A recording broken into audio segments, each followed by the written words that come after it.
Alright, so anybody that saw me play the demo for this knew I was looking forward to this one coming out. And it happened to come out this Wednesday, I think it was? This is Wednesday or Thursday. Obviously, I did not have any open spaces to fit it in before now, so that's why we're playing it today. That and, you know, we have Minecraft on an every other week schedule right now, so had an opening today, even though we technically didn't do Minecraft last week either. Because of the simple fact that, you know, things didn't line up. So that's a whole thing. There's every world in which that just ends up not getting done anymore at all, but the option is still open. But this is Mandragora. Doesn't show its subtitle on the screen here, but the subtitle was, I believe, Whispers of the Witch Tree, which ends up being relevant to things rather quickly. As you can see, it's got all of its fairly sensible, insane settings around. Vibration control doesn't matter because I have vibration off. I think I have it off. I didn't notice any. Well, you know what? Let's just go ahead and kill that off. There we go. It does have a couple of accessibility settings. As you see, there's not a ton of them. It's interesting that motion blur is in here. Which, most of these are in multiple places, by the way, so you don't have to go digging in the accessibility options to find all of this. You probably saw most of these as I was cycling through the menus. Most of them were present in multiple places, like I said. The quick buy and sell one is an interesting one. I may very well actually do something with that. Everything's going fine here so far, Jay. Hope you're doing well. And as long as it holds up to what the demo had going, this should be good, but it did end up getting mixed reviews, so that was people getting upset about the EULA that appeared for it, which, you know, a lot of EULAs are disgusting these days, and I can't really say that this one looked good, so I understand people being upset about that. But everybody's selling your information these days anyway, so I didn't really stress over it. But without further ado, let's get this decided and get this ball rolling. Now, I had looked through all of these starting class choices and gave them some thought, and I landed on these two, the Flame Weaver and the Spellbinder. And then I realized as I went along in testing that at level 25 you can actually just split into a second one. So what we're going to do is we're going to start with Spellbinder and then probably branch into Flame Weaver, and then I get both of what I wanted anyway. Now, I was a little bit torn on which one to start with, but I think the Spellbinder is going to be the more interesting one, because if you look at the stat lines for both of them, you'll notice Flame Weaver's pretty balanced. Flame Weaver's got a lot going on for it, including some decent equip load, decent stamina, decent health. Meanwhile, Spellbinder's your typical very fragile caster. But there's a couple neat things that I noticed when I tested this class that I want to focus on right off the top. So we're going to go ahead and go with that, but I will walk you through the rest of them before we go in regardless. Vanguard, typical physical fighter. That's the one we were in the demo, because that was the only option available in the demo. Flame Weaver is your typical, like, Pyromancer type from a Souls-like game. You'd get the basic idea from that pretty well there. Spellbinder we already discussed. Nightshade's your roguish type. They're all about poisoning, doing weak spot hits. There is a neat weak spot mechanic built in for them that you pick up as they level, because I looked at all the skill trees, since they're all visible right off the top. But I did not want to put that much dodging, dashing, and running around in on this one, because it is a little slower, so I didn't really want that. Wild Warden's an interesting one. They're kind of a druid of sorts. That's the best thing I can use to explain what this is. I don't really understand where the magic damage they have comes from, is I looked at the listing and it didn't really seem like they did that much damage. But it does say repeatedly deals damage there, so maybe it just hits a lot and that's where their damage really comes in from. Because none of them really had high damage numbers that I looked at. And then of course the Vindicator, which is kind of your paladin type. They wield holy magic and clobber things with a big old mace. And as you can see, their sustain is ridiculous. What I'm anticipating as far as the path we're going to end up having because of the choices I'm making, if I stick to these choices, I could change the secondary class by the time I get to 25, depending on how I decide I wish to do that. But what I'm anticipating is we're going to have a real hard time at first till we get up to level 25, and then it's going to be a lot easier from there. Because there is a couple things I'll show you all pretty quickly. Is I'm going to show, when I can open up the skill tree, I'll explain why I was making these choices. But there's a couple things in Flame Weaver that make them way harder to kill. So that's where I think the change is going to come in. Which is why I want to start with Spellbinder, because I want the start to be harder, because I think that'll be more interesting for y'all. We will be a me, and we'll make some small adjustments here. Because you don't have a ton of control here. We're not even going to touch the voice, because there's two voices, and I think it's literally just male-female. It may just be male and really high male, and then female may have other options. I can't confirm that one. Well, I could, but I'm not gonna spend the time juggling around. Yeah, you know what? We'll be perpetually sad boy. That seems about right. These are much more dramatic skin color options than I was expecting. We will be the frighteningly pale man, as we usually do around here. I get something that doesn't look awful. I don't even know why I'm bothering with this, because we're probably going to get a helmet as fast as I can, considering our head is important to not get destroyed. Yeah, sure, you look disgusting enough to be fine. And that'll do. Maybe. Maybe the scales. Yeah, you know what, that's on brand. We'll go with it. I don't know why you have a tattoo option without being able to change the color of the tattoo, though. That seems weird. But, you know, at least it's there, I guess. And we'll just go with this. He definitely looks like a spellcaster to me. Maybe a little bit of vampire there, too, but that's fine. Doesn't look like he gets out that much, and that's pretty much it. Yeah.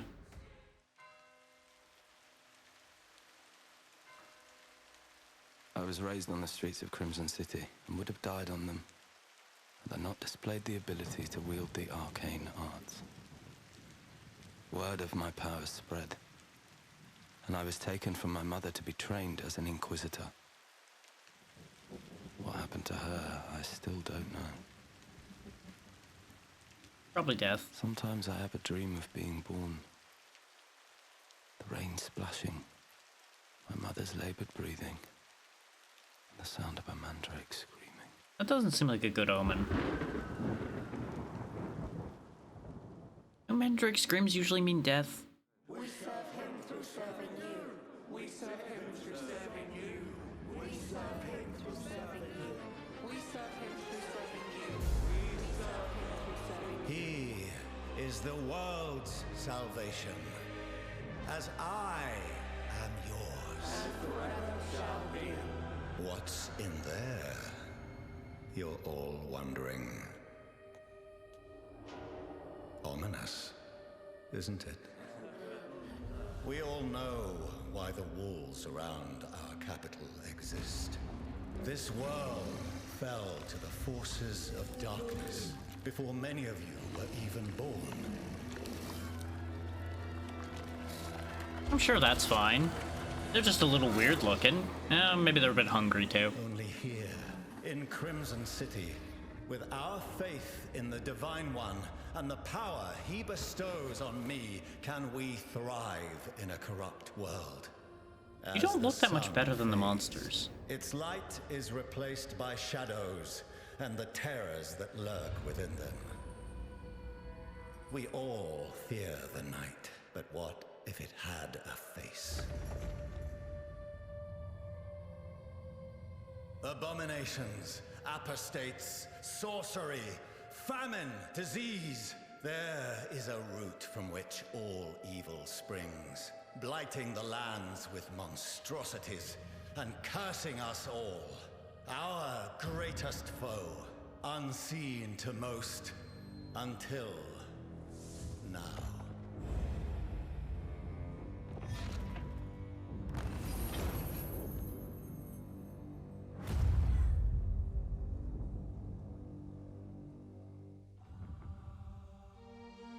A witch. Gaze at this creature. Do you see her? The source of our downfall. The mother of all heretics. How damn she tall. Do you see how even with her dying breath she tries to hex us, even within our God's own sanctum? Why, I wouldn't blame you if you wanted to tear her apart with your own hands. Shh, I understand your pain. The Divine One hears your rage, but we are better than this beast. We must show mercy to her. Our God has filled me with divine power. And within You know, that seems so his merciful, yes. cleansing light, even you, my enemy, shall be redeemed in his eyes. Yep, great mercy, judging by that screaming. Yep. Yep, that seems fine. Even the people guarding them are questioning this.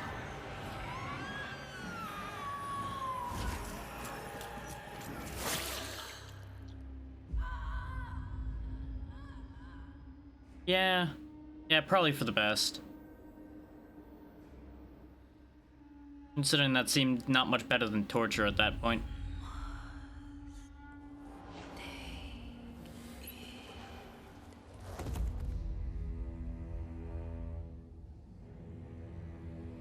Not sure I want anything that something like that wants to offer me.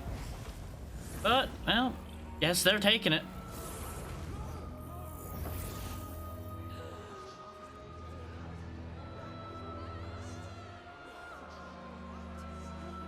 Guess that's why they don't touch those, huh?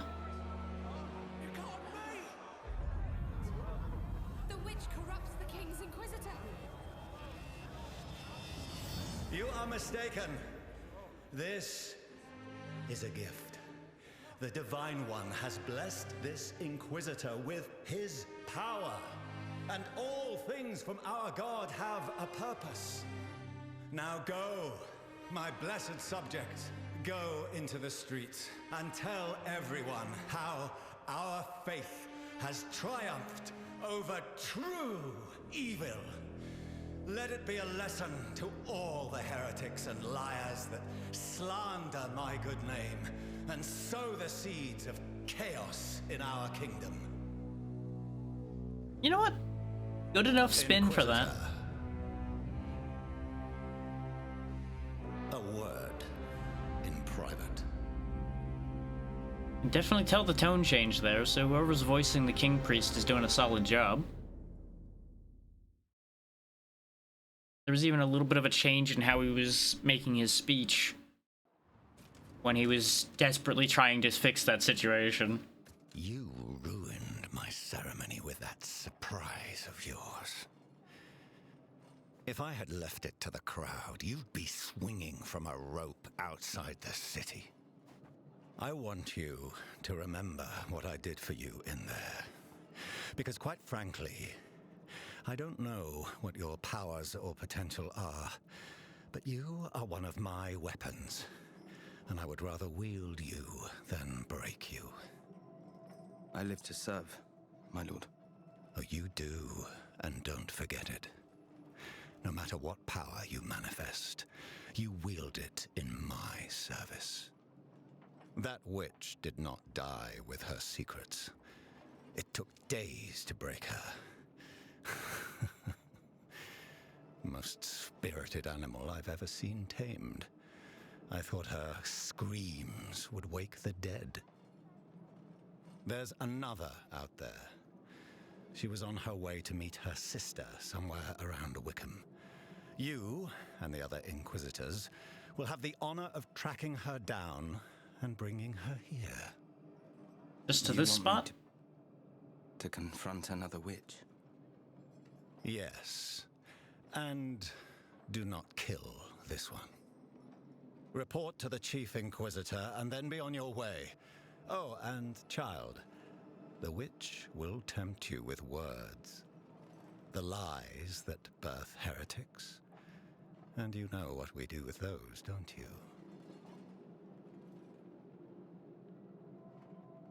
They're doing a really good job of making... Where am I? Hang on. Who said that?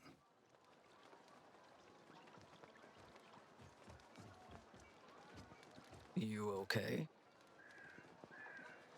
They're doing a very good job of painting that King Priest as someone to be worried about, but not necessarily somebody to be trusted.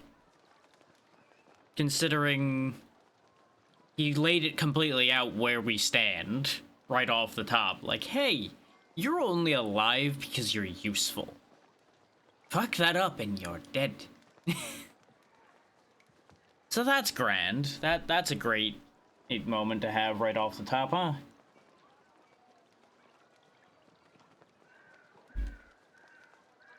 And I'm sure that whispering we're hearing is totally fine. You've Everything's got your okay. traveling gear on. Guess he trusts you enough to reassign you. I wasn't sure you were going to come out of there alive. I wouldn't say I failed him, but we'll balance the scales. The other witch, you mean? Huh. You know what it took to bring in the other? 20 guardsmen, killed or good as dead. Took Grand Inquisitor Maddock himself to subdue the witch. And I probably shouldn't be telling you this, but Maddock is nursing a pretty serious injury. Not that he'd show it. What do rank and file guardsmen have, though, really? Aside from a bunch of pieces of metal and very little hope of success. I'm sure we got this. It'll be fine. No. Still not sure if that's a reward or punishment. I've got another heretic to chase down. Committed the sin of being too influential with the poor.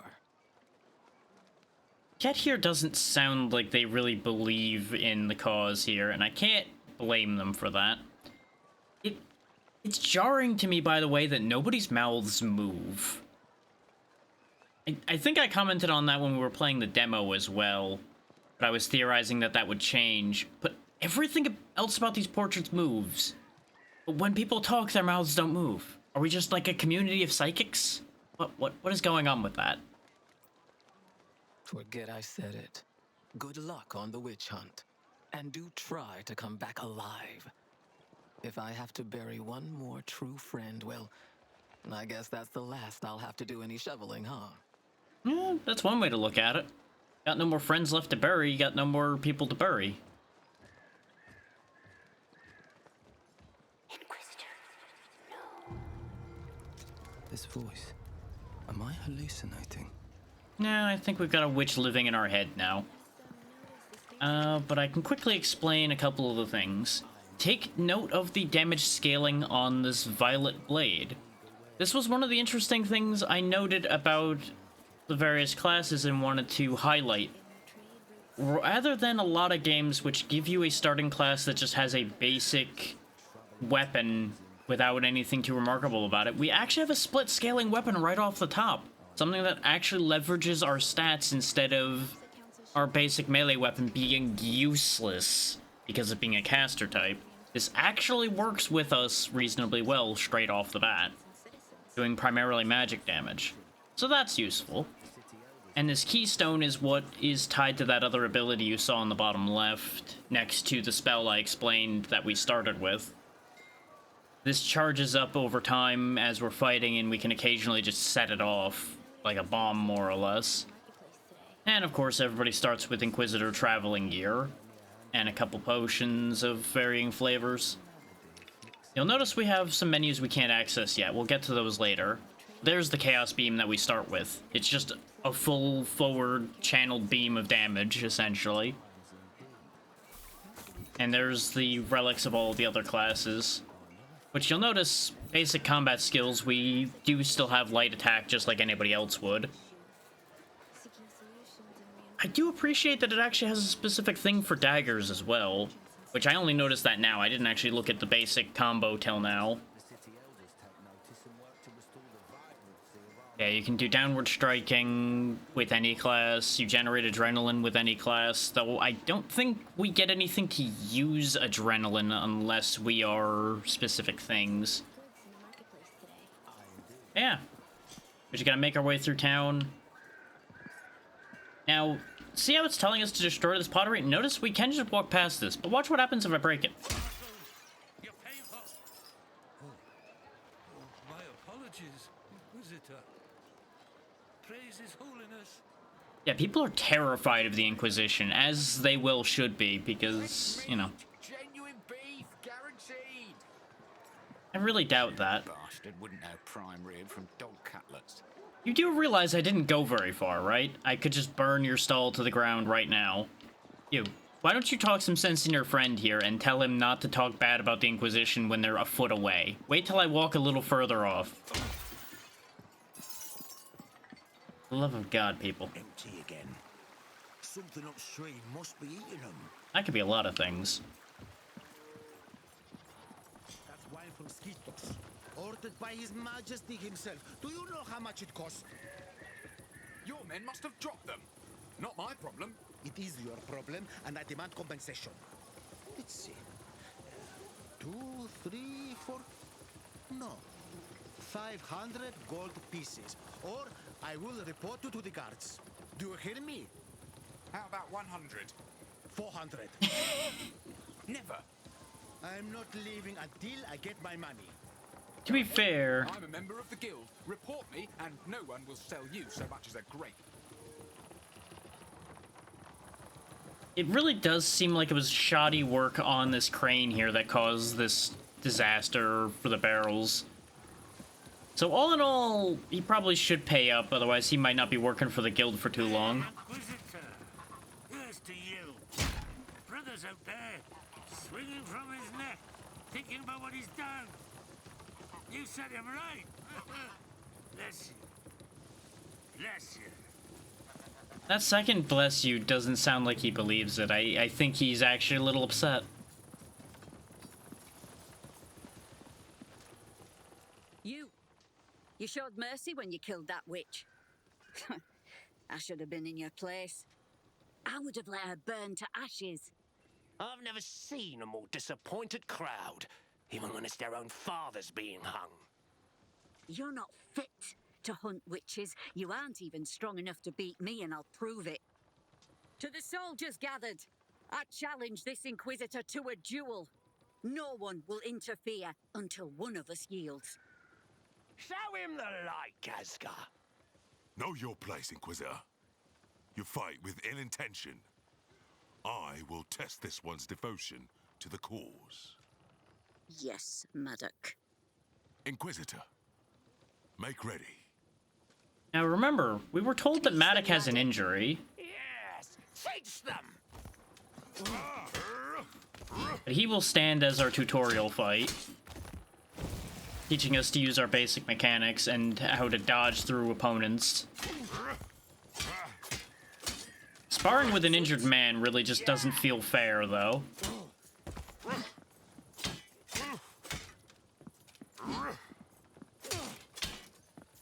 And just think, this is the guy that brought in the other witch. His Holiness' faith in you is justified.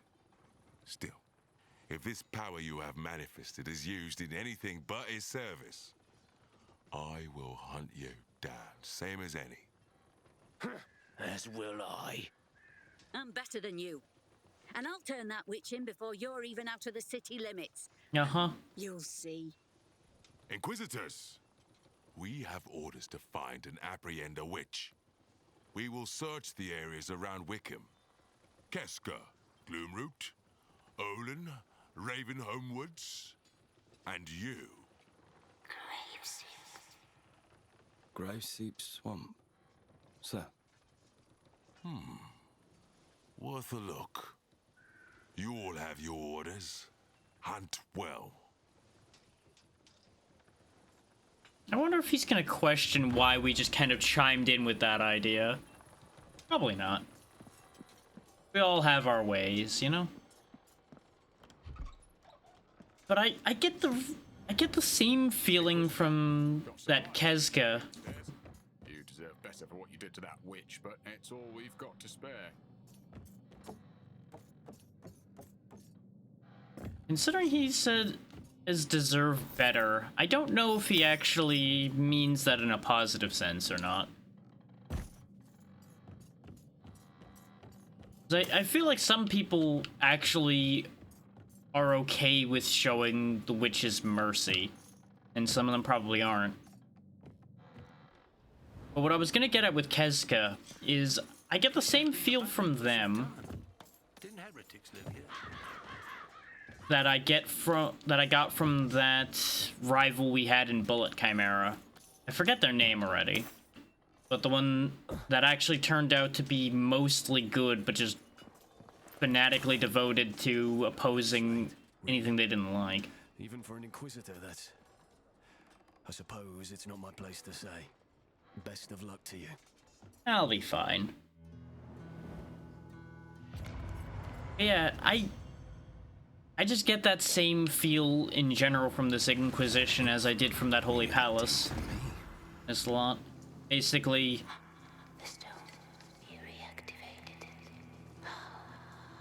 If even you don't know how I did that, how am I to know? Mysterious voice in my head. Our first bit of real combat. Otherwise known as just keep mashing button till it dies. Its power strengthened me. Yeah, you know, we're just absorbing the souls of things. It's fine. There's nothing to worry about with that. People do that all the time, right? That's how heroes do things. Yeah, there are probably going to be plenty of times where I'm going to end up talking over some of the dialogue in this game just because I'm not really going to be able to get a word in edgewise otherwise. Because this is a very chatty game at times. A hidden cave. That's what the subtitles are for anyway. I'm gonna grab that thing that was in there in a second. I just wanted to get back here before I forgot about it. Because there's a diagram back here. And that's gonna be very useful to us. I did the first boss fight when I was testing the game. Technically, I did the first boss fight twice because I wanted to see how it felt with the Spellbinder and with the Flame Weaver.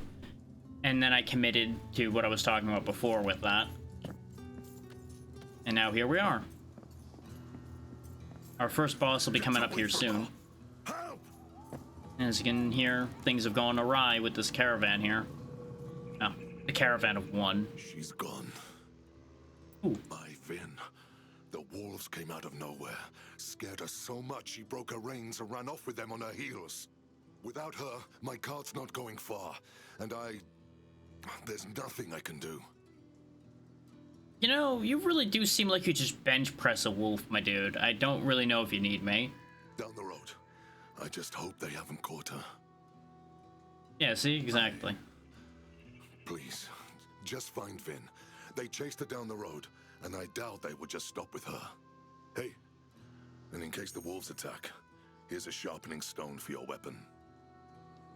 So, it's a little funny. Even when you have the mace, he'll give you a sharpening stone. Because there isn't more than one item for what this does. It just increases your physical damage and crit chance for a little bit. Those that play the demo or watched me play the demo will remember that item, because we used it actually a couple times. You've also got these armor kits that'll repair your armor. Or buffing it for a little while.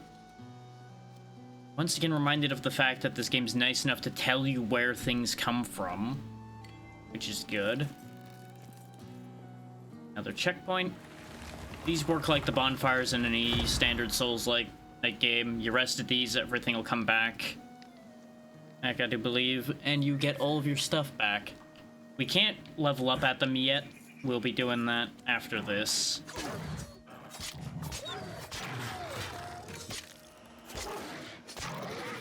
You'll notice how much I slowed down there. That's because my stamina ran out. You're not completely neutered when your stamina runs dry, but you definitely get close to it. They're advising me to equip a quick use item. We don't need anything. We'll be fine. Because there's our first boss, the Warg.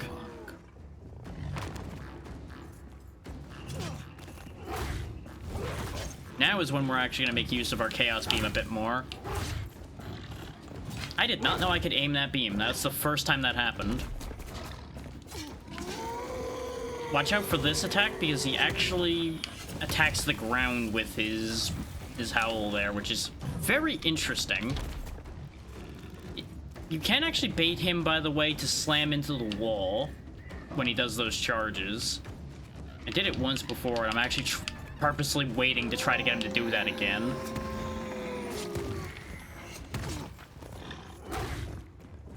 I do actually really like that turning attack he does too. There he goes. And now he's out cold for a moment. And we can beat him up a bit. There we go. Get him to the halfway point. Whatever is happening. Yeah, now he's buffed up, which is not great for us. But he clobbered himself again, which is why this fight's not really that big a deal. And he's dead. I could have fought him much fairer than that, but it's fine. What are you? Entropy. The corruption that eats the world. Peril, a force, an end to everything. So yeah. If you thought the voice is how we got those abilities, that should put proof down for you that no, that's actually not where we got that from. And whatever that ability to absorb entropy is, that may very well be why we got what we got from the witch in the first place. Did you find Vin? She's safe. Oh. Seems I may be stuck here until the Ox are less spooked. Come on, Vin. Daddy's here. It's okay. You're safe now. I'll need a place to set up camp. Since ancient times, it's said no traveler came to harm in the ruins nearby. Most merchants know of it.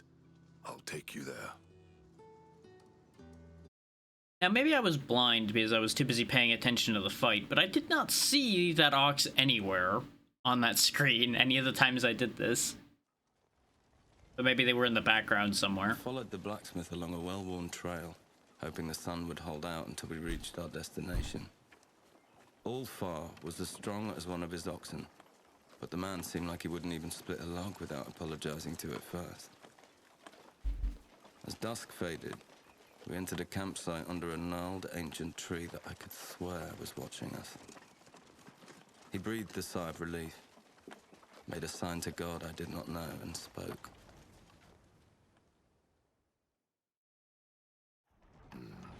This is the place. Best place to set up shop outside the walls of a city. Maybe business will pick up, especially if they keep turning travelers away from Wickham. What's happening at Wickham? Not sure. Band of musicians told me the roads have become too dangerous. Unfortunately, that's where I'm headed. Then, you may want to use my services before you go. Good sign if the town we're heading to is turning travelers away, huh? No corruption at all. How? Good question. What? Defeating enemies absorbs their essence, displayed in light blue at the bottom right of the screen, shown there. When it reaches a certain threshold, the level meter at the bottom left will begin to glow. Press right bumper at an activated witch stone to open its window. In the level up tab, press and hold A to level up. Keep in mind that essence can also be used to acquire items from certain vendors and for other purposes, so you may not want to always spend it all on leveling your character. When you level up your talent points, these can be used in the talent tree to unlock various passive attribute and talent nodes. Access the talent tree via the Witchstone window, which was already discussed, or the character window. Find the talent tree tab at the top of each window. On the talent tree tab, you can unlock nodes that are connected to a node that you have already unlocked. Your unspent talent points are displayed at the top right corner of the tab. Now, we discussed this when I did the demo, but you can conveniently just level up to however much you can afford all at once instead of having to sit there and level repeatedly. So we'll go ahead and just spend all of that right now. And welcome to the 6 trees that the 6 classes allow you to have. By being a spellbinder, we only have access to this tree that you see in front of me right now. Until, as you see right there, requires level 25 to unlock. So, at 25 we can branch out. But I'm going to quickly talk about the Flameweaver tree and specifically 2 things in it, which are why I was going to have this be my secondary. Because we have Burning Blood over here. Your most recent damage taken is dealt to you over 5 seconds instead. Weapon attacks against the attacker reduce the pending damage. So it's a very good skill for somebody who's very aggressive, which you've seen me play things long enough by now that you know that I'm an incredibly aggressive player. This would be a very useful skill for somebody like me. And then there's Scorching Shield over here on this side. Gain a defensive aura that disintegrates incoming projectiles. Each blocked projectile consumes 20 mana. It's kind of expensive, but blocking projectiles just in an area around you is pretty nice. We won't go into the rest of what this has to offer. These are just the 2 main things that helped tip the scale for me. But over here in our actual abilities, we have things like Shadow Melt, which is the other thing that helped tip me toward Flameweaver. Our chaos damage does extra fire damage, and our fire damage does extra chaos damage. So the 2 kind of work hand in hand pretty well. We won't go into all of the skills right now, because why would I give everything away, but I'll point you to the other near ones so you get an idea of what I'm going to be getting into soon. Chaotic Remnants. Certain actions have a chance to create a Chaotic Remnant which grants one of the 3 bonuses when picked up. A Relic Charge, Restore Mana, or a Damage Absorption Shield. So, you know, another random ability, basically. And you know me, I like my random. And then Inspiration, which gives us basically free casting every now and then, which is good for a caster. Only other notable thing I'm going to point out in here is these nodes.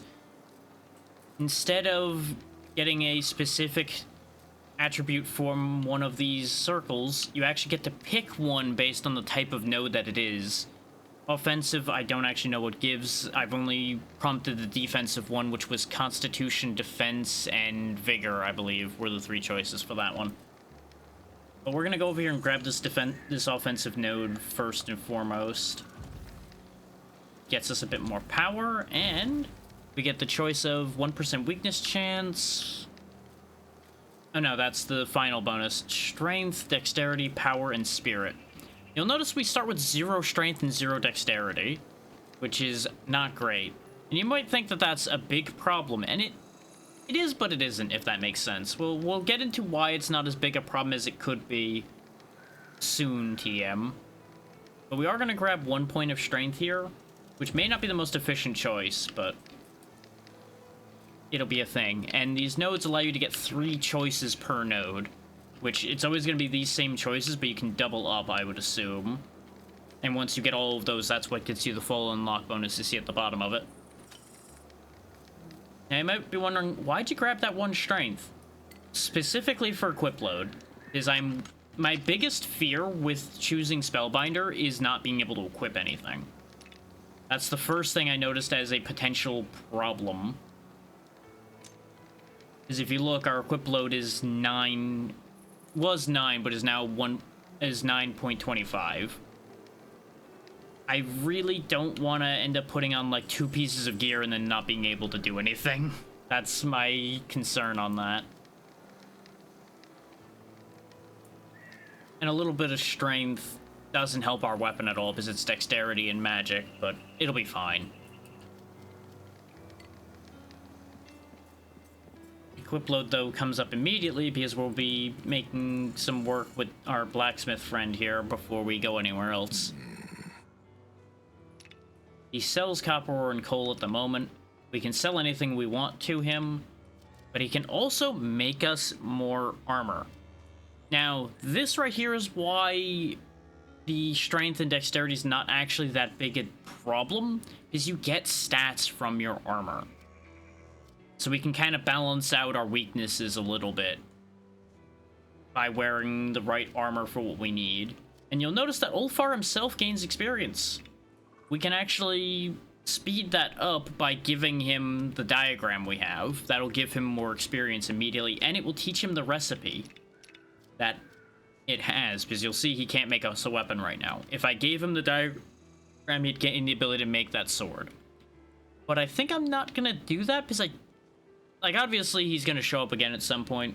It seems like a safe bet since he's a traveling blacksmith that will run into him again, but I don't know if he's the only blacksmith we'll run into. So I'm gonna hold on to that sword for the moment, because I don't think I want it right now. I am going to prioritize, though, getting a helmet because we don't have one at all right now. And that seems like a good idea to have something in every slot. And the only thing we really gain by leveling Ulfar up right now is the ability to make a kite shield, which I'm not going to use. I have my keystone, so I wouldn't be wanting to put on a shield right now. A shield would have times where it's useful. Don't get me wrong about that. But I don't feel particularly compelled. We'll go ahead and make these copper chain gloves as well, and then we'll spend the rest of our time making the rest of the copper we have into bars. The only reason I didn't go out of my way to buy more copper ore to make more copper bars to make the rest of this armor is everything you craft costs money as well, and we only have so much money. You can also click in for lore, but these are just things made out of copper. They don't really have any lore. They just have a tiny little blurb. Now we got a little bit more armor.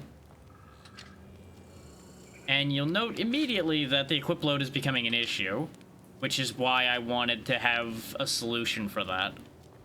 We would actually be up against our equip load completely right now if I didn't put that 1 point of strength in.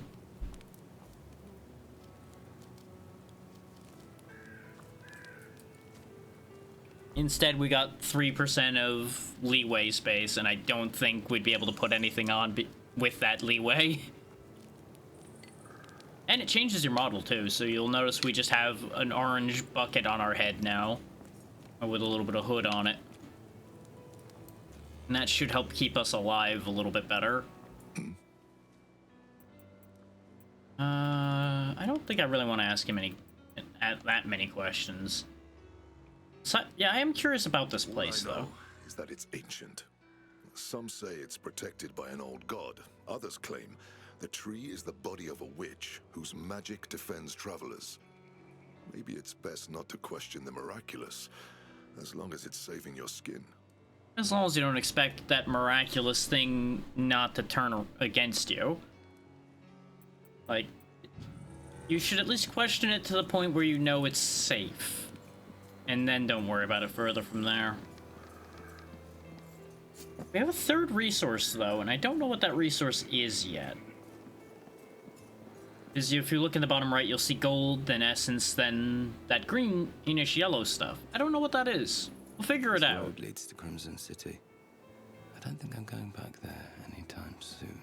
No, we got a long road ahead of us before we would have any reason to go home. Which, it is worth noting that this is rated at being like a 40-hour gameplay experience, according to the makers of the game. I don't know if it's gonna be as long as they claim. but it does mean that once I start fitting this into the schedule somewhere, we have 2 very long games to get through between this and Legend of Dragoon. Ah, okay. By the way, talking to Ulfar was the last thing I did, so everything after him is now blind. So, bear that in mind. But here's where all of our stats of everything we've seen and done is. Okay. We've killed 11 things already, we haven't died yet. We did 3% of the map already, though. Look at us go. There's 58 quests in the game. Huh, okay. Damage types we've taken. There was some void damage in there. Okay. Interesting to note. And of course, this is where all of the everything we've collected goes. But it's not accounting for the Inquisitor stuff we started with. It's only the things I made, so that's interesting. I guess this is our own personal cart. How it got here, I don't know. Considering, you know, there's nothing that pulls it visible or anything. And it certainly wasn't hitched to Ulfar's wagon, because we didn't see it. And it's also down in that cave for some reason. The story provides its useful information on various game elements, including attributes, stats, status effects, and resources. If you want to learn more, be sure to check your glossary. We probably should at least take a look at that.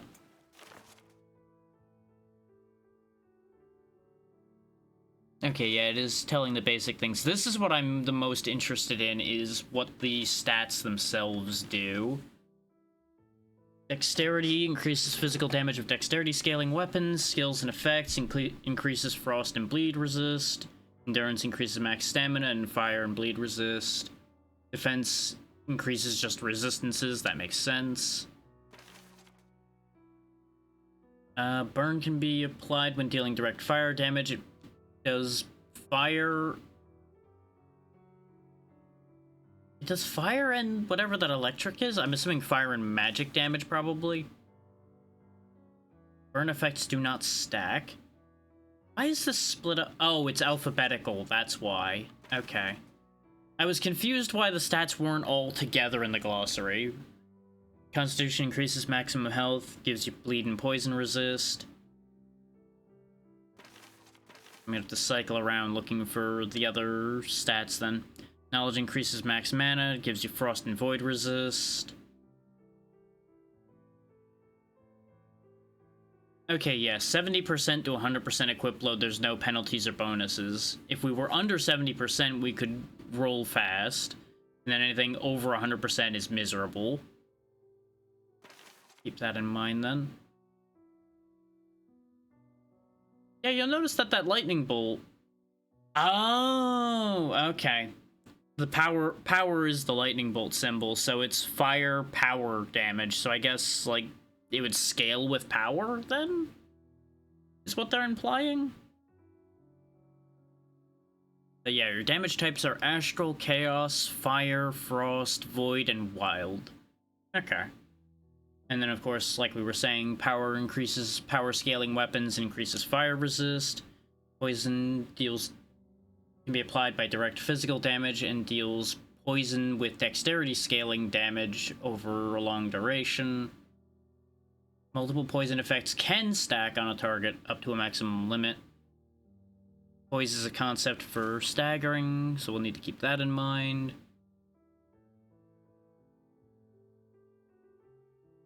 Smash? What is... Oh, that's for maces and great hammers. We'll worry about that if we actually pick one of those up then. And every relic can discharge. There are two-handed weapons, which I think we did see when we were playing the demo as well.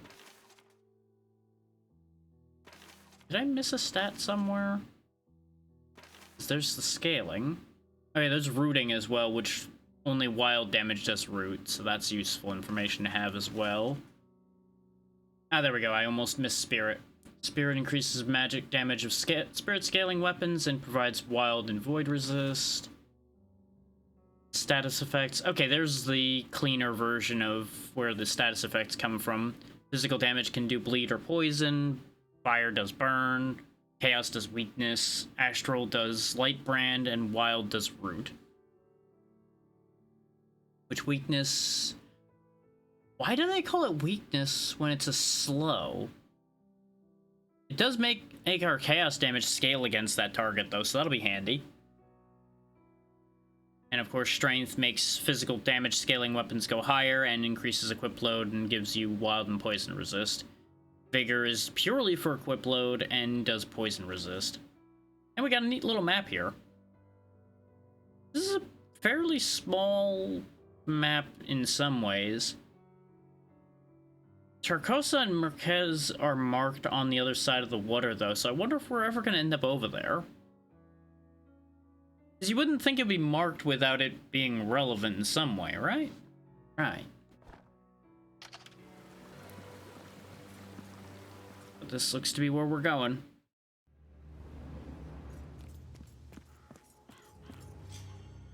Which stones not only strengthen your character, but serve as fast travel points across the world. You can freely fast travel to any activated witch stone at any time from the map window. Yeah, we learned that in the demo. And then, of course, the map shows you the basic layout. It does map things.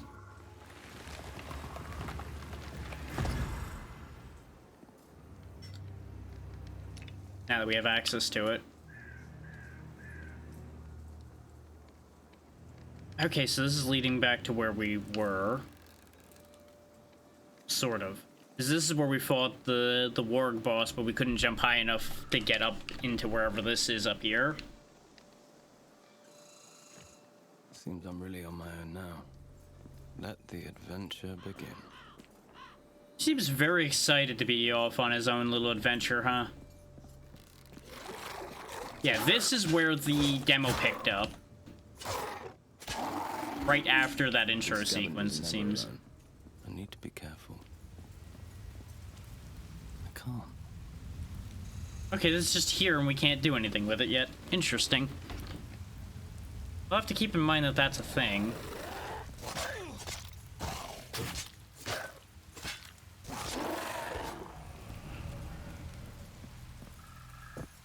Yeah, I guess we're not really as blind as I thought then for now.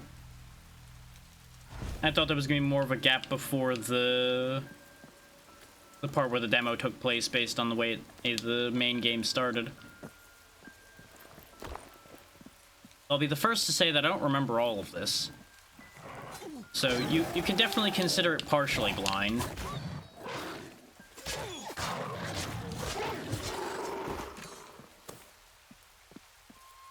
I did remember that ambush, though, because I remember dying to it at least once during the demo because I was foolish. I think I was trying to rush back to a body. Oh yeah, that's a thing they do. They steal your stuff. Don't do that. I need that stuff. It's also my stuff, not for you.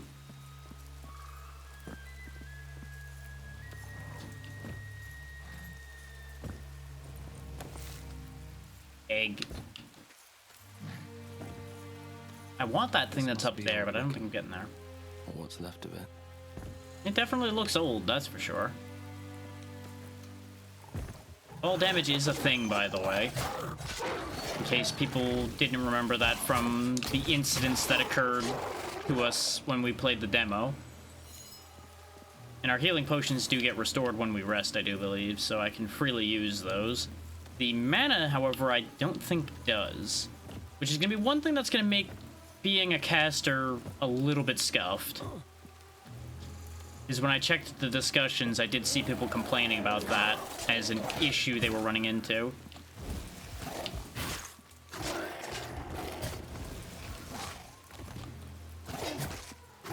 Really gotta stop burning all my stamina like this. And then walking into an attack. There we go. Thankfully, our beam really doesn't drain very much stamina. I mean, very much magic, so we're not burning our magic very quickly. Yet.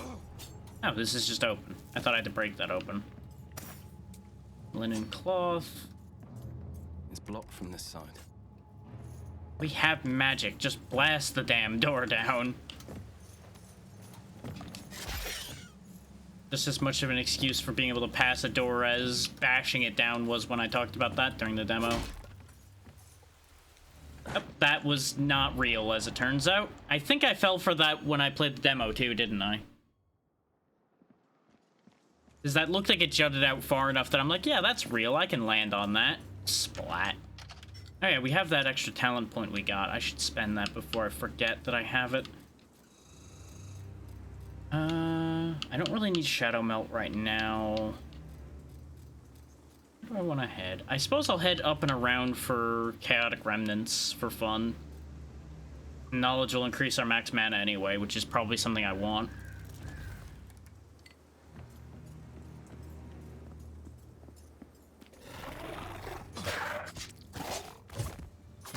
No touchy.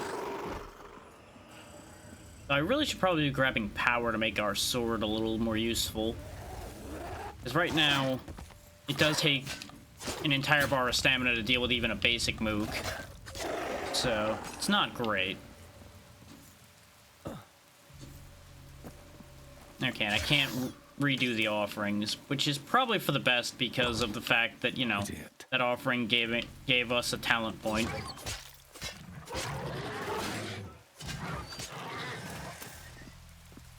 Well, if we ever find somebody that can work leather, we have lots of leather to work.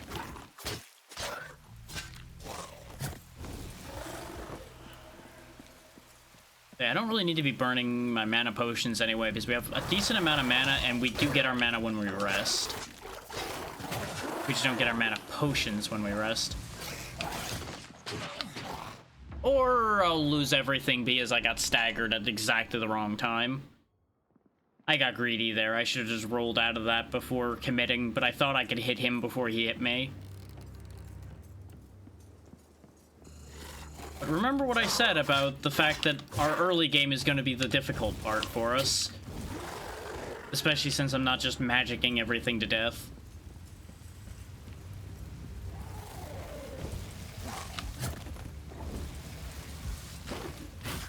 So, I'm starting to worry that I may have made a slight error in judgment because of the fact that the magic is a little fiddly to aim.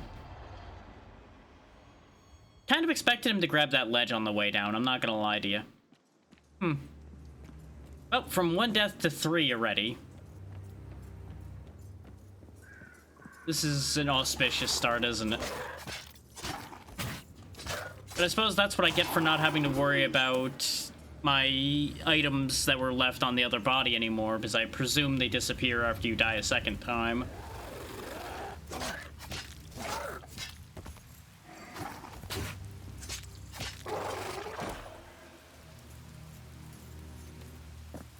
Fine, I will have respect for gravity, I guess.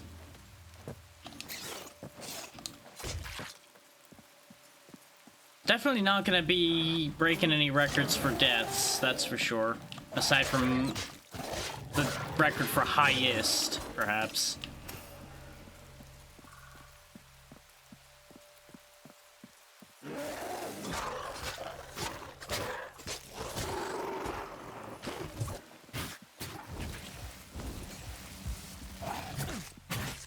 These guys do so much damage compared to their regular brethren. And I'm pretty sure I got caught out by that by them in the demo too, so I don't really know why I'm so surprised by that. Especially since we're more fragile than we were in our demo form, considering we're not a Vanguard anymore.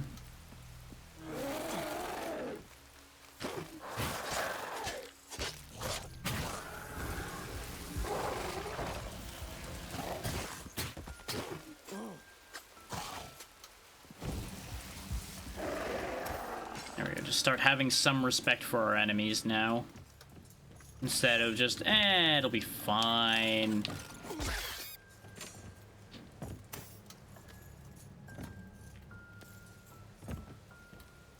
Okay, knowing that that's a death trap there now, we just need to jump further. Because I jumped short figuring I could land on that other bit there. Oh, I need a lockpick for that box anyway.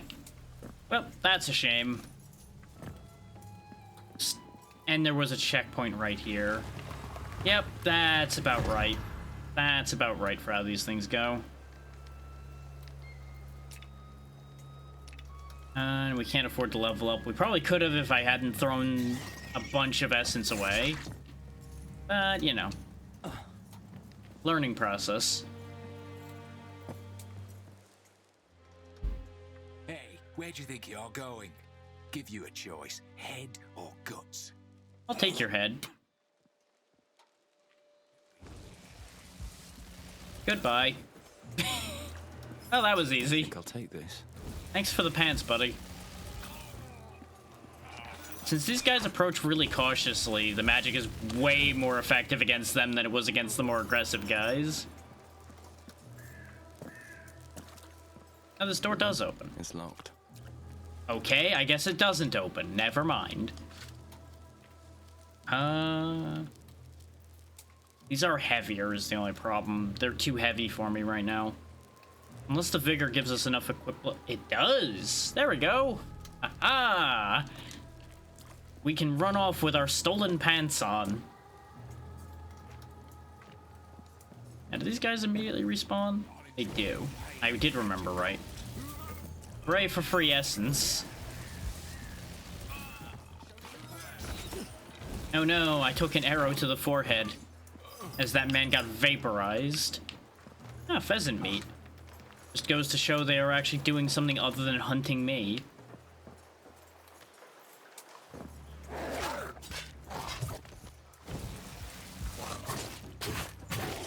Don't you stunlock me. Rude. Ooh, another core of entropy. I'm gonna assume those are important. Small coalesced essence. I'm gonna assume that's like your little, like, soul crystals or salt bags, depending on which game you're playing. Okay, screen transitions don't revive enemies. I didn't think so, but I couldn't remember.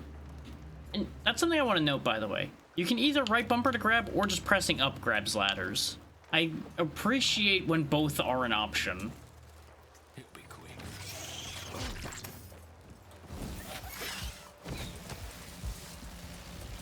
There we go.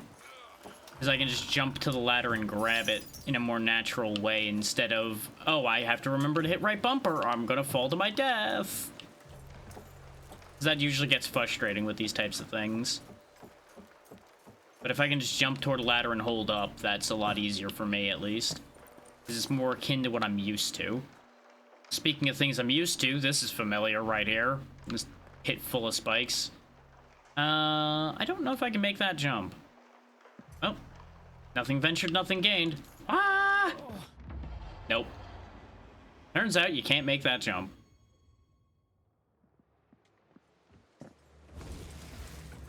Oh, I can blast them from off screen. Look at that.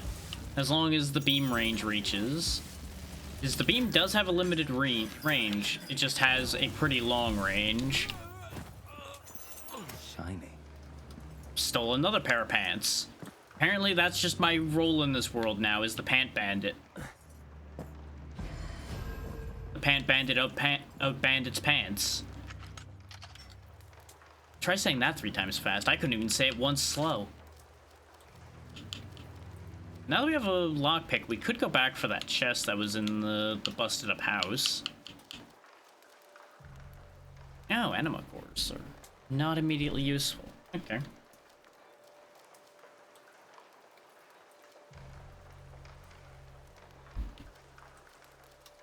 Oh yeah, the other pair of pants we stole. Is this useful to me? Actually, yes. It's lighter, only slightly less armor. I lose the vigor and endurance, but I gain dexterity, which is better for our weapon. But I'm over the equip load now because of the vigor for loss. So we'll stay with the bandit breeches for now, but we will switch to the hose probably once we grab our level. Which I may as well grab while we're here. Because what I'll do is I'll level up, then I'll go grab the chest, then we'll go back through the bandits again. Do I have... I have a constitution point, but that's not gonna help. Neither's the endurance point that's there. So we don't actually have a way of solving the carry weight problem.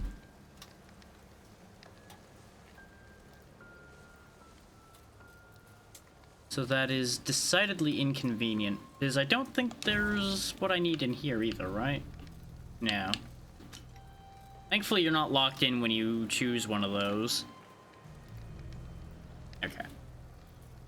Keeping half an eye on Discord, considering, you know, today's normally a collab day, but I had decided to do this instead today in particular. So I'm making sure nobody ends up forgetting and asking questions or anything. I guess we'll just take the extra knowledge and just keep on going this way for the moment. Actually, yeah, that would be perfect. Chaotic Rejuvenation to keep our mana up. So we'll pivot for that, and then we'll keep proceeding the rest of the way to Chaotic Remnants then, probably. Unless I change my mind by the time we get there and, like, wander off this way or something. Is increasing our magic damage based on how much mana we've spent is also really good. There's a lot of good stuff in here.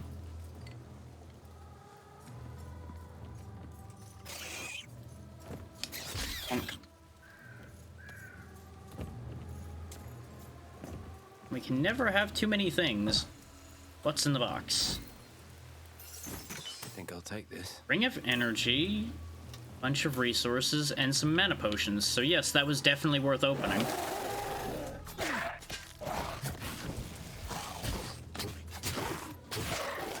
Don't you tag team me like that. Oh, my stamina.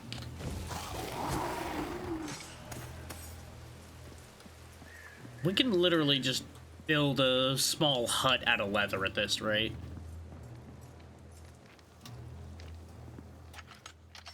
I'm gonna keep hitting the wrong button. 20 stamina, that'll make a huge difference actually, since our stamina is kind of awful.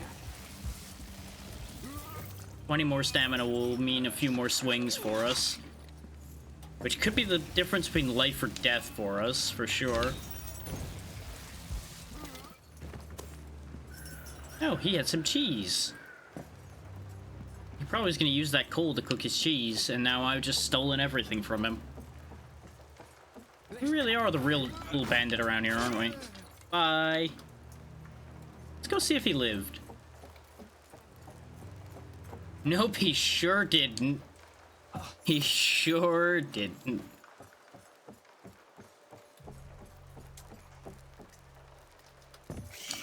Really thought when I hit the ceiling there that I was gonna fall to my death. Looks like we need to go up and around, potentially? Like, further up and around? I don't think I can... Oh, wait, no, I can grab the board here. There we go. It looked suspect, but it worked. Oh, these guys. I remember having no end of trouble with them. Now, magic. Because, you know, having to go fist to fist with big, tough guys tends not to go great when they're bigger and tougher than you. Now we can use the power of magic.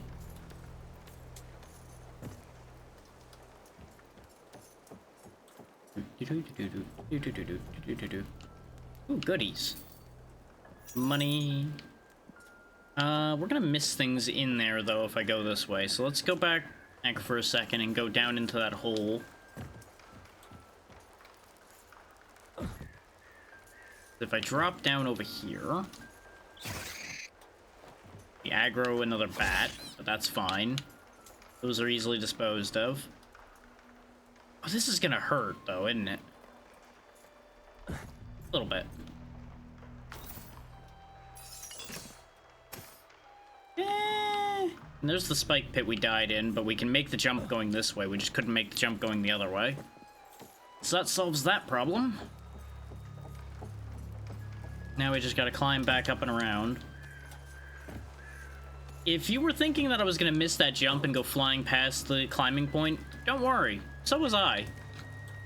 I really expected to die there right in the middle of my sentence, as has happened repeatedly already today.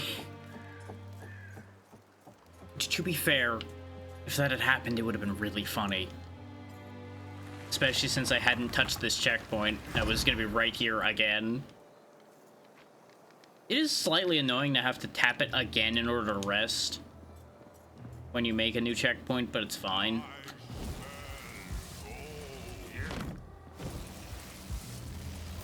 You get that checked if you just smell gold everywhere. Oop. Yeah, these guys are a joke when you have magic. Not that these guys are a huge problem if you're patient to begin with. Open up the well.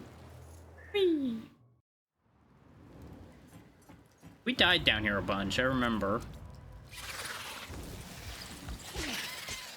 So I think we fell a bunch in here. More specifically. At least down in a sewer type area when we were playing this. This in the demo.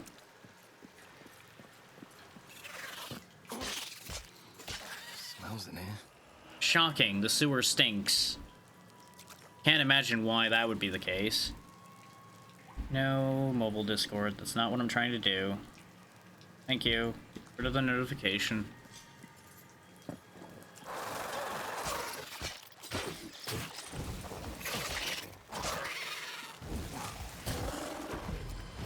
There's our next level. Imp twine, huh? Might be useful for something. We might be able to build a bow at the rate we're getting sticks and twine. Ooh. Nice. Map fragment of the hinterlands. That seems like it could be useful.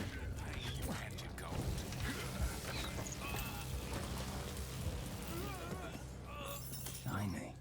Ooh, we've got our first cape. I don't think we ever got a cape when we were playing before, did we? Oh, but it has more weight. Which makes sense. Capes are actually shockingly heavy. Especially one made out of leather like this one apparently is. Once again, reminding me why I thought the equip load was going to be an issue. I'm going to need a grappling hook to get through it. Well, there's a grappling hook noted immediately.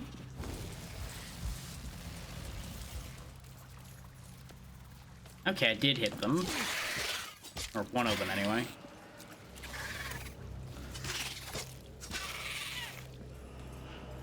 And this door doesn't open. So in order to get that item, I need a grappling hook. Alright. Let's just make a note of that then, shall we?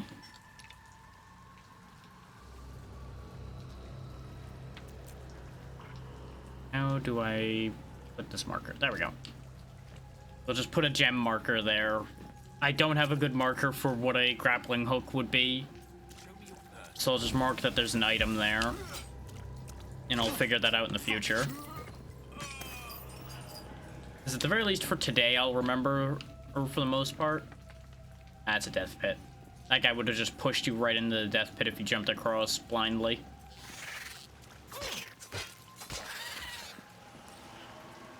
Oh, that's where the big rat is. Big rat who makes all the rules. Sure, you know what? I'll drink a mana potion and deal with him just straight up. This thing I recall killing me at least once. Just on his own in the demo. Mostly because of the fact that he just keeps getting more friends. And I keep trying to jump over him. I'm pretty sure I made the exact same mistake when I played the demo. Wow, that hit that hurt a lot.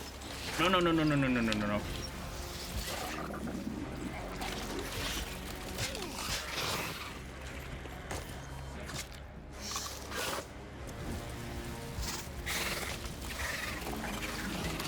Okay, they've got iframes that I need to watch out for.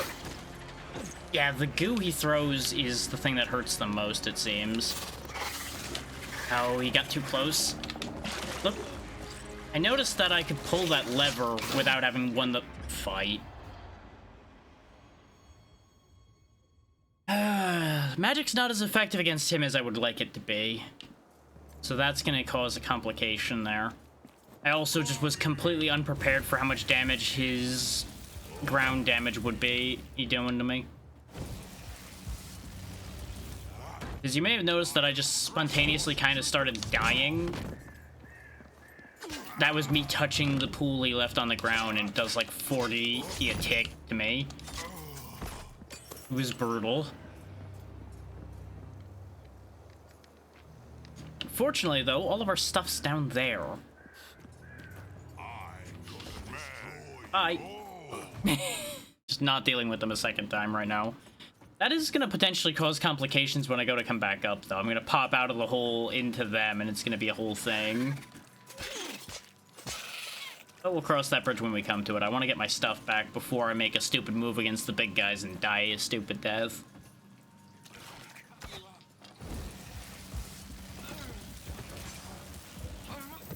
Oh, thank you for your hat. And your vest. We're just collecting all the bandit armor quickly this time. I don't remember seeing nearly this many drops when we played the demo. So I wonder if they raised the rate, or if there just wasn't drops in the demo much. That is heavier, though.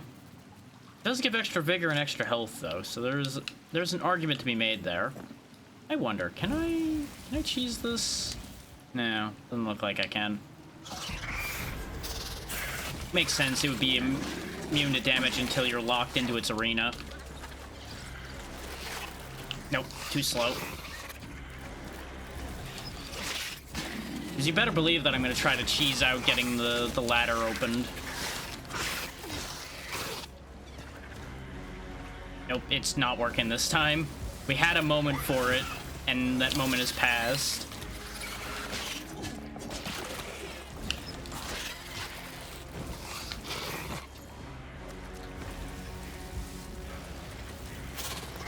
Still, we're in much better condition for this fight this time.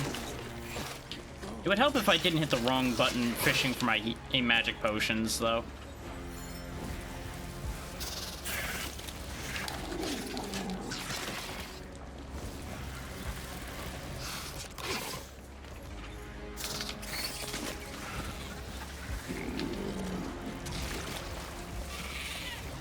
There we go. Not actually a hard fight, I just fumbled the last one. That's not natural.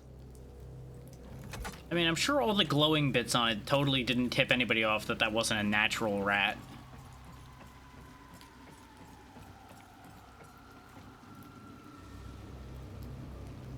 The fact that that ledge over there is grabbable makes me wonder, but I'm not that interested right now.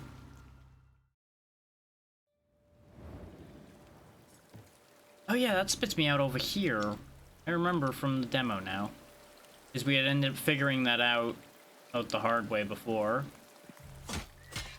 Because we needed to go that way in order to get through the door. And we had a whole time trying to achieve that.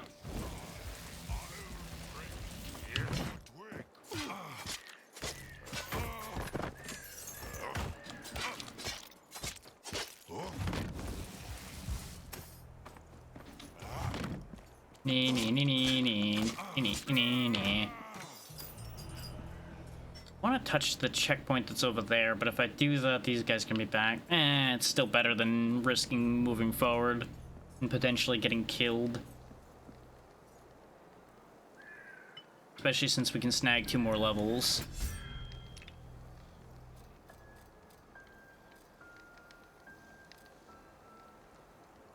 You know, I think I read this entire section wrong. I think this line that I'm looking at here doesn't actually connect. I think I've been going wrong about getting to this ability entirely. I think, yeah, there's literally just a connection right there. So I could have gotten to this sooner. This might still connect, I'm not sure. We'll find out. I'm already over here, I may as well commit. We'll grab ourselves another strength to make sure the equip load issue's at bay. We'll go ahead and go over here first, since I've already committed to being near this anyway. And then we'll worry about doing this. Whether it's right or wrong. Because I think that will allow me to make this change. Do I want this change, though, or do I want to... 'Cause that'll get me dexterity as well. I'm already getting strength and dexterity from this, so there's actually no point in making that change. This would give vigor and health, but I lose 1 armor. But 40 health, that's 10% more health. That's actually not bad. But we are very close to our equip load limit. Yeah, that puts us over again. Oh, that's fine. We're blending in.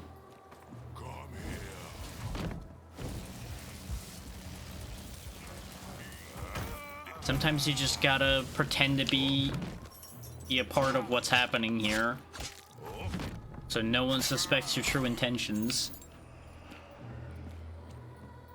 Looking forward to finding a place I can spend all this gold, though.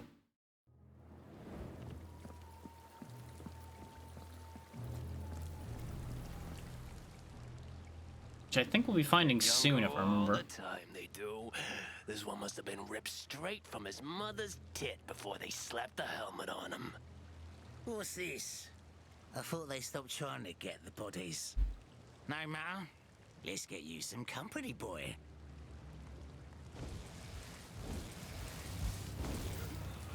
There we go. Plenty of company for the dead guy. Oh yeah, their own casters, right. They do have those. As much as magic must defeat magic, your magic ain't beating mine anytime soon.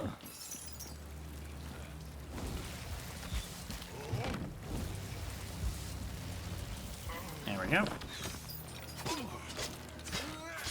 And easily done.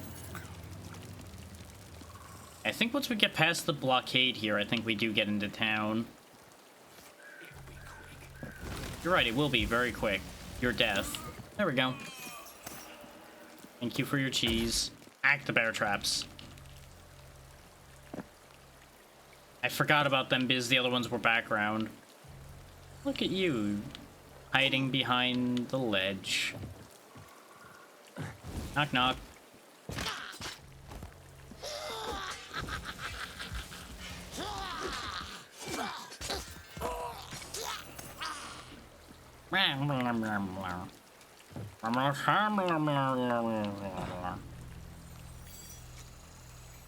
I shouldn't be drinking magic potions willy-nilly, but I would like to live right now.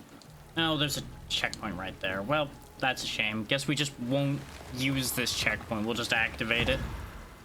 Because I already burned resources anyway. No one passed this point without the commander's permission. Not sure why you'd even want to go that way anyhow. Huh? Damn it. Not another shift wiped out. Sending out kids with barely a lick of training lately. But what choice do we have? You know, that is fair, but at the same time, maybe just stop extending that far out. Wickham's all we got left. Lost West Wickham to creatures from the forest and gotta make sure they stay on that side. Bandits took over Old Wickham and are trying to get the rest. If either threat makes it into the city, we're done for. If it weren't for the commander, suppose all our heads would be on pikes right now. He's kept folks believing that Wickham has a fighting chance. But do you actually? Old Wickham's the old town.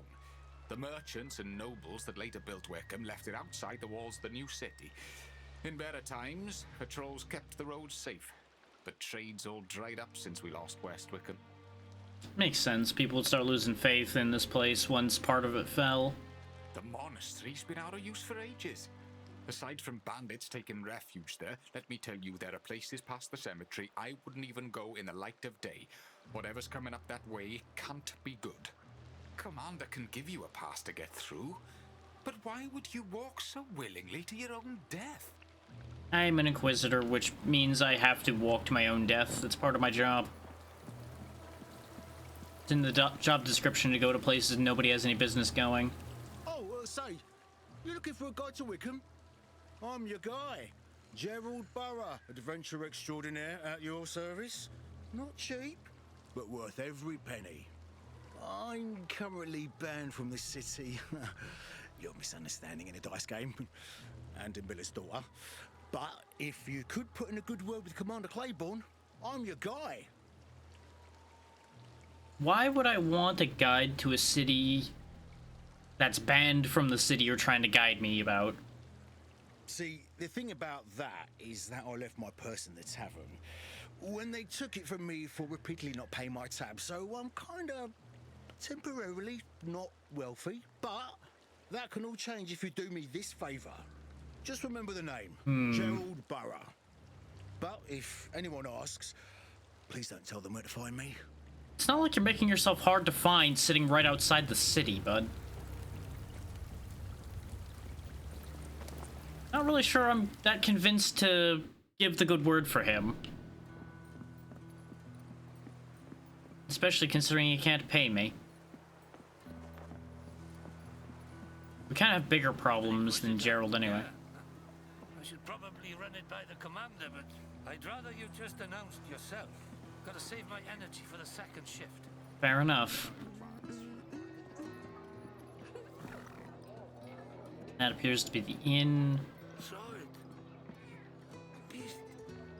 Walking like a man. See? My name. How did it know my name? Anything you run into that's not human that knows your name, yeah, you probably don't want anything to do with that. Pet the cat.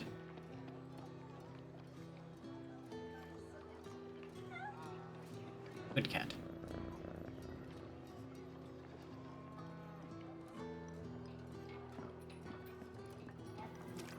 Hey, buy something, will you? Do you think I want to be doing this? Used to be rich, I did. Then, that night, the whole West End fell. My side of town. I was stuck in some peasant girl over on this side. Probably should be thankful. That's what they say. If not for a middling lay, I might be dead like the rest. Forced to live the rest of my life hawking trinkets. Does that sound lucky to you? Would you rather be dead? Do you want any of this shit? Also, fantastic sales pitch there, telling me all of your wares are shit. Pretty sure I said that last time, but I'm gonna keep saying it because it'll continue to be true. Ooh, Chaos Splinters instead of the Nexus Keystone. Gives us more mana, we lose some weakness chance, but it buffs our spell more. Astral Solution. It requires Astral Mastery. Interesting. A shield that requires a specific amount of equip load is an interesting thought. Mana potions. I would love to have this treatise on oils, but I cannot afford it. I do have some junk to sell. Not that any of it's worth really anything. I might get rid of my Inquisitor gear, but part of me wants to hang on to it in case it's upgradable.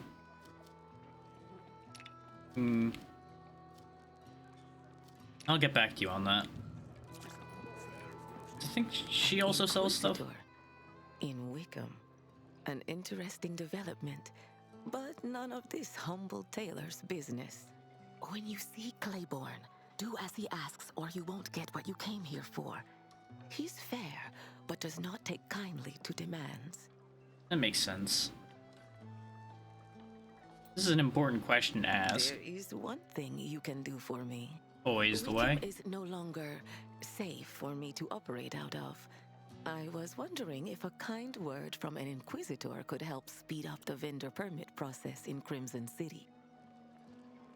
This is one of those things where there was no context for this when it popped up in the demo because we didn't know anything about the Crimson City. That whole section of the game was not in the demo. I do not think an Inquisitor has that kind of power, but I do think just offering her a different solution is probably a better idea anyway. I'm not that desperate. Yeah, I wasn't offering you anything that wild, lady. I see. It may do, until I figure out another way out of my predicament. A tale for another time. It's Shirin, and I must be going immediately. Hey, you didn't introduce yourself. Hope is free. I'm expensive, but worth every penny. We shall see about that. Caravan, Inquisitor. But hey, now we've got another one working with Ulfar at the witch tree, I guess. In fact, on that note, I suppose now that we have a checkpoint and that as a concept, maybe we should hop back there and see what we can do with Ulfar. Rather than dealing with the trash that the whiny noble merchant there has to offer us. And she's already here, apparently. This place is definitely away from prying eyes. It'll do, at least until I figure out my next move. Is there anything I can show you? I've made outfits for nobles the world over. And now I'm here, in the middle of nowhere. The smell of ox shit wafting in the breeze. Oh, I've fallen on hard times indeed, Inquisitor. But hard times and me, we go way back. Okay, so you can be upgraded as well. That's what I assumed, is she would be the one working with leather for us. Make me a light leather cape that increases physical damage, or a linen cape for mana cost. I would like that mana cost down. We do have everything we need for it. But she needs to be level 2 before she can even weave together a cape, apparently. And you supposedly are so good that you've made outfits for nobles, huh? I do want you to make some bandages for me, though. Those do seem useful. Ways other than our healing potions to heal ourselves. But yeah, that's what I figured, is I was gonna run out of linen before I had enough for that. At level-wise. We'll just hold that thought, then. We can buy the resources from her, too, but meh.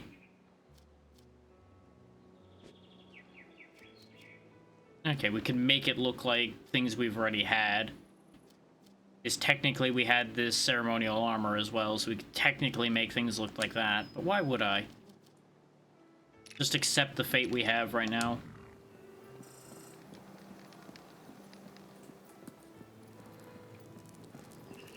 But knowing we can send people to this caravan will be quite useful. Because that also means I may as well give Ulfar the diagram, then. Because there's no downside to that, since I can come back to him at any time.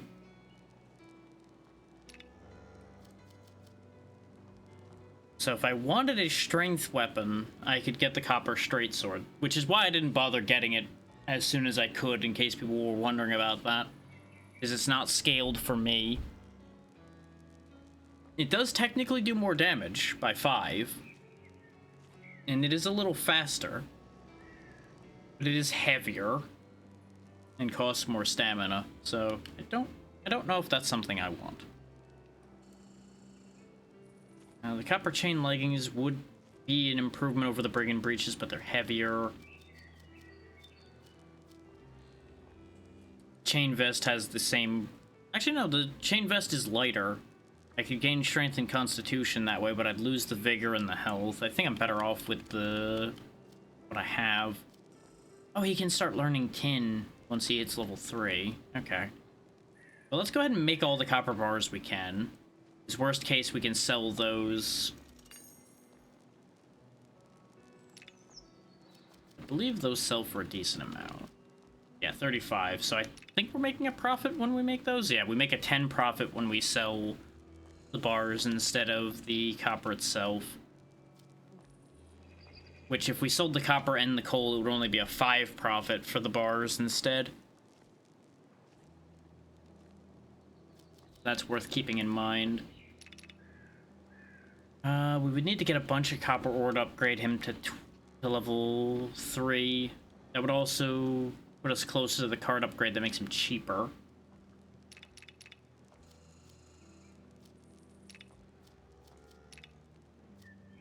I just don't think I need anything else from him at the moment is the problem.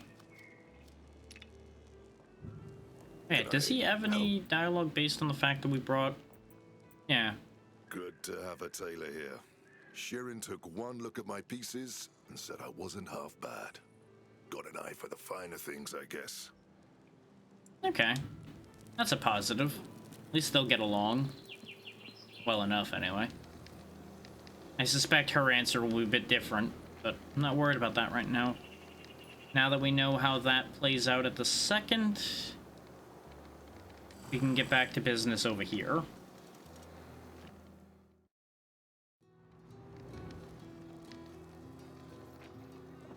I also wanted to make sure that Ulfar didn't have anything new for me before I committed to spending money elsewhere. Did I just, like, completely blind eye to this? I must have. Either way, I'll buy the Chaos Splinters because we can afford them and they are an improvement for us. And now we have our second equip slot, but why would I make use of that? Because we don't have other weapons.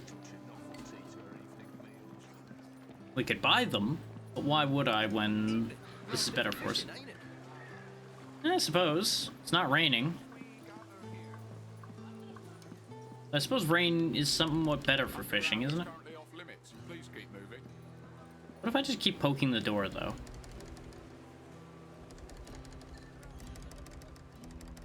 Apparently he doesn't care after the first time. He's just like, you're making a nuisance of yourself, go away.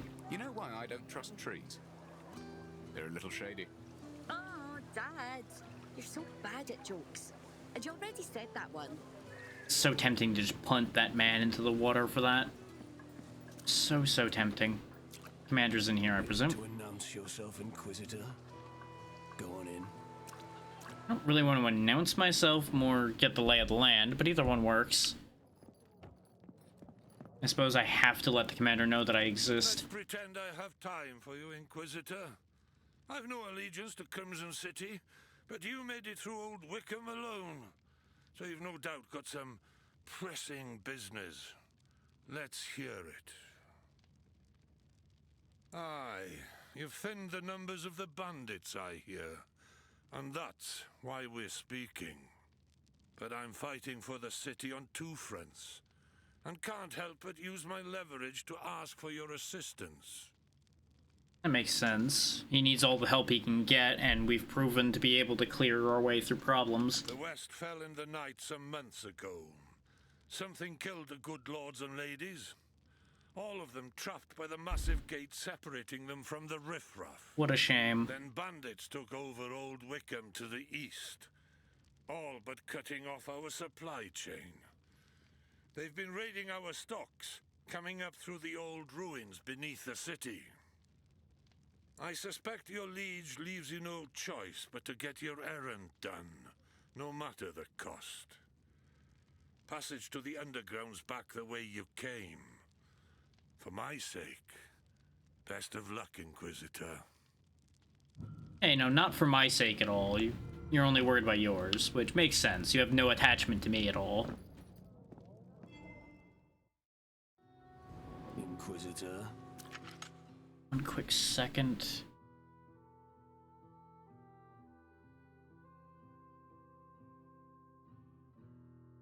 It is slightly annoying that I can't just immediately mouse out of the game. I have to tab out completely. There we go. Making sure that everything was doing what it was supposed to. It is in borderless already, so it's not like that's the problem. Weird. Was double checking because, like, maybe I forgot.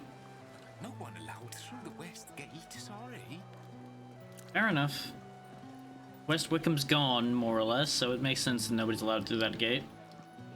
So I've got to go down into the basement. Go on in, if you must. I mean, somebody's got to do it. It's not like you're gonna.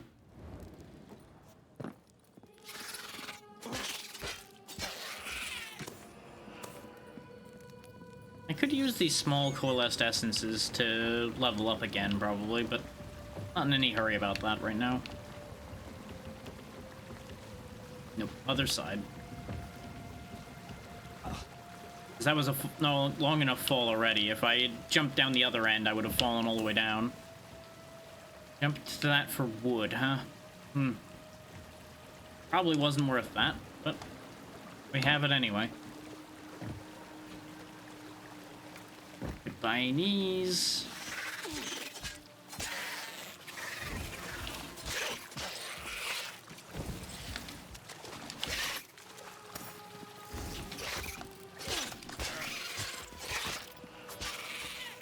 Yeah, they do poison. I thought I remembered that.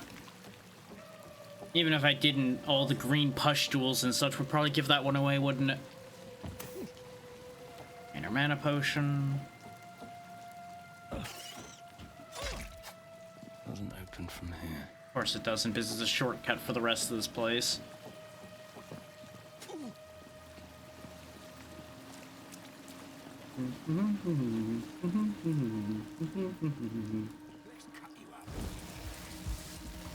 Anyway.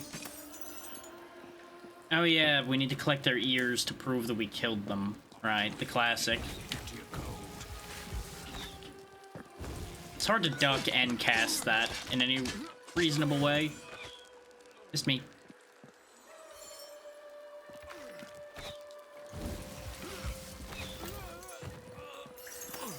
Okay, there's 2 more ears.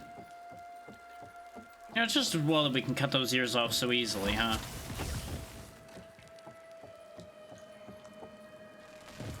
Gonna get you. Bye.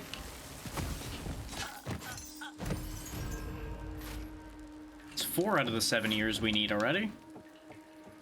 I seem to recall it took me much longer when we did this before. Open. I mean, it doesn't open. Shenanigans.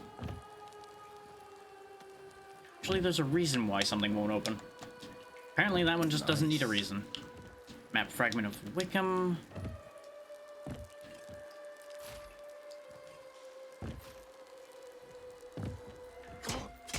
Aha! I need a lockpick. No, less aha.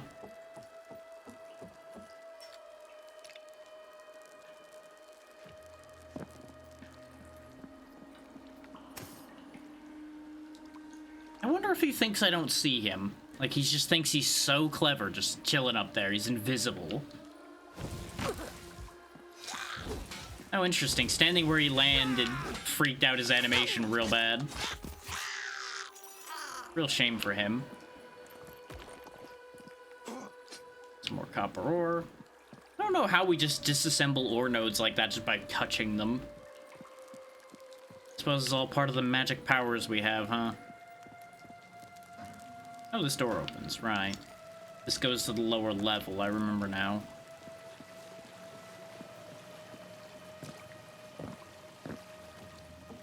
I do think we're getting through this faster than we did when we were doing the demo. But that really shouldn't be a shock, considering we did most of this once before. Just a matter of getting through it. And then we'll hopefully see new things. When was your time?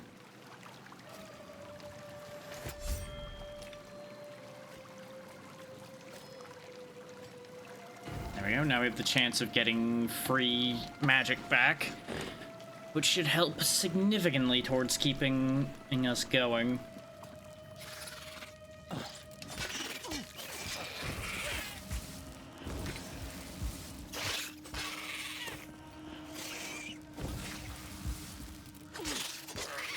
Oh no, I didn't get both of them. There we go. I do think the extra bit of magic buff is making quite the difference for our spells. Is that a trap or an archer? Ow. It's the traps. For the other one. There we go. Yep.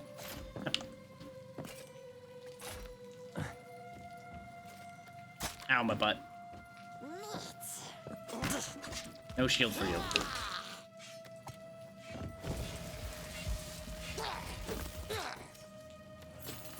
I think I'll take this. Ooh, I got his weapon. Don't think we can even use that in any real capacity, can we? It's not too bad. It's twice the weight, which is too much. Interesting scaling, though. The fact that it's got... What is that, spirit scaling? Because it does wild damage. Huh. Neat. Yeah, that is spirit scaling. Okay, I did recognize the symbols correctly.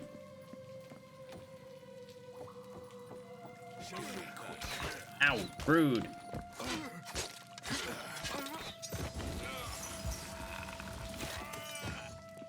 Very, very rude to just shoot a man as he's climbing down a ladder.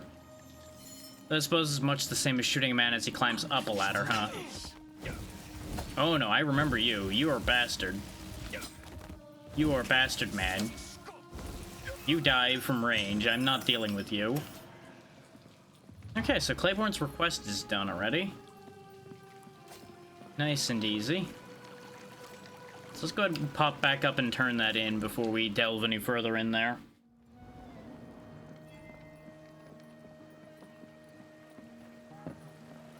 As he may very well give us more work down there anyway. I don't remember what his second quest is. I don't even remember if there was a second quest from him in the demo. Oh, you wanted me to help your daughter stuff the goose.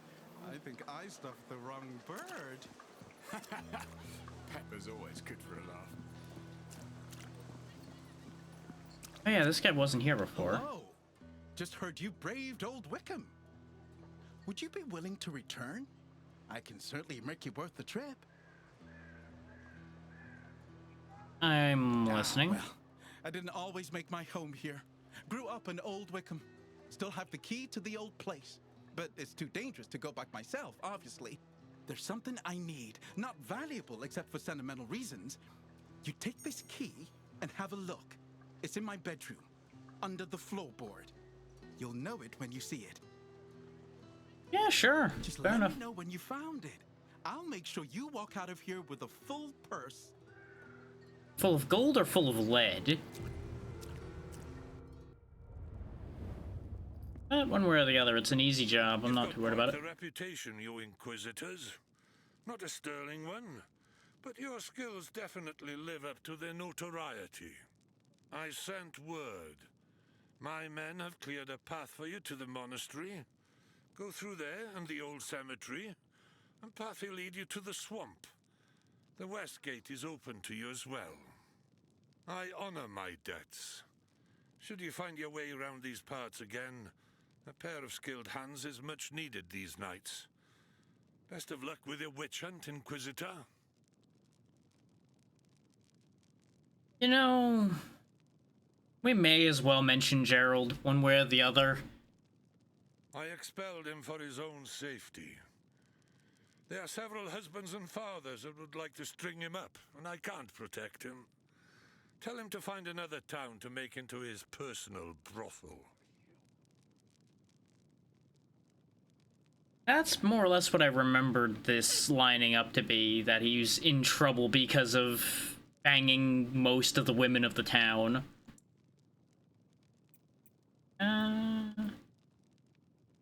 This is a foolish question, because they would then be indebted to the Crimson City, and they'd probably get pulled under the yoke of that government, and they don't want that. This is actually a fair question, though. Why is it built on another city's ruins? Wouldn't be the first. Wickham's been here for centuries. Before that, there was Old Wickham. And before that, a fishing village, some say. The city below, some reckon it stood here over 1,000 years ago. Maybe more. At some point, it was swallowed up by the land, along with its secrets. Most townspeople won't set foot in it, say it's cursed. I won't set foot in it because parts of it are a bloody sewer. And best not to even think about all the things squirming around in the depths. That's fair. There was a time when our harbors were full, and our roads... While he talks, I'll fill my drink. Traffic. Sure, it was mostly for the benefit of those at the top, but there was stability and safety for all. Even if it was mostly to protect the few. Then, one night, we woke to screams coming from West Wickham. That's where all the nobles made their home, separated by a gate from the rest of the city. Few of them made it to the border, crushing themselves against the walls until shapes came out of the dark and carried them off. Since then, the gate has remained locked and the port's empty. We've ripped out the gold fixtures and traded them for price-gouged provisions. And I reckon we'll keep picking the flesh from her bones until she can be resurrected. Yeah, you may as well. If nobody lives there and it doesn't belong to anybody, you may as well use it to save the town as best you can. Why not? We'll ask the question anyway. Value their independence. We'd bleed for Wickham until there's nothing left in our veins. We'd fight to the last man before bending the knee to a god king. I don't expect you to understand. I understand better than you might think. The entity guiding this Inquisitor is not as attached as the Inquisitor is.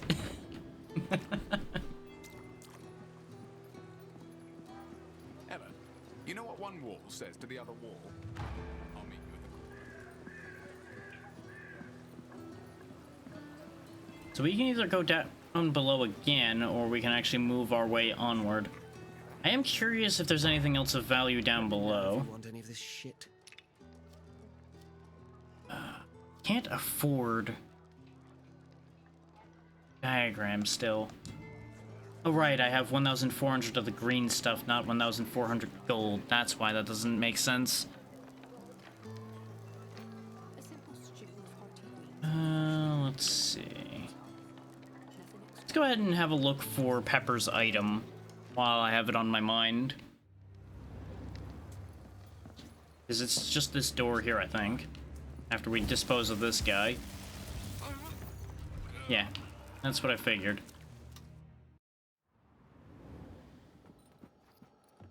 Because I remembered seeing a locked door and it just made immediate... Place is haunted.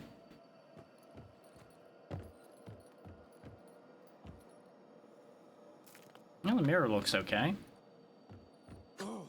Kind of expected weird things to be in the mirror, but it's just our distorted reflection. I'm just taking another look at the paintings now that the revelation about this place being a little haunted came up. Top middle there doesn't look quite right. Their ears look wrong. But that might just be the fact that they're wearing weird hats, too. It's a little hard to see. Because they could have like those head wraps.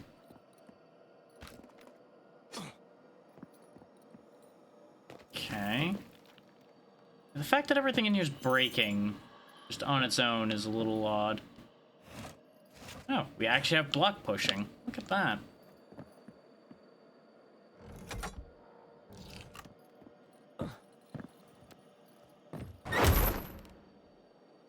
Rude. I pulled that lever for a reason, video game. Fine. Going this way, then.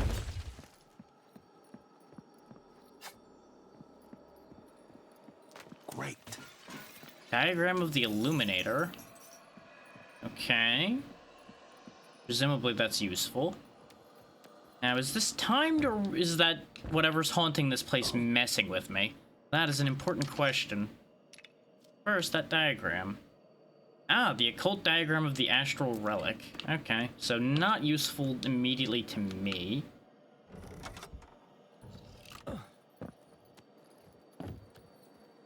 Okay, it is just timed. That door does open.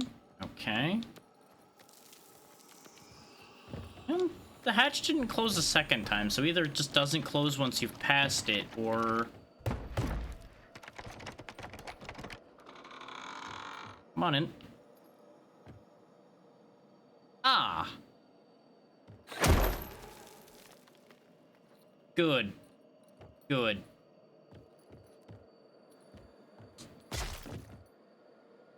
These are presumably the source of the curse. Uh-huh. The dead are a little upset.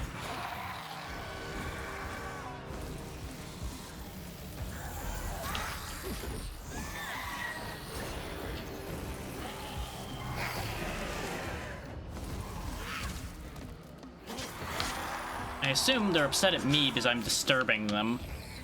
And they're upset in general because of all the things that have gone horribly wrong around here. Considering, you know, presumably they were either hung by the bandits or they may have chosen that as their way out.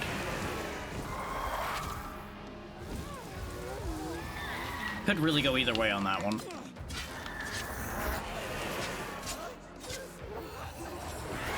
These situations have a way of being an either or. But thankfully, a little bit of magic takes care of the undead reasonably well. Arcane cores looked like some kind of book as well. Prism learned. Okay. We learned a neat new trick. Oh, it's an astral relic skill. But I don't have an astral relic, so I can't use that right now. Place down a brilliant prism which gathers energy based on any physical or astral damage you deal near it. Once fully charged, the prism shatters, dealing 50% of its charge as astral damage and granting you light barrier of 10% that amount. Can store up to 869 in energy. Interesting. And I can just blow up the relic at any time. So that's cool. And it can be upgraded. Wait, actually, can I upgrade this? I can.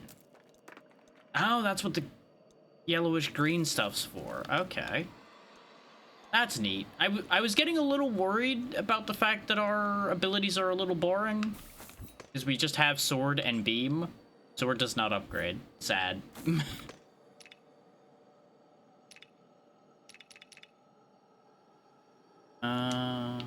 So that happened, though. We cleared out a ghost.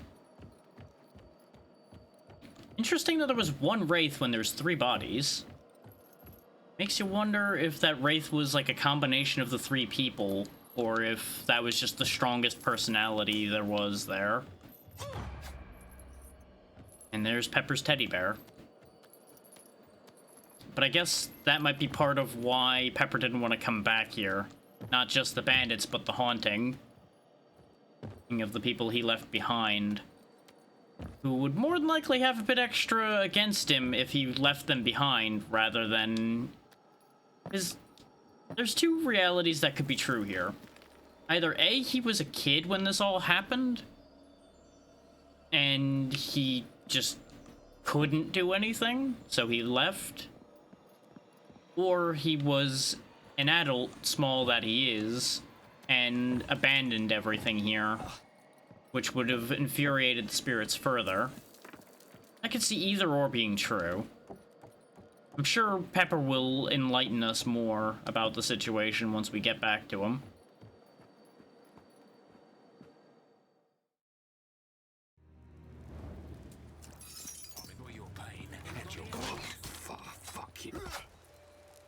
It's actually kind of neat that the gold from that bandit was still sitting there after we ran through all of that.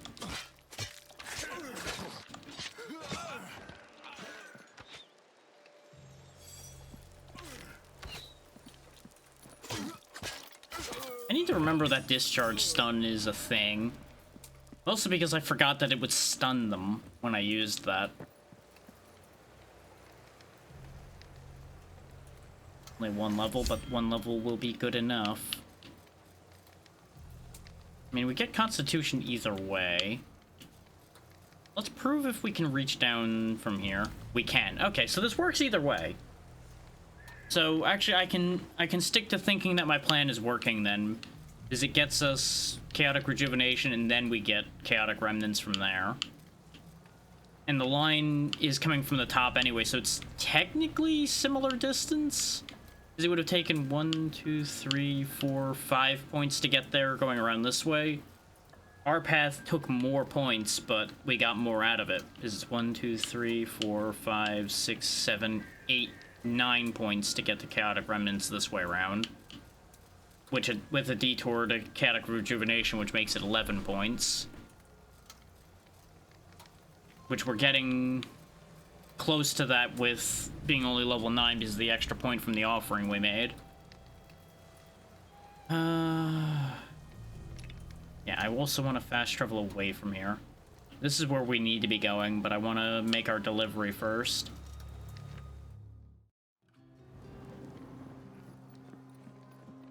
Considering he did make us an offer of a purse full of gold.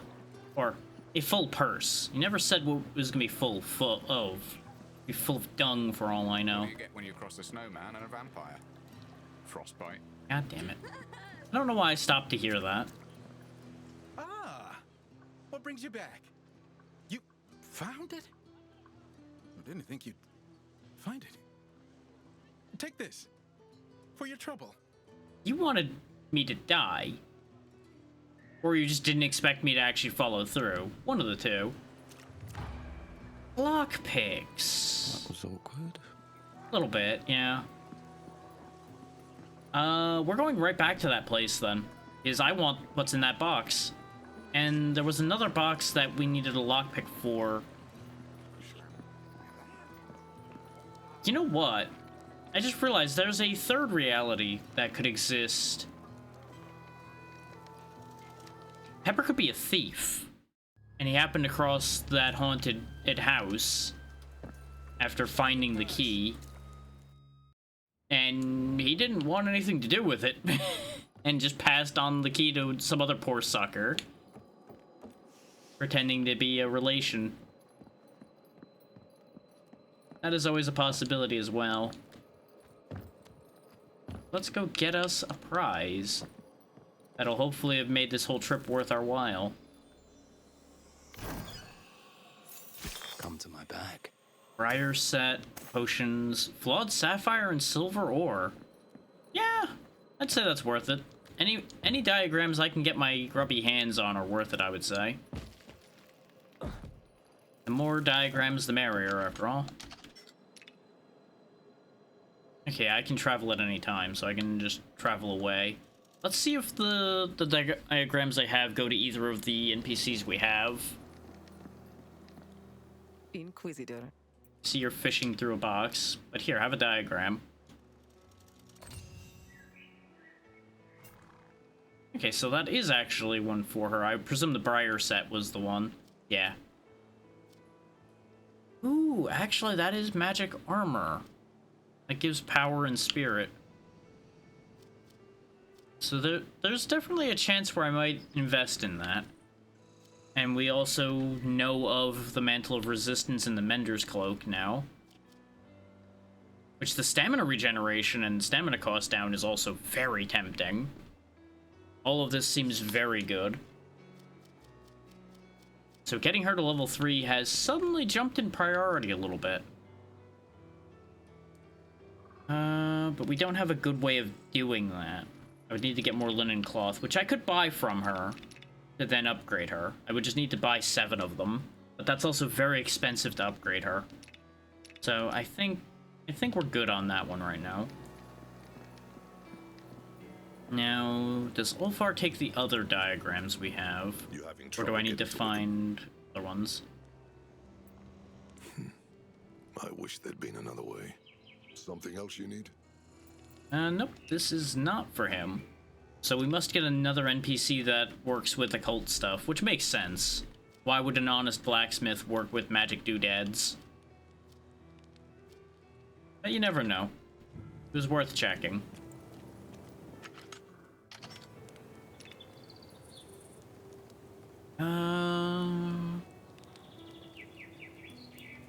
The chest in question was down here somewhere. I don't remember entirely where that locked chest was anymore, if I'm honest. But I do want to finish exploring down here before we move on. I waffled about it in my head while we were doing the other thing, and I am just too curious what's down here to leave it flying. Not to mention, spending more time in an area I know I can handle might be a good idea before moving on, since we already were having a bit of trouble here. Getting stronger is advisable at that point, just from pure logic.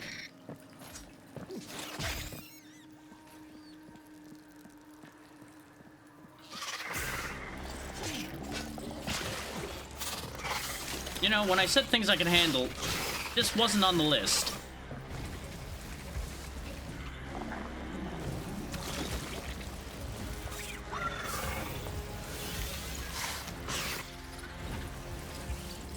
the bright side, our increased magic power is definitely making much shorter work of this freak.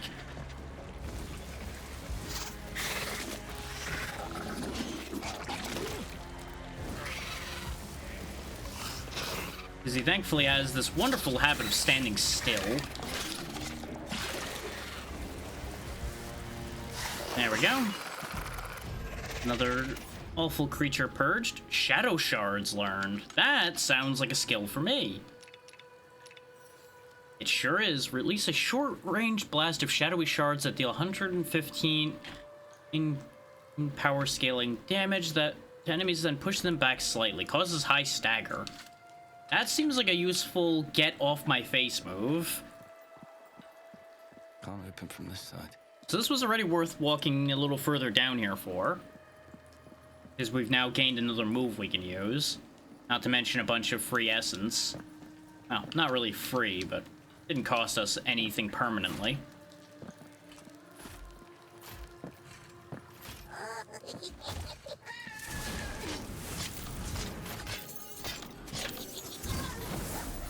Wow.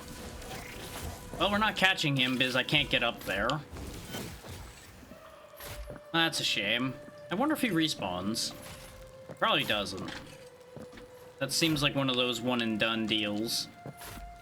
So you would have had to have happened across him coming from the other end, so you would have not had him just immediately get into an unreachable position. Unfortunate, but, you know, that's how these games go. Let's put our bandages on the bar. And actually make use of one of those. Since I fully anticipate getting shot again. Case in point.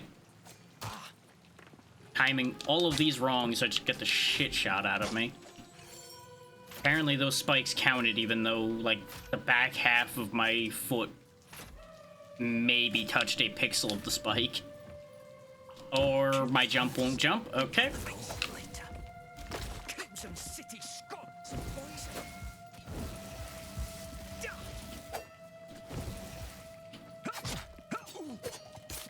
Oh, you bastard. Remember when I said those guys are bastards? That's why. The dodge and stab that they do is upsetting to deal with.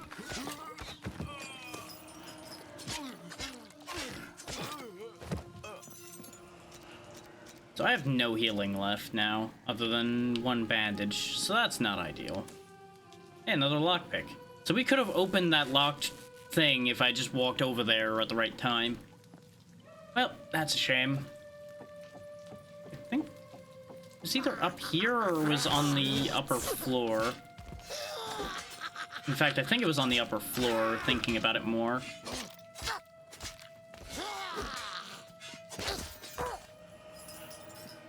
Yeah, because this is where we just fell, so there's no way it could be here. I think it's actually on the floor before this one. We have another lower floor, but it's locked away from us. So I guess let's touch the checkpoint and then go back upstairs and see about finding that chest. Up 10. Yep, there we go. Chaotic Remnants can be our next level now. And an extra hit of Constitution put us over 500 health. Doesn't hurt. I think. Shiny baubles. Oh hey, another bandit cape.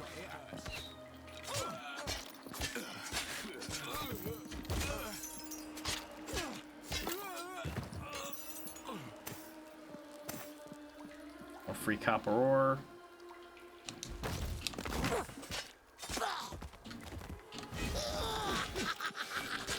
Oh, good to know that these nodes respawn. So we could technically get an infinite supply of gems and ore then, so that's good to keep in mind.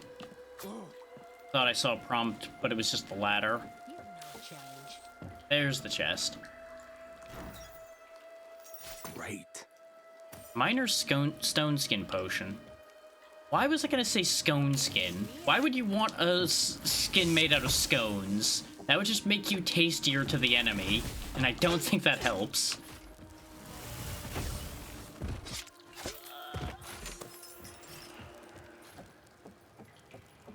Alright, so that cleans that up. Technically, there's a bit of pathing here that we didn't do, but that's just... Oh, no, there's an item there. Which was another lockpick. God damn it. I could have just gotten the thing while I was here. I shouldn't be surprised by that, should I?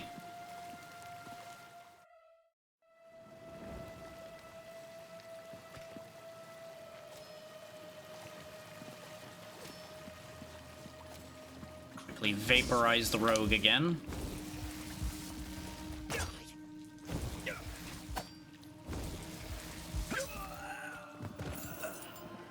I don't even know if I can actually get around anymore in here, though. Because we couldn't climb up further here. No, was it here or here that the weird little teleporty guy was? I think it was actually up there. But I think the other path is also a dead end. But let's go double check to make sure first. I know the path to the left's a dead end.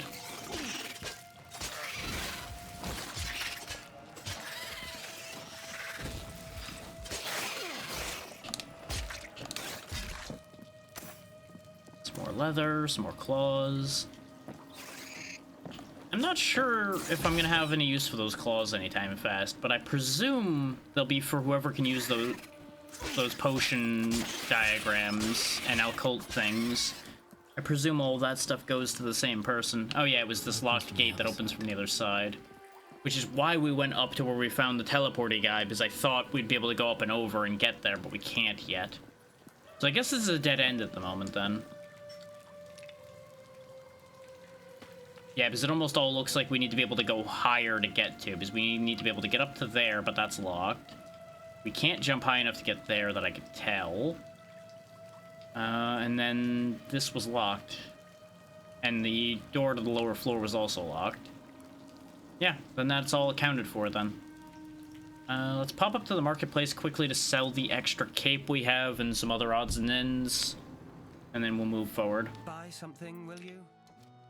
How about I sell you something? Could sell him a pile of cheese to go with his wine.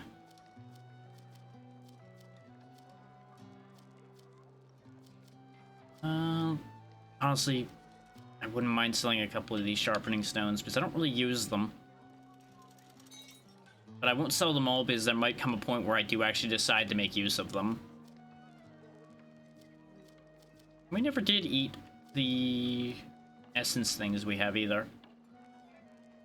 You want to toy with that Savage Broadsword at some point. We'll sell the spare bandit cape. I may very well just like hang on to a copy of everything just for sake of having them. And the buyback is always nice. We're still 600 short of the treat on oils, but I presume since it's alchemy recipe, yeah, it says there can only be used by an alchemist, which we don't have yet. I don't know if I've missed them or if that's just not something we have a choice for yet. We'll go talk to Gerald real quick. Oh yeah, we never did go in the inn. Maybe somebody useful will be in here. I completely just skipped past this place. An inquisitor. Hope you're not here for any of my patrons. Not that I know of yet. I suspect you're looking for Commander Claiborne. He's at the end of the street. Guards outside the door. Oh, and if you ever find yourself back this way, stop by. Got something that might test those famed abilities of a Crimson City Inquisitor. Okay. She sells a cookbook, which can only be used by cooks, which we don't have yet either. Food would be useful to have, though, because it is a pretty hefty buff. I completely forgot about these. We'll snag us a few cabbage dumplings, because they'll give us another option for healing my health and mana. I'm not worried about the bread. We'll grab a couple rabbit broths for when we're going to be dealing with boss fights, if I know they're coming. Mushroom stew wouldn't be bad either. We'll grab a couple of those just in case. Okay, none of the rest of these are NPCs, so yeah, I was right to ignore this place at first. Other than not having those buff items. We'll walk out and back in again and see if that causes her to have that dialogue for whatever that job is. Inquisitor. Nope, you don't have whatever that job is still. Okay, we'll deal with you eventually.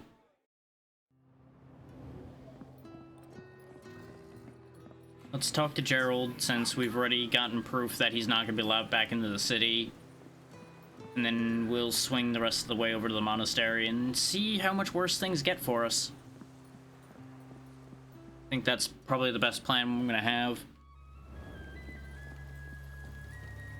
Oh, this would respawn. I may as well take it. It's free, after all. What's the good news? It's good, right? Well, your face says no, but my optimism says fuck yeah. You know, I respect that. Yeah. Well, check that again. Really sucks. How am I gonna make a living without selling hope to the foolhardy? Tips to the treasure hungry? Yarns to those yearning for yarns? So, you're a bullshit salesman. No, I'm a man of the world. A natural-born treasure hunter with knowledge of all things traps, treasures, maps, and monsters. I make it my business to know things and help those a bit more reckless to find their way to the lap of luxury. Yeah, The place sure. to go. That's something. Yeah, I think I can work with this because I kind of have to. I don't know if I trust him, but he did give me more lockpicks, so you know what? I trust him enough for the time being. And I suppose we should go check on him at the witch tree and see what else he offers. Because he might be the one that does the map fragments for us. In fact, looks like he might actually be over here rather than with everybody else, so we'll start from the Hunter's Trail and go to the right to find him, I suppose. Yep, find someone who can complete the map fragment. I kind of figured, since he touts himself as an explorer and a guide and everything, that he'd be useful for that. Most would look around this camp and see rock bottom, but I got here, and do you know what I saw? Spooky woods and oxwee. But then I squinted a bit, and you know what I saw? Opportunity. Good. Good. Give him the map fragments and that'll get him experience. Which gets him to level 2 straight away. Oh, he's also our bestiary. Okay. The Bandit Bowman. This variety of bandit likes to ambush wanderers on the road from a distance, preferring to strike before they've been spotted. In other words, cowards. The Brigand. They have a weapon and may actually know how to wield it, but more than likely they will rely on numbers more than skill. Still, these are desperate and bloodthirsty killers, and they only need one lucky hit, so watch yourself. The Broadsword Gremlin. What an adorable little guy. If he would just put down the sword and shield, I'd give him a big hug. The Ghoul. Ugly, malicious creatures that were used as shock troops during the age when monsters invaded failed or so they sang. They can still be found throughout the world, which means they're still breeding somehow. I don't want to think about how that works. They actually tell you how much essence they drop and what items, too, so that's nice. The Gutter Rat. A large, disgusting rat. What else do you want me to say about it? The Imp. Flying tricksters that are annoying individually and deadly in a swarm. Fucking imps. That was 999 poise, because they can't be stopped. Okay. Plague Scavenger. Giant rats that are not only grotesque, but poisonous as heck. If you see any of these around, you can assume you should not drink from any nearby water sources. I do like that you have to kill more of a target in order to gain information on them. It's not like an instant bestiary. Putrid Ghoul. Many die not from the encounter with these monsters, but from the festering wounds they inflict. I once saw someone carve through several of these beasts and not even notice the infected scratch before it was too late. The Rogue Mage. You can always talk your way out of a fight, but sometimes there are others out there that just see you as competition. And sometimes they just want to test their latest spell on some fresh meat. Someone who throws a spell at you for no reason. You teach them some manners.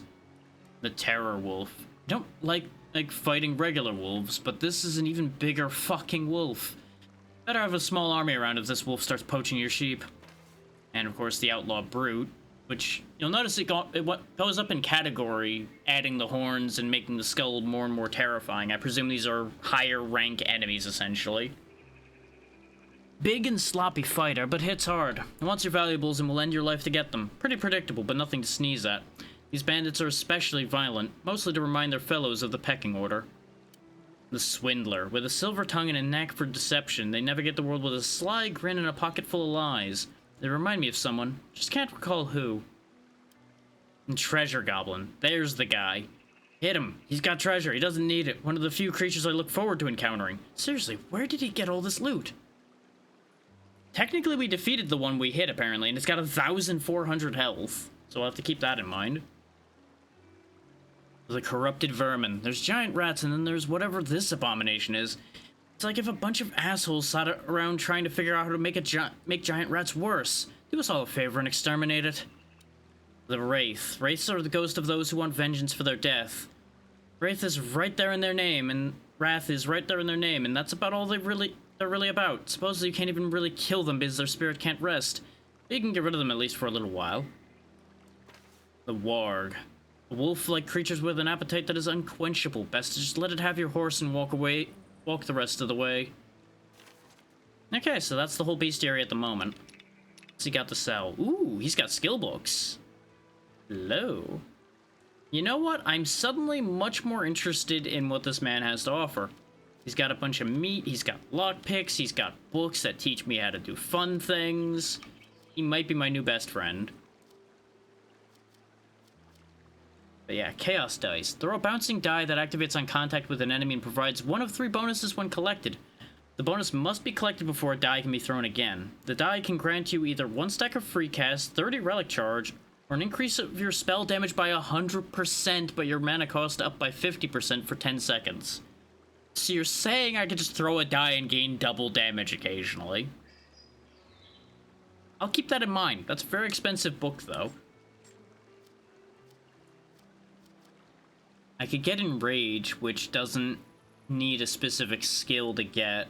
Raises my physical damage by 15%, but makes me take 15% more damage. The rest of these all need masteries that I don't have. Or we could get Uppercut, which is something we did have in the demo. Which is a useful move and uses up adrenaline, so technically I could grab that. Oh, that's how Reactive Blast works. I saw that when I was cycling through. I'm like, do you just throw a bomb? But no, it causes a chemical reaction with the poison you've put on things. You know, the Rogue might actually be more interesting than I thought, because I really do enjoy these, like, crazy cause reactions with insert things here moves. Like, one of my favorite archetypes of a character is the, like, scoundrel types that use trickery to save themselves. Have a look.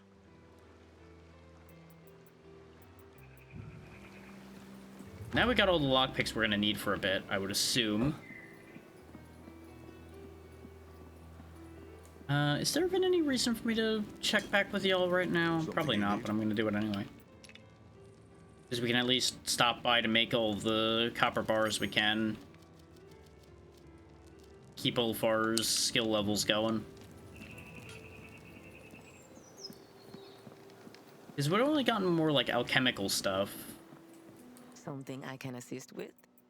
I'm curious, what do you think of Gerald? Gerald certainly added some flavor to the camp. I'm not sure I like the taste of it, but at least it's less bland around here. That's fair. I should have asked Ulfar about Gerald as well. From what I've seen, he's as skilled as he is quiet. I assume, just like most of us on the road, he has a past he'd rather not bring up. Or he's just not much for words. Could be both. I have no interest in being nosy right now. I should make more bandages, though. Actually, yeah, this will allow me to push her to level 3. I throw together 1 armor kit as well. There we go. Do I actually want any of this Briar armor is the better question. Because we lose the stat bonuses in most cases. And rather than leaning into what my character's good at, I do kind of want to actually compensate for my weaknesses at the moment. Because that's basically my choice at the moment, is do I compensate for weaknesses or do I commit to the bit and lean in? That is surprisingly decent armor value, though. Only E.5 less than the Brigand Vest. I expected it to be more like a 2 armor value, and it does have 2 defense. So it's not terrible. A little for protection. The only one we can actually make is the headband, though, and that's the only one I really wouldn't want. Because if I'm losing my defensive stats, I'd rather have some power to balance it out instead of gambling on 7% magic crit chance. That just doesn't seem worth it. Now, we could make the gloves, but that's the same problem. We'd lose 2 defense in this bonus in exchange for garbage. Like, I'm sure that magic crit chance pays off. It just may not pay off in my situation.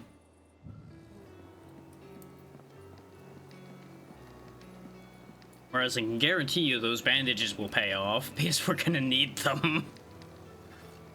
Okay, so it's off to... Wait.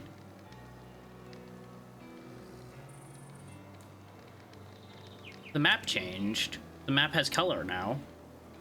I assume that's Gerald giving him the map fragments, I presume, enhance the map, is now there's a bunch more icons on it.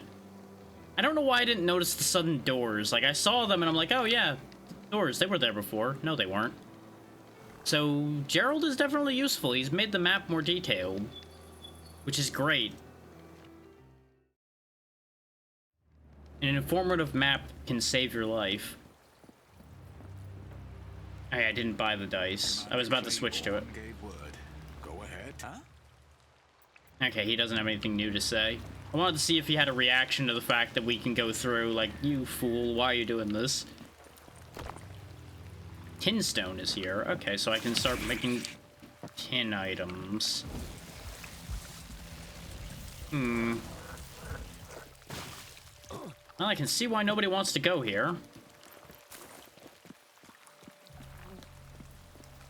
More wolves. Oh yeah, we can go through the west gate too, can't we? We're probably meant to go this way first, though.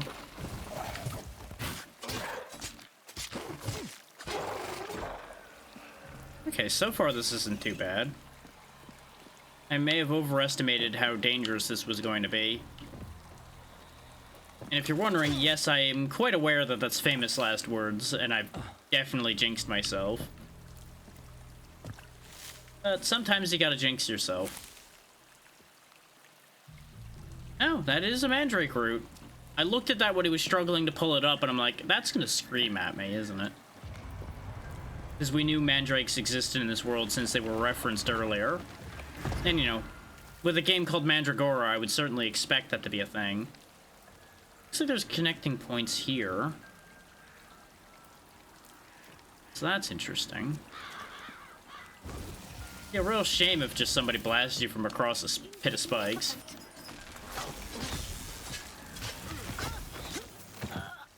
Real shame that you can't concentrate on casting when you're getting stabbed, isn't it?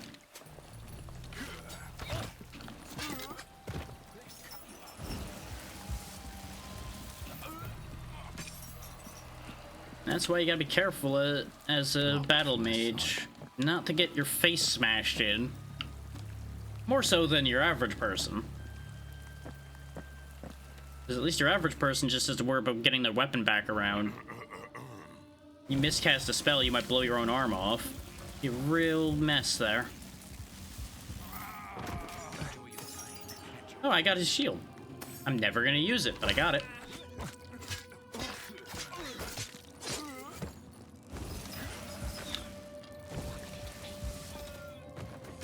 I won't leave this here. I mean, I could leave that there. I already have one, but I can sell it at least.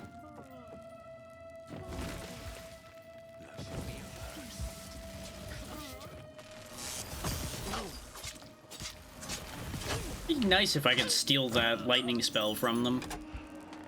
It'd be rather convenient to have another or different type of spell at my disposal. Oh, that's what it opened. I should have guessed. Yeah, that's a bit heavy. 8 weight is a little bit much. Yeah, I can't even equip it. Because we need combat mastery in order to wear that at all. Which makes sense. Your average person picks up a door-sized shield and they're like, what do I do with this? How do I even function? Okay, so the Mandrake root, as expected, is a special material, so that's good to keep in mind. We have no talent points at the moment. I just have nothing but bad feelings about this drop down here. Interesting that it's like a side drop there. You actually like cling to the background. Doesn't open. Not yet. Where there's a will, there's a way with all those things. That's an instant kill, huh? Or at least does a lot of damage, because we had most of our health bar when that hit me. I saw it and I'm like, nah, it's probably not gonna kill me. Whack, dead.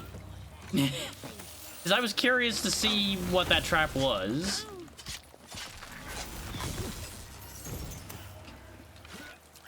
And what do you know? Once again, curiosity killed the drag.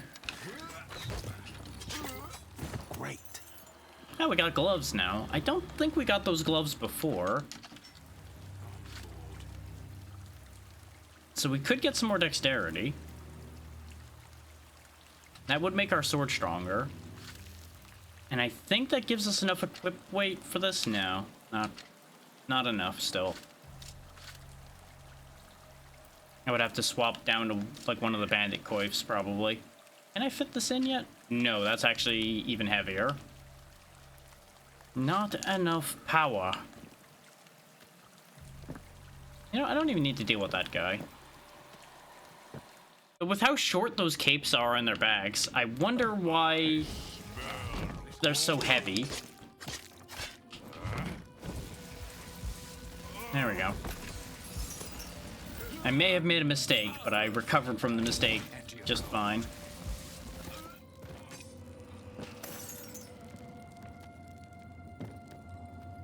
Okay, just bear in mind that trap really hurts. The goddamn man-sized mouse trap.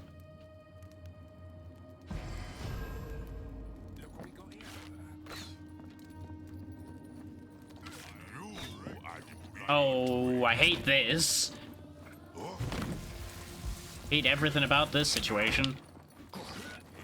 Oh, right, you can't roll through them when they've got their shield up like that.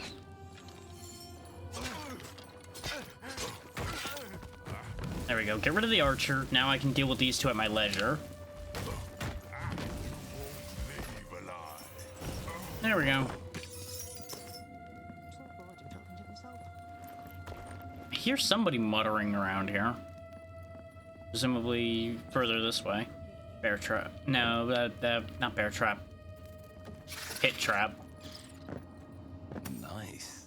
Ah, there we go. There's the map fragment of the area. I can bring that to Gerald in a little bit. Get better information of this place. This, I presume, opens the door and makes a shortcut back to where we just were. Yep, that loops that around. Perfect.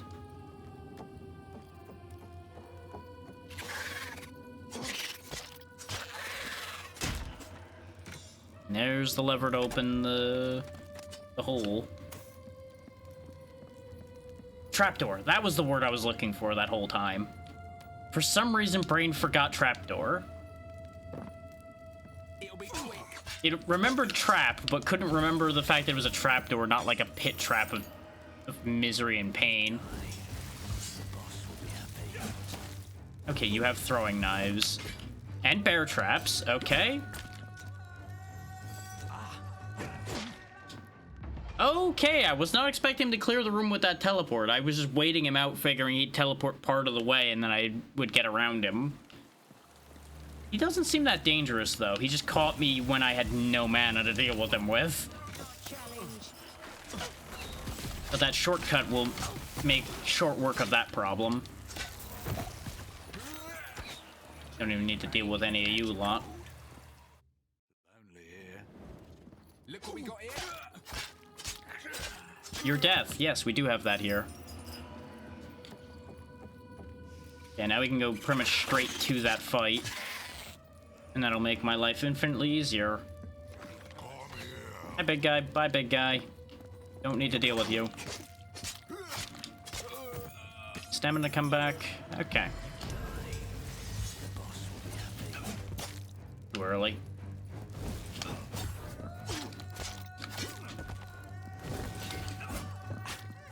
Okay, you can't duck his throwing knives at all. You just have to jump those. And he does have a range limit on that teleport. Just it was further than I thought it was.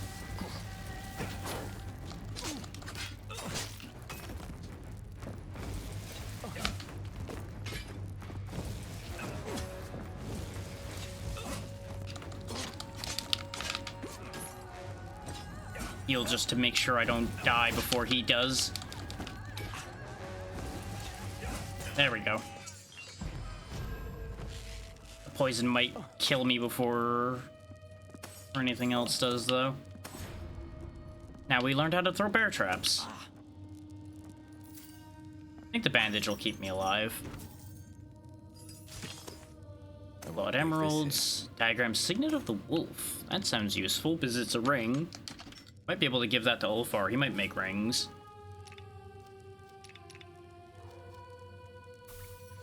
Of course, that's an assassination skill. It's kind of neat that you'll learn skills for all of the classes, regardless of what class you are, which opens up options for when you reach 25. Like, hey, do I want to make use of the things I already have, or do I want to pick up something else based on what I think I can get? Oh, we also picked up daggers from that. So that's good. If I had the room for the Savage Broadsword, I'd play around with it a bit. Which, we can technically at least swing it. Doesn't seem that much different than the regular Violet Blade, though. But it would be a different damage type in case we run into something that's resistant to chaos.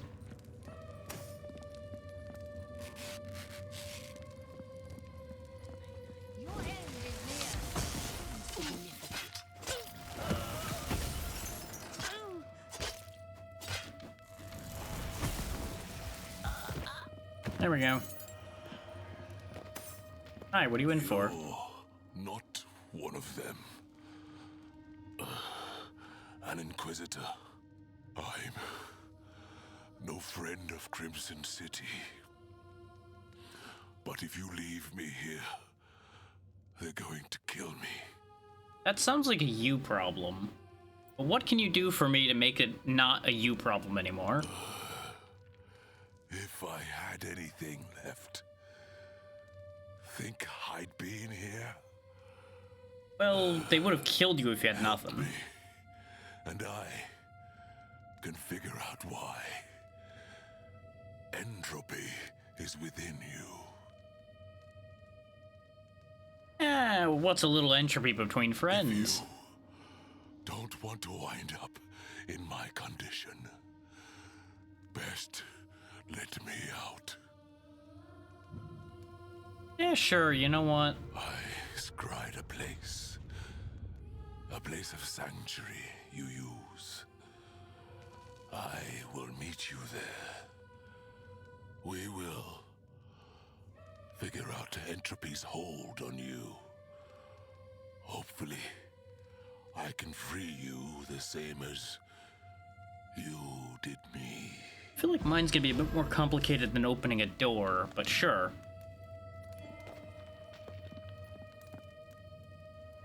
Yeah, must be gathering what few things he had in there with him. Open from this side. I'm gonna destroy you. Yeah, now we've got our guest at the witch tree, so that'll be helpful. He seems like he at least understands magic, so he may be exactly the man I'm looking for. He may also be our alchemist. I don't anticipate him being our cook.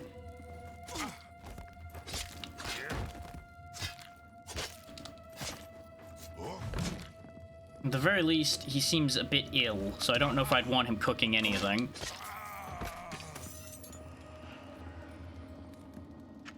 Do I push to get to a checkpoint in here somewhere? Actually, looks like we've covered basically the whole ground here. Aside from going up here. So... I'm not sure that this monastery really leads where they might think it does.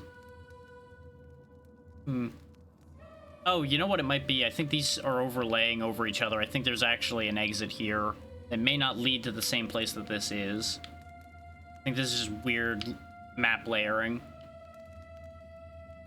Because if you look, see, that's layer 2 instead of layer 1. Just like this isn't actually technically connected here. They could do with having a little bit more of a separation there, I think, but it's a thing. Let's warp out of here, though, just so I don't step in the man-sized mousetrap. And I am too curious what... Oh, wait, he's down there? How do I even get to there? Wait, that door's open now. That's how we get to him. We open this door and go below. So let's go through here, because we can give Gerald the map fragment and then go see Reese.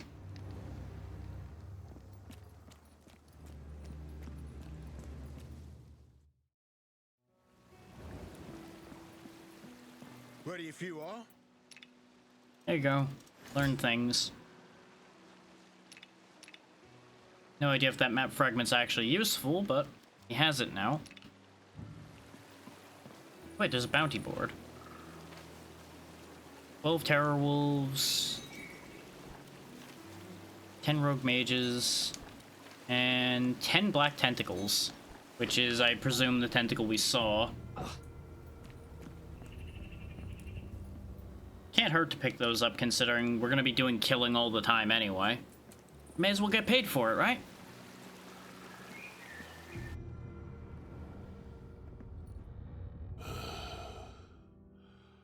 The journey took much out of me, but I have managed to craft some simple runes in anticipation of your arrival. My name is Reese. I did pronounce it right. Mage of the royal family of Dracodon Citadel. You saved my life. I do not have many years left, but I will repay this debt with the time I have. Okay, so he can enchant things. He's the one who takes one of the diagrams we have. He makes runestones, which... Okay, he just slaps those on items to make them better. I don't know if I'll indulge in those runestones yet, unless they can be put in and out of things. He also just sells one of the runestones of protection and vitality he has. He's where the fangs and claws go. Okay. Okay. And yeah, enchantments are just him slapping the runes on things. Okay. What diagram do I have for you, then? Or I give him the diagram. What diagram? Goldsmithing? No. Stone skin. Oh, it's probably the Astral Relic Illuminator thing. That's probably the diagram that he uses. That would make the most sense. Inquisitor. There we go. Now he has that diagram. Yep, the Illuminator. Which, we don't need that anyway, because we're not using Astral Mastery, but now we at least know where it gets made. Which also means he'll probably be able to make us other offhands later. We could push his level if I wanted to, but I have no real reason to do so at the moment. Because everything he can make for me, he can currently make. 2 strength, 2 vigor is actually very tempting, but it's only for head and chest, and I want to say that those are 2 parts that I'm not committed to keeping yet. But hey, we've got another NPC on the team. We also have a lot of essence I probably should spend. Just realized I have 5,000 essence. You need something? Nope, the diagram I have doesn't go to you. So he doesn't do rings. I kind of figured he wouldn't, but you never know. And I would assume she's not going to do rings either as a tailor. That wouldn't make sense. See something you like? We do have more parts.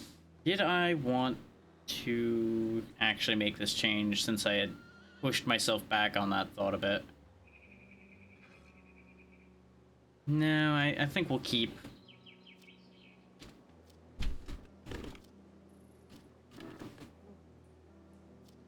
Did I want the linen cape for the mana cost reduction? Because that's all it would give me right now, because we don't have any serious use for relic charge. Because I think that is how our discharge thing works, but I'm not using it that much, so I don't think there's any reason for me to worry about that right now. So no, I don't think I'm going to worry about that. I think we'll just keep for the time being. Slap another bandage or two in my pocket. This way she at least gets some more experience.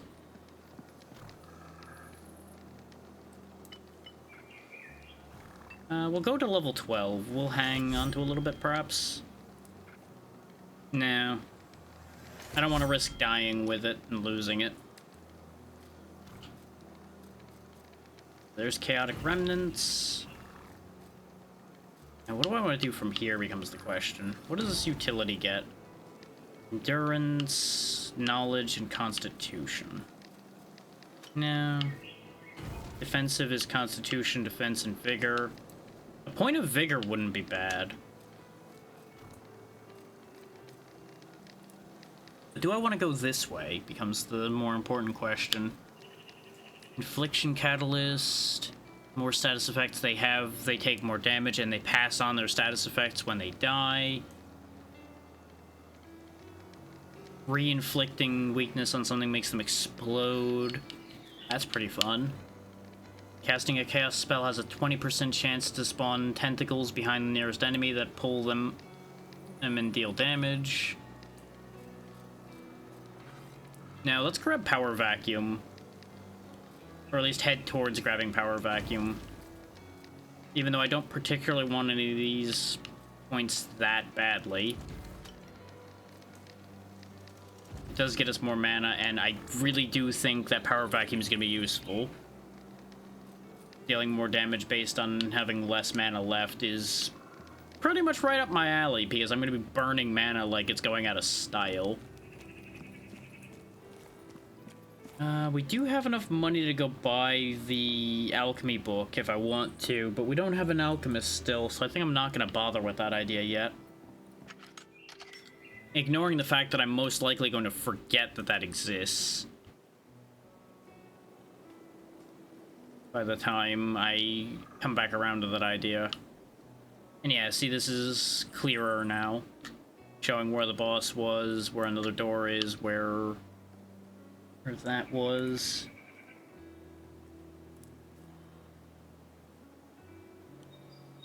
Yeah, it's a mineral spot. And now you can see more clearly that there's a doorway there that we didn't go to. That must be where I'm expected to go then. And this is just weird layering. So, I think we're going back in there then. Look what we've got here. To be crushed.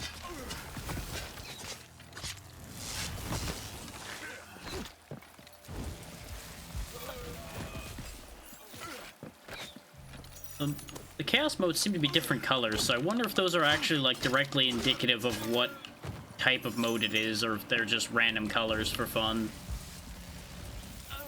Could go either way with that one, really.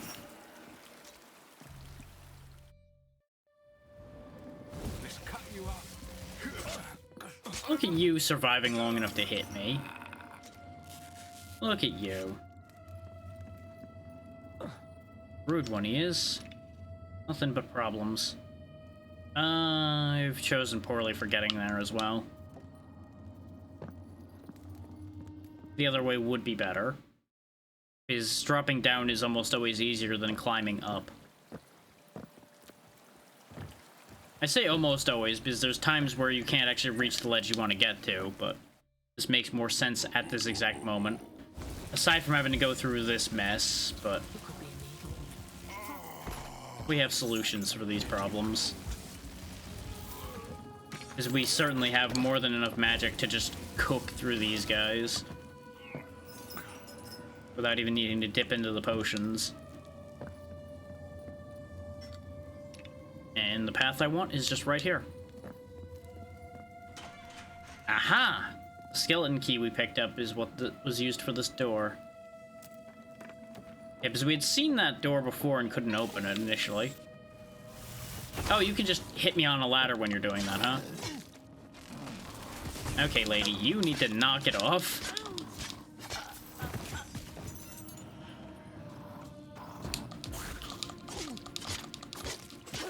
I'll grab the item they dropped in a second here. I just wanted to make use of the bonus we grabbed. Shiny baubles. Root woven relic. Ah, it's a wild relic. 20 mana. It's basically the wild version of the relic we're using. Okay. But hey, it's free. And he's right, it is a shiny bubble. Yeah, I saw you, you sneaky little bastard. Rip.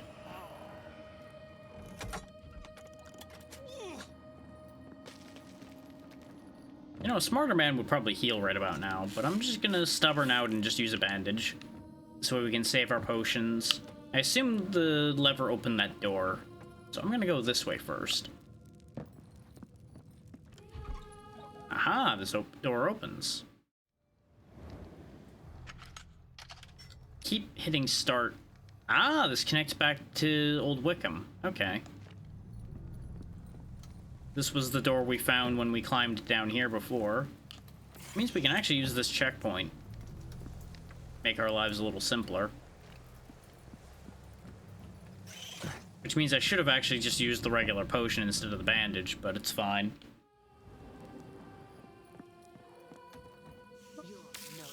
Hello, goodbye. Oh, the tone has changed dramatically when we got here.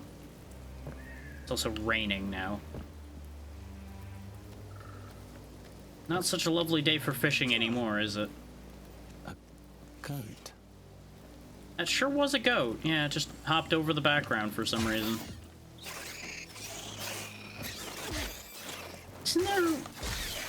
Isn't there a specific thing that one of its... a specific creature where one of its forms is just a goat? Hmm.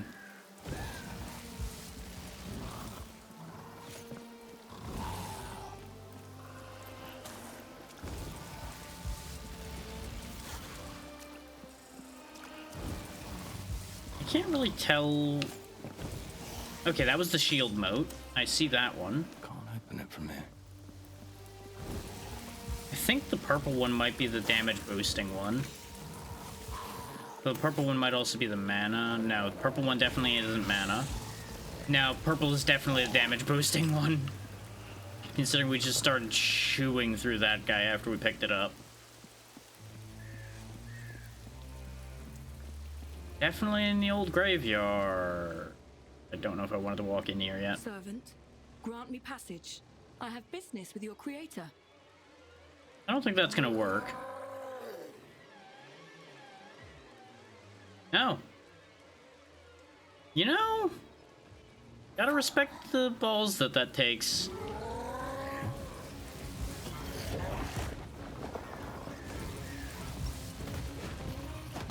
Makes you wonder if we could have done that too. Yeah, the blue one, thinking about it, that is the one that makes the most sense to be the mana one.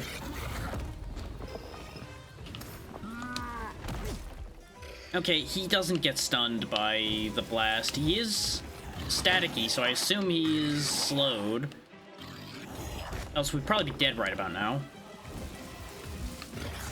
I love the jolly trot he has when he's coming to kick my ass. Quite literally in this case.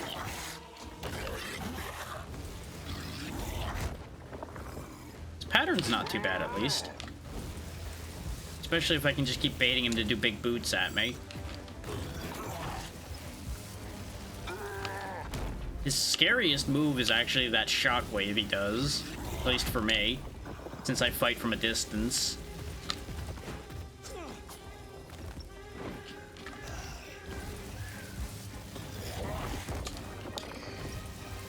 There we go. Easy. Bestiary updated. He explode. Heavy attack learned. That could actually be somewhat useful to me. Makes sense that we'd learn heavy attack from a big guy like him, too. So I suppose I could see it being a place where you gain a shockwave ability, too.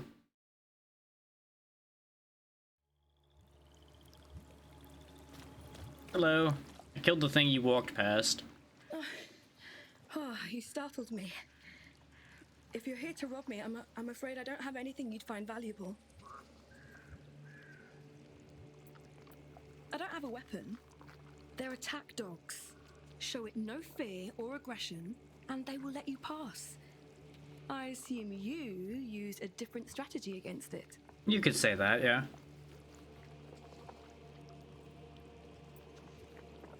I don't like conflict, but you're right. I'm not entirely helpless. Here's hoping we both find our way home safely.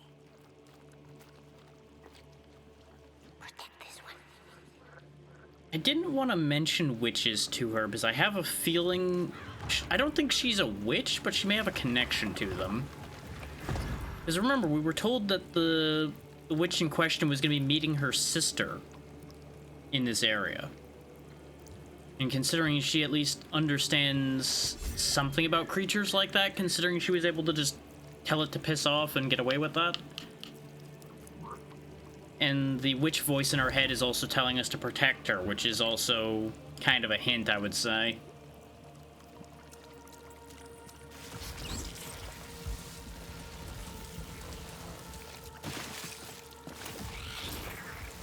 Also, she walked through here, apparently unbothered by all the tentacles, so that's a whole other thing. But, you know. No accounting for taste, I suppose.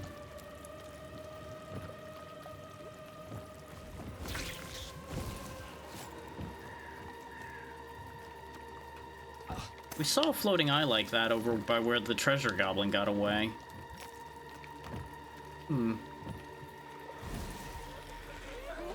Oh, we got ghosts. Which do a freezing attack just like the Wraith did. What a beautiful crystal flask. That's the same shape as our healing flask, so I presume somebody can fill that with healing for us. Probably when we find our alchemist, which may very well be Branwen. She does seem like the type to know her way around alchemy. Oh, the eye just drops fat, huh? Interesting. Hello. Taking this.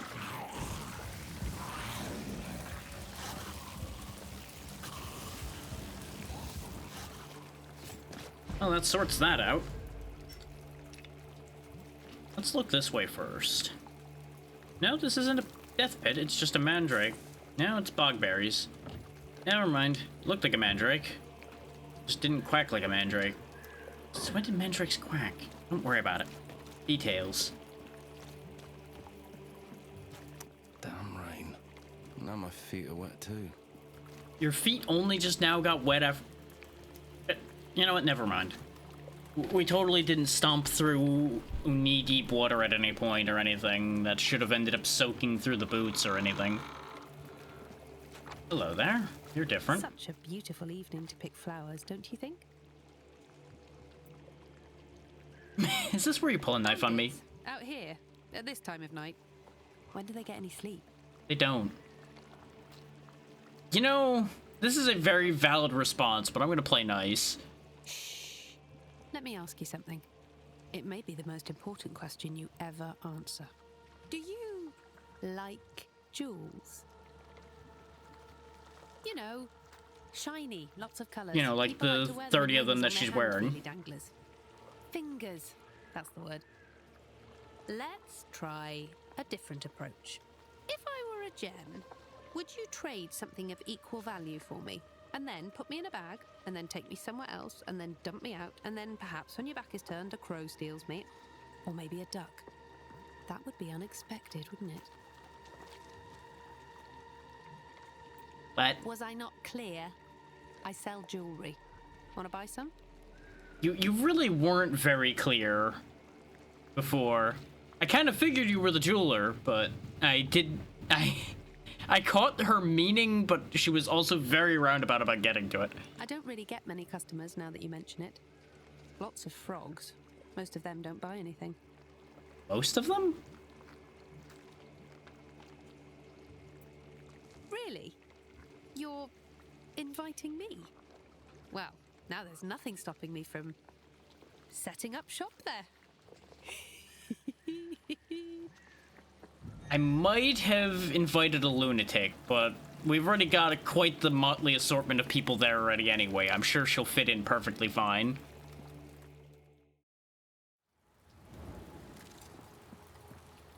Oh, this place stinks. But at least it's dry. What do you expect out of a mausoleum? Do you expect it to smell of roses? Actually, it might, because people do perfume the dead sometimes in certain groups. Details.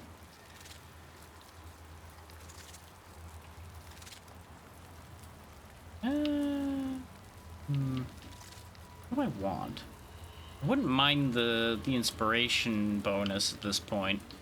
But at the same time, I also somewhat feel like I'm past that idea. Because I'd have to go out of my way to go back for it now. We really don't need more knowledge when that's 10 points ahead of basically every stat we have.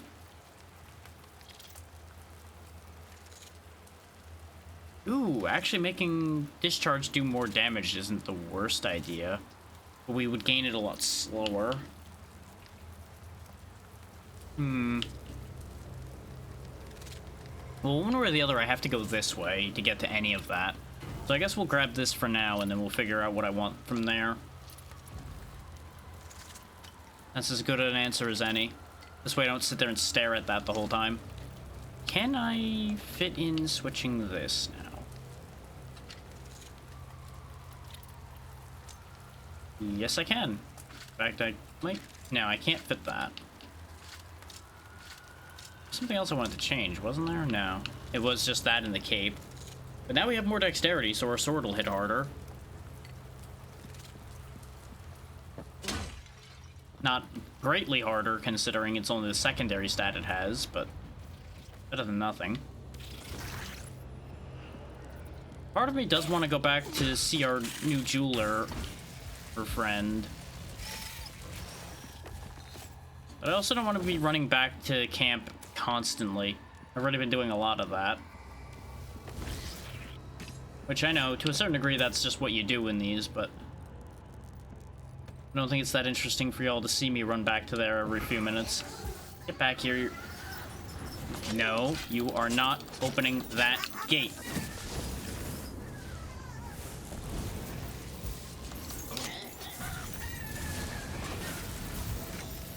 Got him.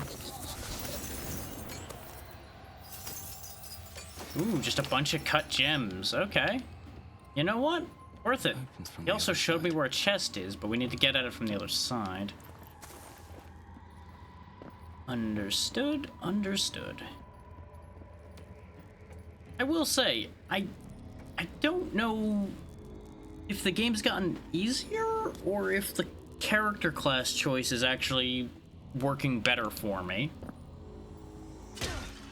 So I really feel like we had more overall trouble in the demo than we have been having now.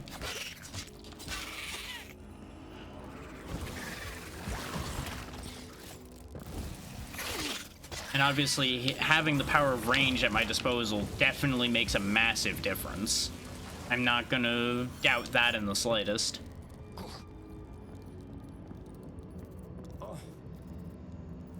I think we can all agree that range just makes things like this way easier.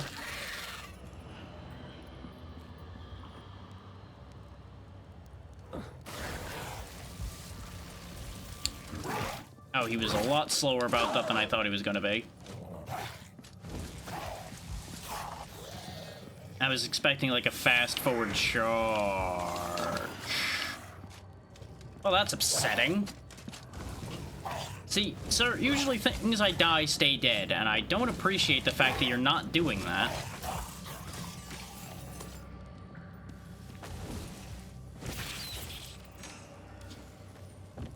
There's a chest up there as well, but we need that grappling hook we had seen mentioned before to get to that. Is there just a spawner of those eyeballs down here? It's the second one now that appeared in the exact same location.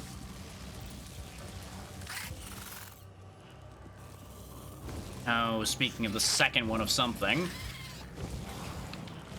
I hate to see that.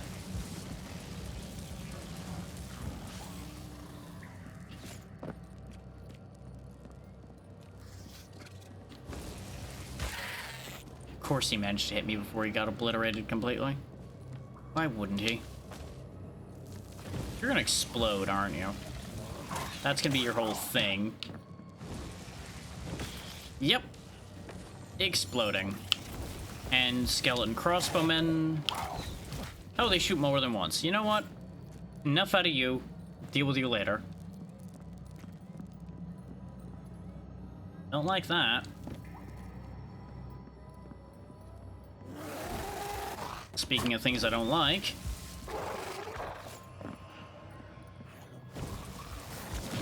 You know, just because I said that I was talking about things I don't like, that doesn't mean you had to show me another thing I didn't like.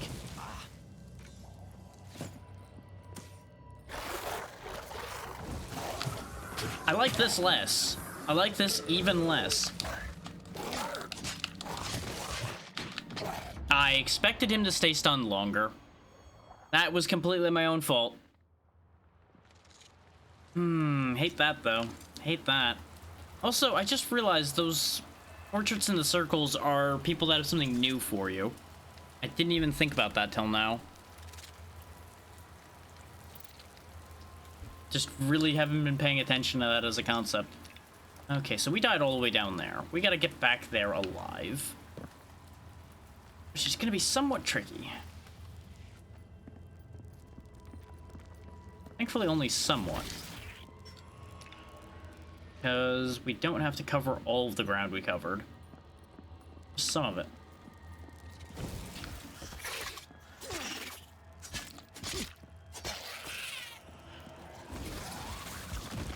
We at least know what the spewing guys do, so we don't have to just stand there and tank their acid spit to learn what that does. You know, some of them are more upsetting when they just shake to death like that.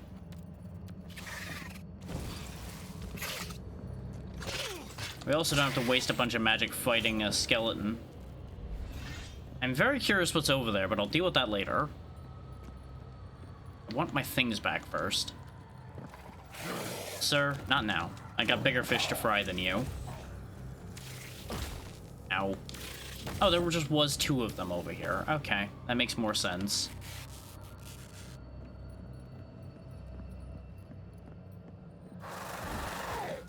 Thankfully, I backed off enough that our essence is easy to reach without fully triggering that ambush. I mean, I may as well deal with said ambush, though.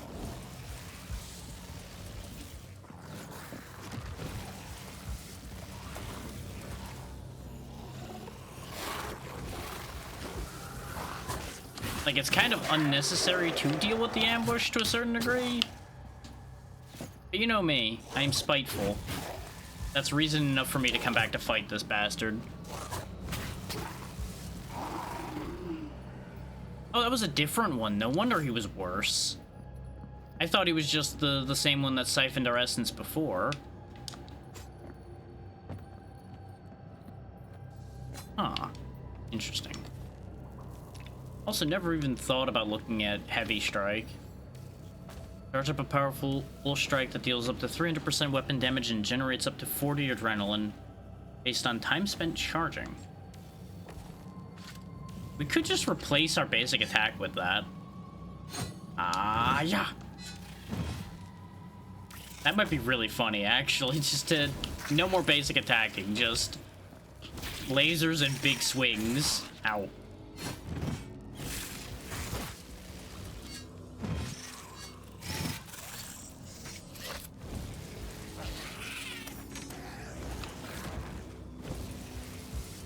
If you're wondering, is this gonna get him killed?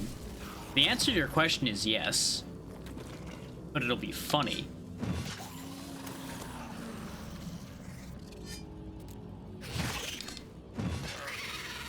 decently effective, which is the screwed up part of that idea.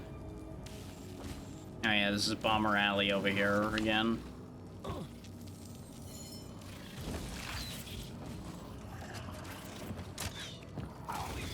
Home to the double shot crossbow man that I dislike so much.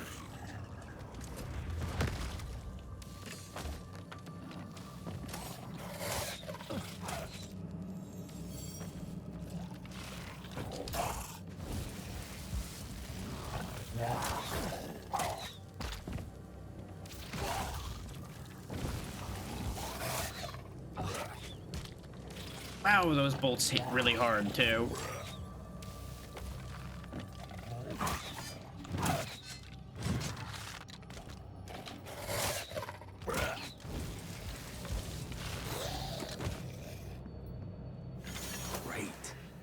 Okay, that was just for the map fragment. That's unfortunate.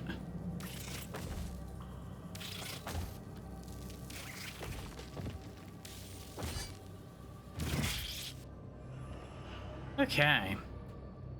Good news, we're making lots of adrenaline. Bad news, we have nothing that uses adrenaline.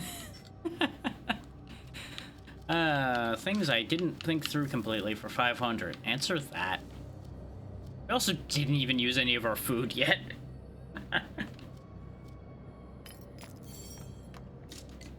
We'll go ahead and have a snack. Actually, I should eat the other food item as well.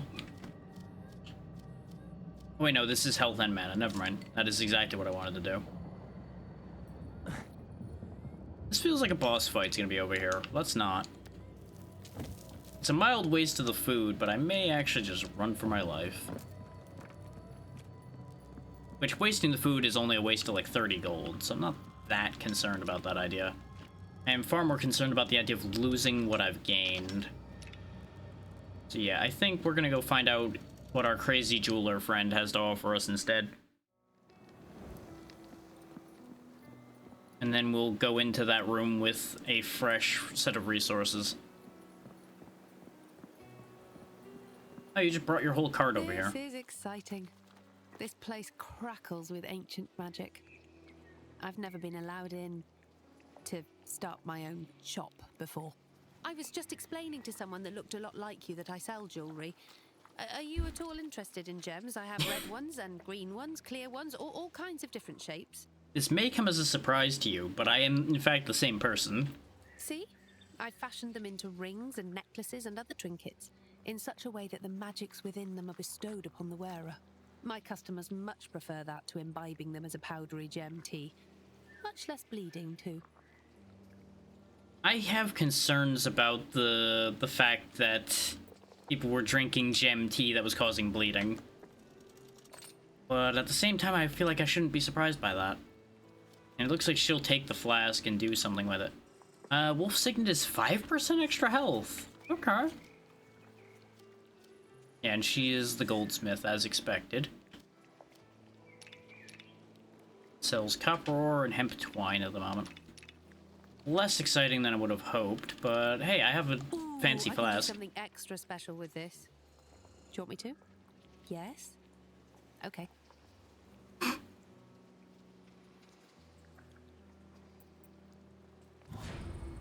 There we go, flask number upgraded. That's what I assumed that was gonna be. I kind of expected there to be more to it than, you want me to do the thing? Okay. And we have another map fragment that we can give to Gerald as well. See something you like? You want to grab a couple more bandages. Oh, we don't have that much linen and cloth though, so maybe I just won't grab any more bandages at the moment then. Yeah, I think I'll hold off for the time being then. Ignoring the fact that those are resources that are there for you to use, but you know, I don't want to use all of them at the moment. Can I help? I don't think you can right now. Yeah, because I can't make use of the tin bars yet because you're not a high enough level, which means I do need to make some copper nonsense in order to make you better.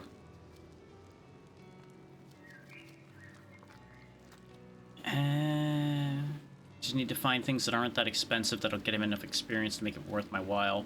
Copper bars are apparently still worth a decent amount, so here, just make enough copper bars to gain a level then. Now we can work with tin. Not that he has anything to use tin for right now, but we can work with the tin.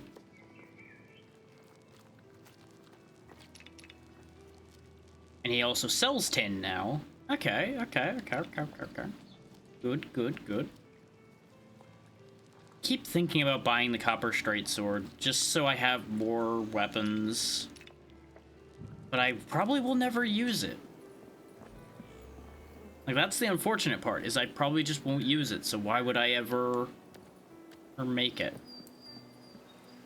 The answer to that question is just to have it. Ready if you are.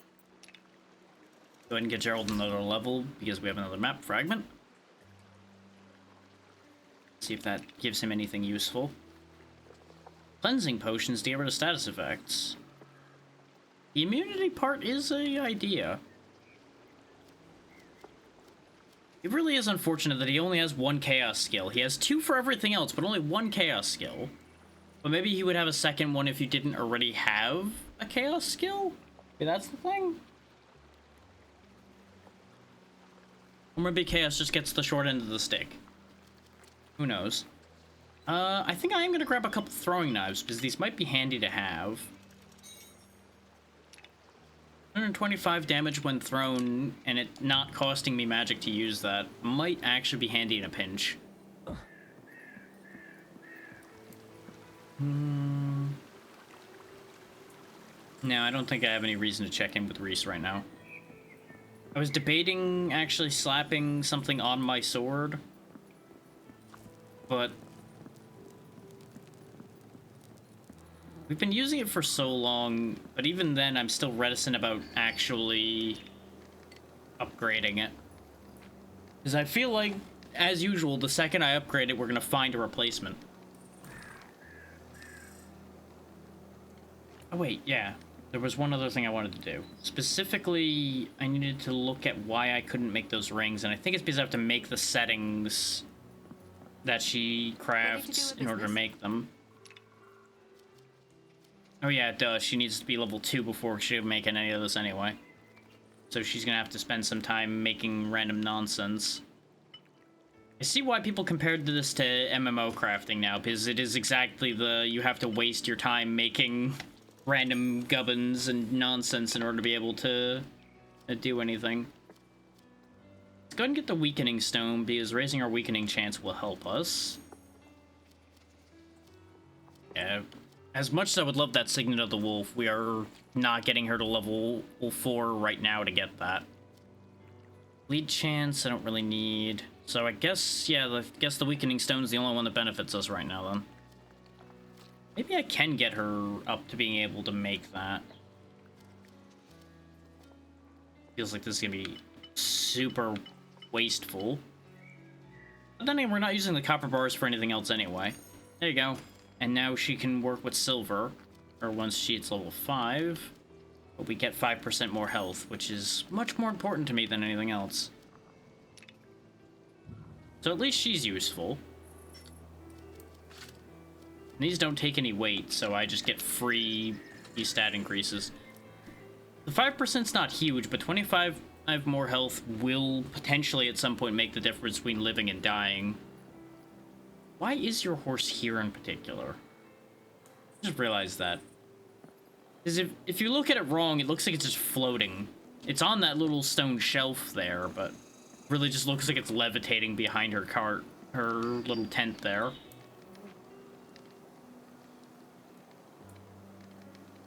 Yeah, we did just now get to grab Seep Swamp where we were supposed to be. All of this long roundabout path just to get to where we were supposed to be. Just think, if we'd been able to open this door, we could have cut out all of this just to go down here.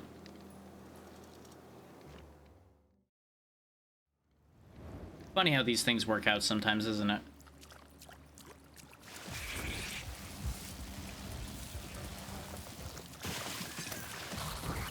Okay, they drop anima cores as well.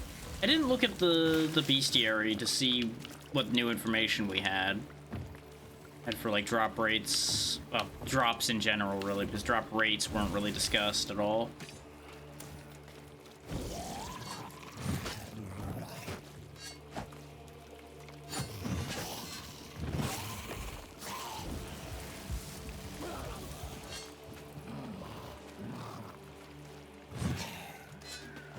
swung too early. Against slower enemies like that, though, these heavy attacks are actually kind of handy. It's much more stamina efficient. Let's not go back in there for a second. Let's see what's over here.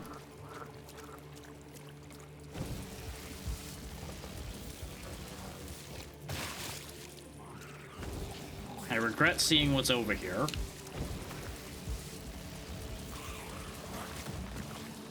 There we go. We do need a bunch of tentacles in order for us to finish that one quest, though.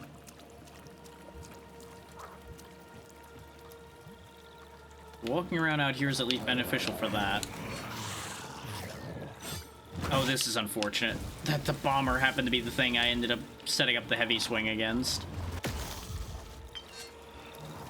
At least they don't blow up instantly. That'd be really awkward if they did.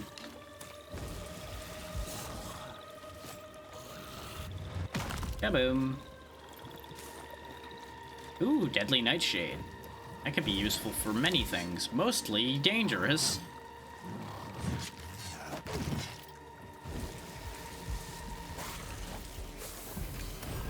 Yeah, I kind of figured they'd leave poison behind. Judging from them being all bloated and everything, you know? That just makes sense. Come on, get in range. Funk. One more time. That stuns for way longer than I think it does. Funk. Box. How get to box? Presumably through these jerks.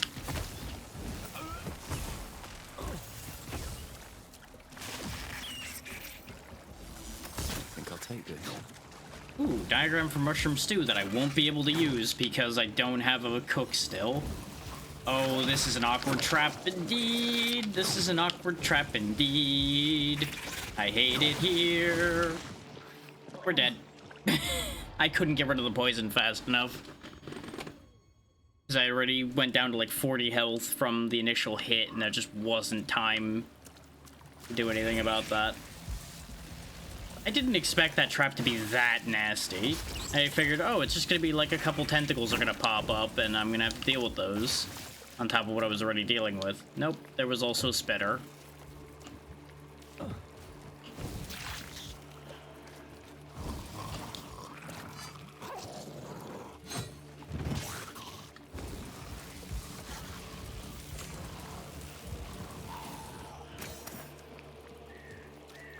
Yeah, overall combat efficiency-wise, I don't think switching to the heavy strikes was a good idea.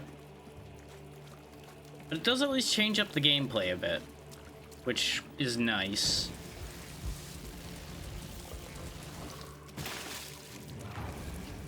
Not enough games will let you just trade out your basic attack, like just because you want to. Now, don't get me wrong, trading out your basic attack is frequently not a good idea. But, you know, more games should let you make stupid decisions, is also what I'm getting at with that sentence.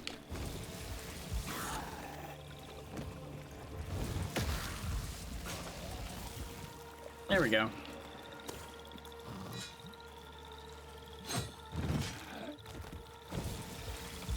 This really is just a side-scrolling action RPG, though, complete with me just solving all problems with the power of beam.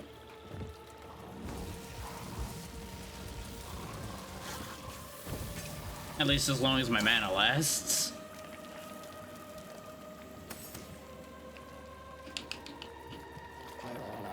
Oh, right, there was an extra one.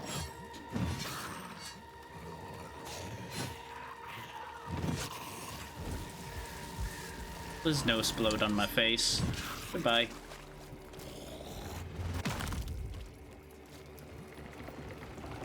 I'm curious to see what the explanation for why those guys explode is, though. So I presume there's an explanation in the bestiary, or at least, like, some information on them in there. Oh good, I did land that jump. There we go. Wait, did she hit the bat, or did I hit the bat? Imp, rather. Either way, That's one nice thing about the heavy hits, is much better at knocking enemies off cliffs.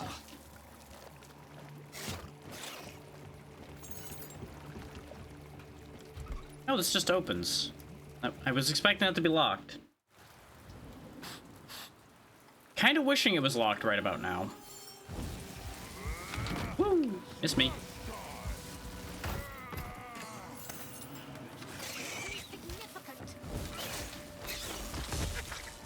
Okay, yeah, there is friendly fire. Maybe not necessarily completely friendly fire, considering, you know, that was a bandit blasting an imp, but... Oh. Still good to know that they can hit other enemies. Another one bites the dust. Hold that thought. Another one bites a potion. Just me.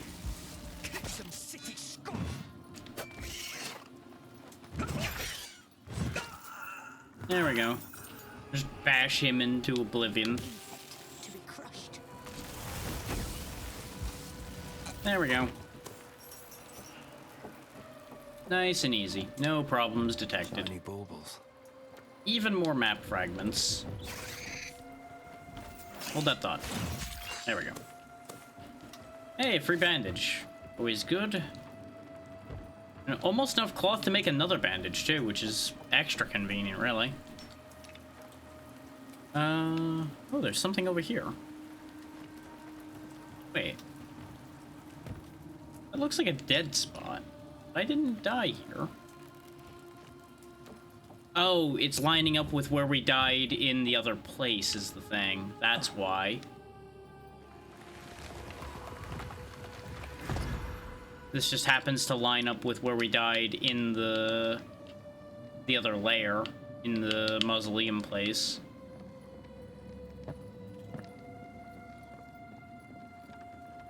Hello, random millhouse cat. Come on, pay attention to me. It's very funny that they will do exactly what a cat does when you try to pet them, of ignore you completely until they feel like it.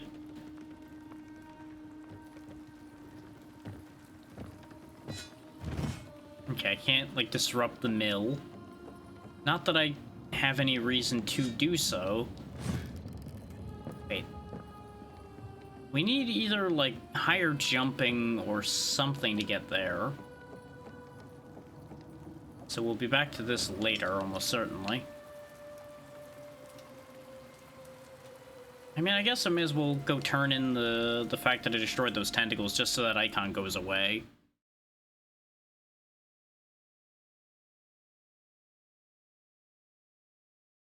Once the game decides to finish teleporting. There we go. Got a little worried for a second there because it took longer than usual to load. I thought it broke for a second. Which would have been greatly inconvenient to have randomly happened. That's what I assumed. Is each time a bounty's completed, new ones appear that are worth more. So it may be worth my while to just quickly grind out doing those bounties. Besides, it's worth money, and boy do we not have a lot of money. Offering shrine, yeah. That's the one we already put an offering in for. Okay, so the abominations are up here. No, they aren't. It's just showing abominations because that's the next one I have.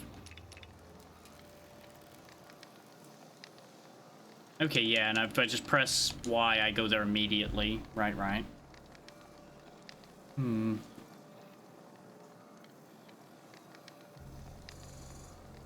The easiest way to grind wolves, though, is I presume the terror wolves are the ones we just were running into in general. So we can just quickly run around up here to clean that bounty out.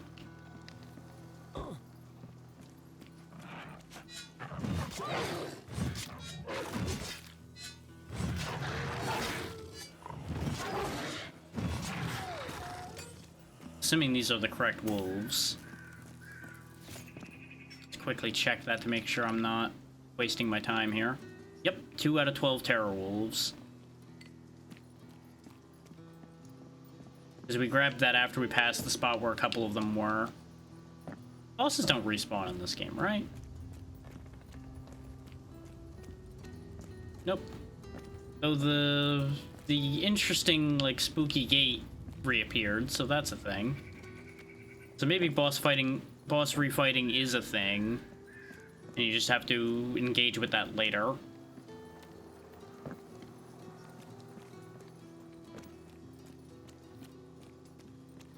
This isn't going to be an interesting sequence here where I'm just running around blasting wolves, but it will benefit us in the long run to do this.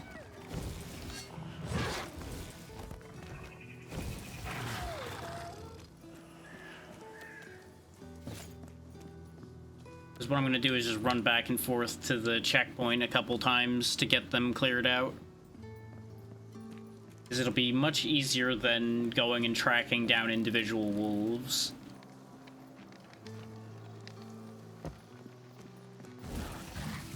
Technically, I just keep blasting this singular one over and over again, but that would be even more boring, I think. This way, it's at least just like 3 trips, because it's 4 wolves each time. And then we'll be done. Won't take long at all, just a couple minutes of blasting wolves.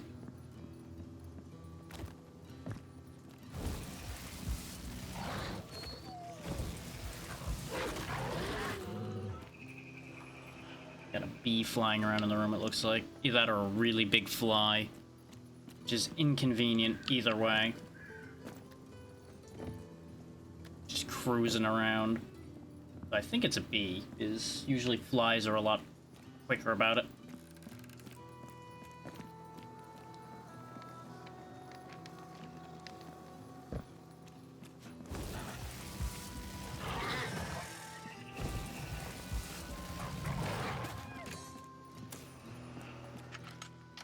Not enough. I would have figured that would have been enough with the 2 I started that off with. No, there's still 2 more. Oh, that's right. I did finish the loop with when I got the first 2. Right. Never mind. Eventually, you would think I would learn to do basic counting. But that would involve paying more attention than I have been.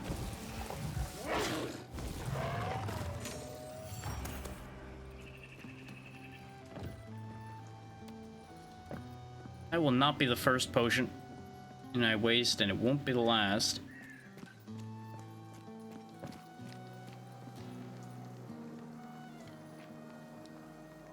Okay, so the wolves are all cleaned out. I'm going to assume abominations are something down in the swamp area. Probably those flying things with like 4 mouths that spit acid at you. But we may as well grab the next bounty while we're over here, because I'm assuming the next bounty will be for areas we're actually meant to be in. Which is part of the reason why I'm trying to clean them up a little bit, is so that we can actually do useful bounties. And have them actually be part of natural progression. Or not. Never mind.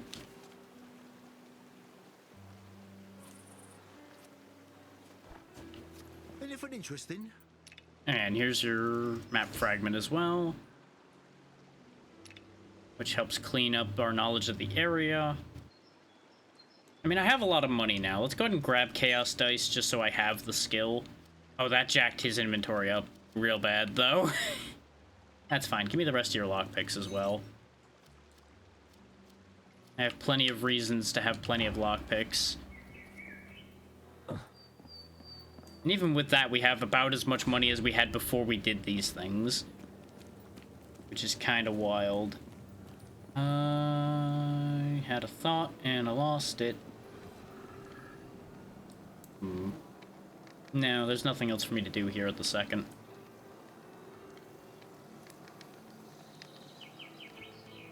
Wait, yeah, that's a good point. Why is the dead thing over there? Because that isn't actually at the mausoleum. Oh wait, yeah, because we died in the ambush down here, and I guess I didn't grab my stuff back? Right, because we didn't jump back down there. We went to the mill house and didn't actually go back into the hole. For some reason, I was remembering the dead body we had down in the mausoleum, which we had reclaimed. Brain. Speaking of brain, do I want to go back over here to do some business before I continue? Also, that's really nice that they're marking that this door is locked now because of the map fragments we'd gotten. That's very helpful. So I'm trying to think of what would be the most beneficial to me at the moment. And I feel like it would genuinely be either to go further past where the mill house is or further into the mausoleum, because those are the two obvious forward progression points.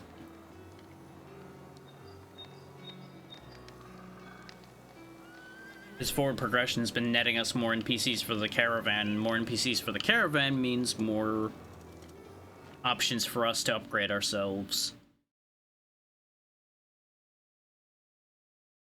I don't know why I didn't just assume that the caravan was going to be useful to me. I can't jump that high, right? Just making sure. Every time I warp back here, I'm probably going to try that jump again, because that's just how my brain works.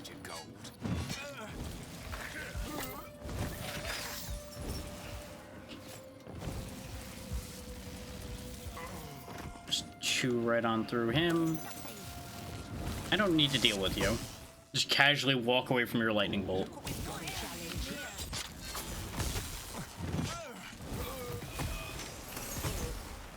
I did not mean to go back through the door, but you know what? It dodged an attack, so maybe it was worth it. To be crushed. Wow, I actually caught that ledge. I did not expect to catch that.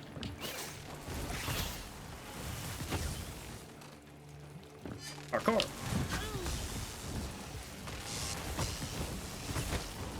Having two of them throwing lightning at me was really awkward to deal with.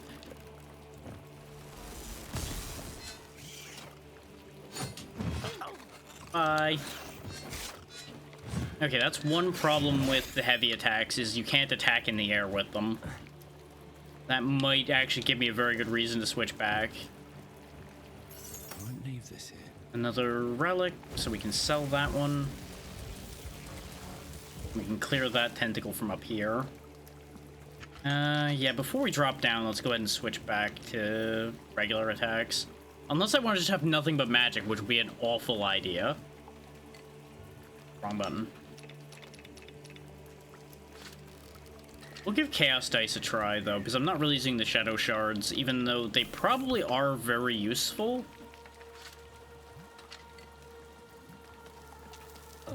I just never remember to use them. Okay, this guy's also not part of the ambush. He just happened to walk up on me while I was dealing with the ambush. Okay. There we go. We don't even need to re-trigger the ambush, but I'm just doing this for vengeance purposes, just like the other one.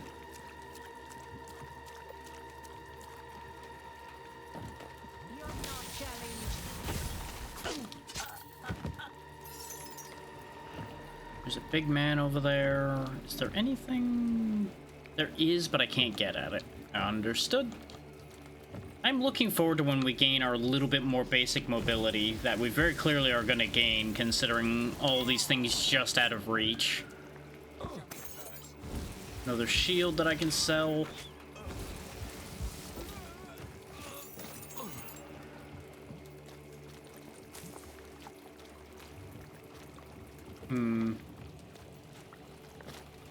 Looks like this is a dead end at the second until we can open this hatch.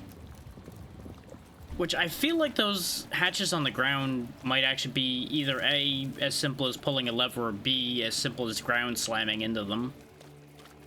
More likely the lever. The ground slam would be very funny. Assuming I can't make this jump, yeah. Unless there's somewhere I can fall down to it from? Actually, hang on. This one might be doable. This is a bad idea, and I don't recommend anyone do nonsense like this. Ah! Made it! That was just for wood, huh? Yikes. Yeah, never make blind jumps like that unless you are damn sure you remember where the platform you're aiming for is. Don't do what I do. What I do is stupid. Yeah, the mouth things are abominations. We now have proof of that because we killed one and we have 1 credit toward that quest. We need 2 more rogue mages though, so I'm gonna quickly just tap a nearby respawn and clear out 2 more of those rogues. In fact, we'll just use the one inside the mill house. Actually, is there still 2 alive in here? Because there's 1 up here right now. If there's just 2 alive in here already, we can just do that.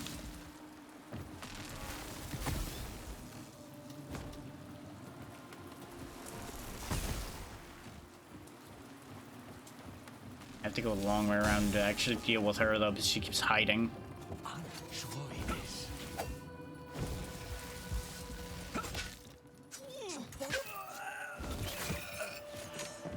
Wouldn't want the flyer coming down and surprising me. I'm surprised that landed. I expected to miss that, not gonna lie to you. More to the point, I fully expected to, like, miss the entire ledge and just fall down, look stupid. Grab us another level. We can barely afford the second one, so sure. Because we haven't found anybody that actually uses this essence for anything else yet. I'm sure somebody will, because it was heavily implied that somebody will. But we have not encountered that person yet.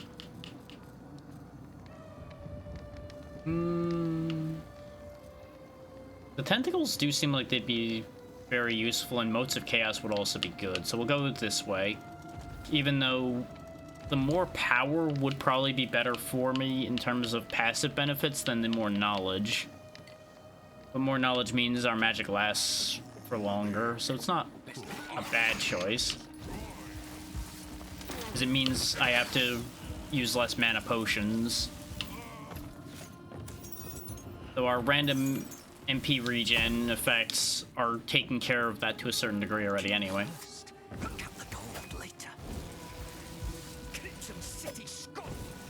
There it goes.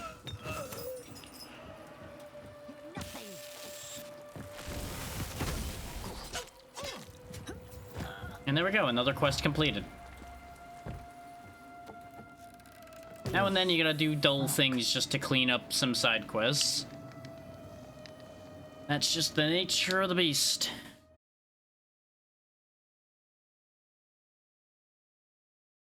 With those side quests cleaned up, we can more readily push forward without having them sitting back there and like, you know, I gotta go do this thing, except I don't have to, but I probably should. As usual, I'm not aiming to 100% this, and as soon as we hit a point where these things become inconvenient enough, I will probably stop worrying about them. Though it looks like they weren't actually attached to each other. We just happened to hit a point where this triggered, so it looked like these bounties were attached to each other. So that one's on me. I thought they were attached, until we've now proven that out that it isn't the case. We do have enough money to go buy those books, though, so before I forget about them, because session end leads to me forgetting things, I'm gonna go grab the books that are at these 2 merchants out here. Buy something, will you? I will buy something. This, and then never anything else ever again, probably, from you. Because I don't really need a Starburnt Scepter, because I have... Well, actually, that does power scaling. So maybe that might actually be decent to have for another damage type. Then I wouldn't be able to buy the book I'm intending to buy. Because I'd only have 2,000 left, give or take. I do have some things to sell, though. Wait, if this is sorted by recency, why is the Inquisitor traveling code up there? What?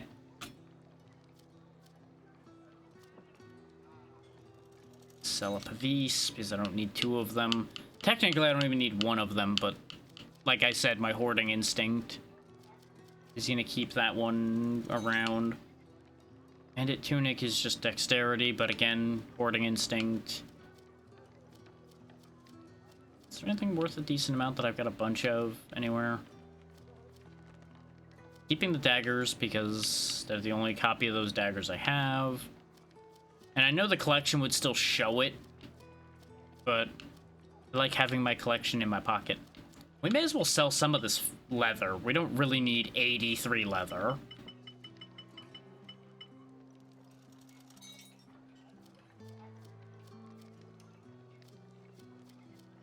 That's just a little silly.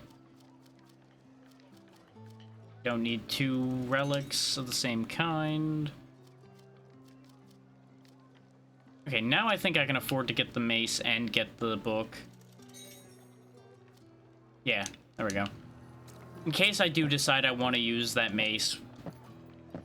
I don't think I will, but never hurts. We're gonna be broke completely once I buy this too, but it's fine. When we get the NPCs that'll use those, it'll pay off later. Because I also then don't have to go back looking for them.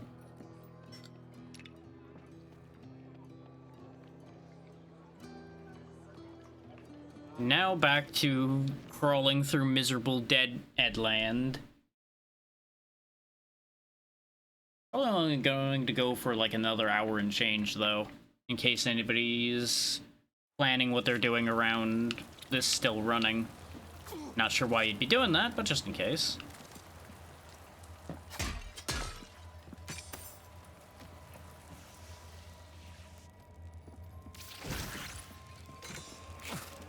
Forgot the spider was there.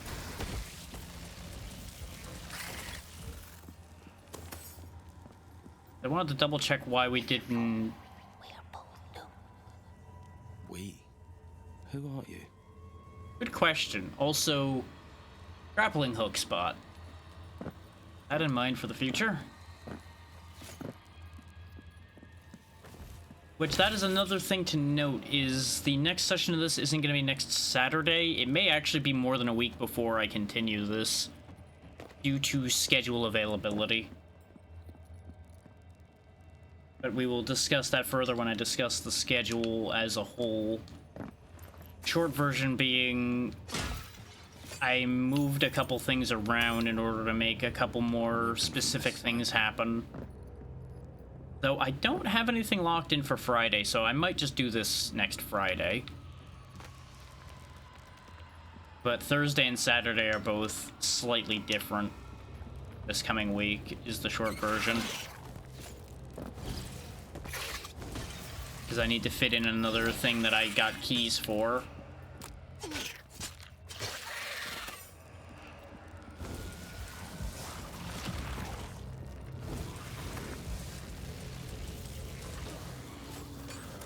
Yeah, based on the fact that these bounties don't unlock the next one, I'm not going to worry about farming these abominations. I may just do the bounties off camera in the future.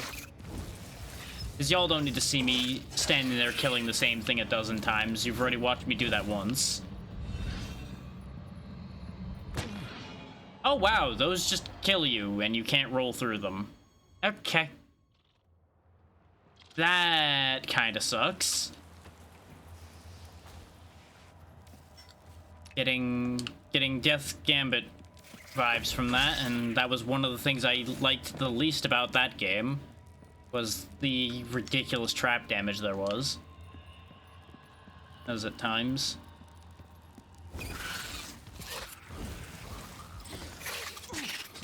This is the classic developers think they're funny with their hee hee ha ha you died to this trap nonsense that they do now and then.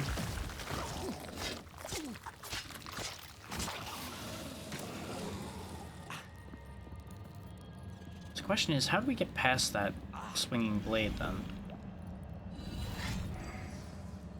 Maybe I actually need to run when it's behind me?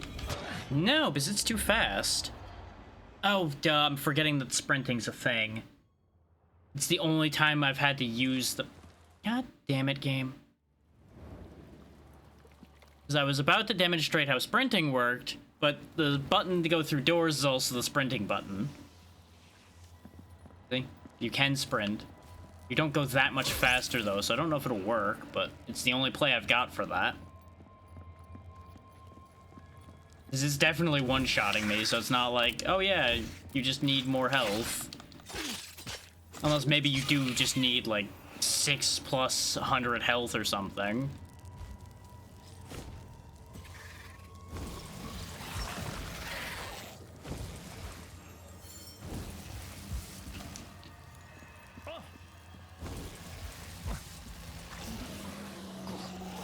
So if I keep dying to the blade, we may actually finish the Abomination quest organically, which would not be the worst thing, really. But I'm committed to getting past the swinging blade. Okay, yeah, sprinting was the answer to that, which makes sense. It's almost like you should run when a blade is behind you.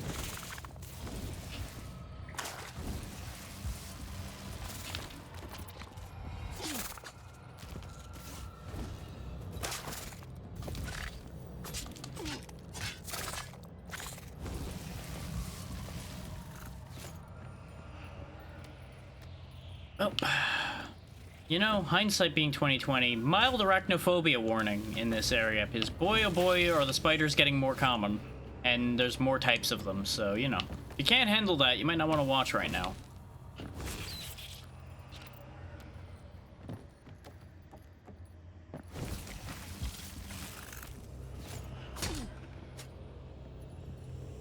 Figured I'd mention that considering I saw a lot more webs start popping up everywhere. I kind of figured, oh, it'd just be a few spiders and then no more. No, they're just kind of everywhere, apparently. And we got a bunch of ghouls above us. So this was an important area to go through. I was figuring the axe trap might just be leading to, like, a treasure. No, it's leading to, like, a whole other section of this area.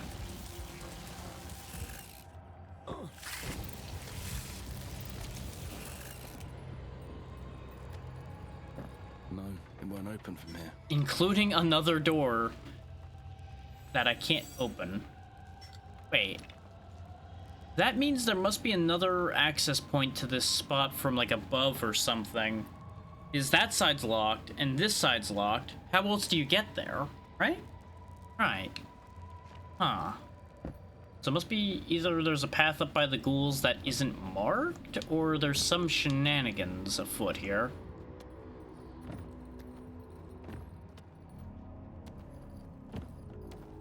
I'm pretty sure we looked at that other door and it wouldn't let us through that one either.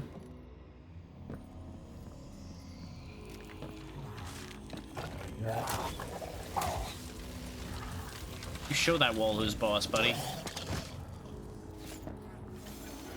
Okay, the shielding doesn't stack. Also, don't even know why I bothered killing that crossbowman, because he'll just come back, as he's already done. Oop. Oh, I have to get rid of him somehow, because I can't activate that switch until that spearman's gone.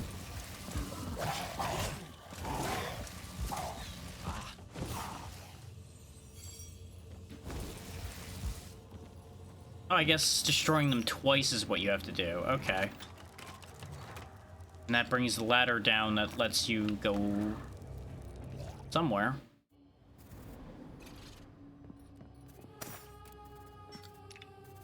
Oh, it's part of the mill house. Okay. We'll deal with that in a minute.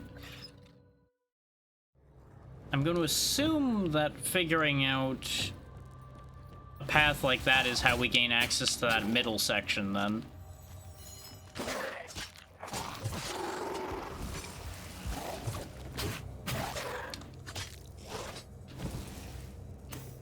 think he died when he jumped away? Hard to know for sure on that one. This was just for a chest. Hopefully the chest with good things in it. Nice. Raider diagram. Okay. I'm fine with that. That's new armor, presumably, so that might actually be good. The Raider armor is usually heavier stuff, so I don't think it'll benefit me particularly. Huh.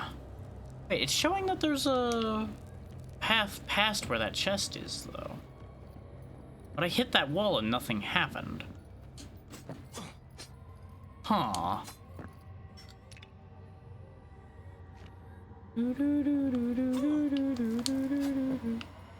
But I can see a ladder right there on the side, so maybe it's actually something underneath us? This path right down here? Oh no, he did live. There we go. Not anymore. Maybe this is breakable down here. Which, yeah, actually this is very clearly breakable. There we go. Oh, I hate it here.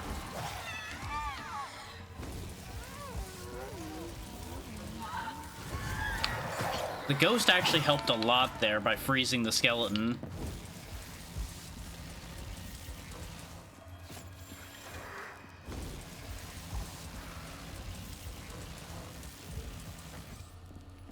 There we go. Now, what's in this box that they guarded with the undead so fervently? Good. Minor rage potion. You know what? I was starting to feel that a little bit, that's for sure. Having to kill things twice is never fun. Hmm.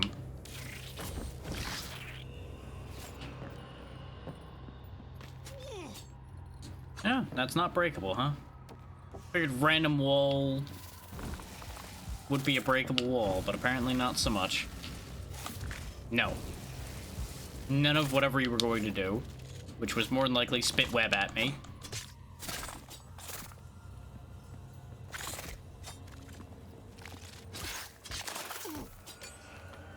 Okay, the web just slows. That's not that bad.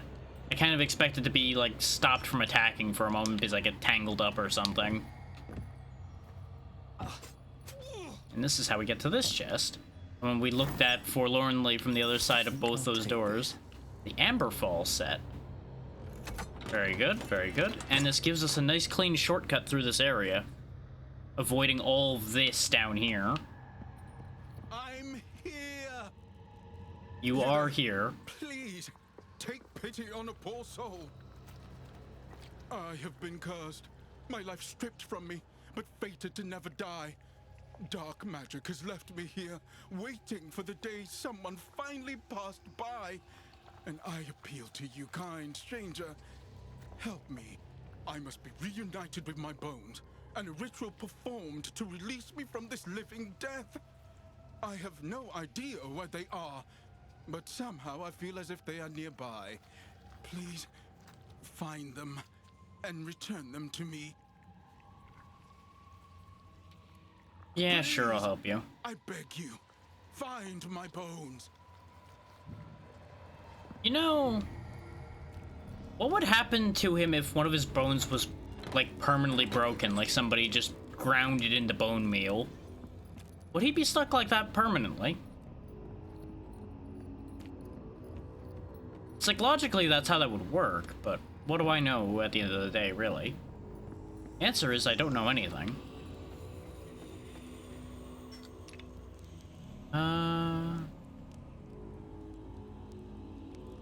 Actually, I should go up to the Millhouse path instead, shouldn't I?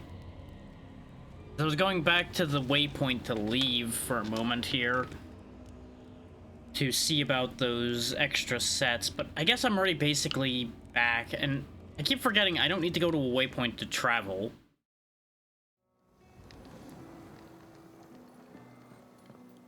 So which of you... Oh, two of these diagrams go to you, apparently. Okay, there you go. Take those.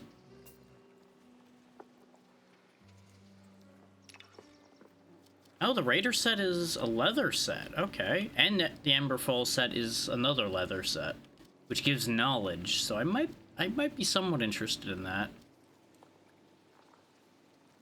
Power and Spirit. Okay. That's more for the other two then, but power is useful to me. Dexterity, Spirit, and Defense. And that's actually some heavy armor, though, so I think that's still not really going to be too much of a thing for me. Like, the Knowledge Wreath wouldn't be the worst thing. This is only a little bit heavier than our helmet. But then again, like I've mentioned repeatedly, I have a lot of knowledge. knowledge is not the thing I need, it's everything else. So I think those armor sets are actually just not going to be that useful to me. But on the bright side, she now has gained a lot of levels. Just unfortunately, that's not really solving any of our problems. And we can't give either of these to anybody still. We have so many alchemy things, but no alchemist. I'm pretty sure I still can't make you any better. Yeah. I can make a bunch more tin bars, though. Maybe now that he gained a... Now he learns how to make bronze. I mean, that's not the worst thing. Him making bronze... means we have a use for the copper. Or again.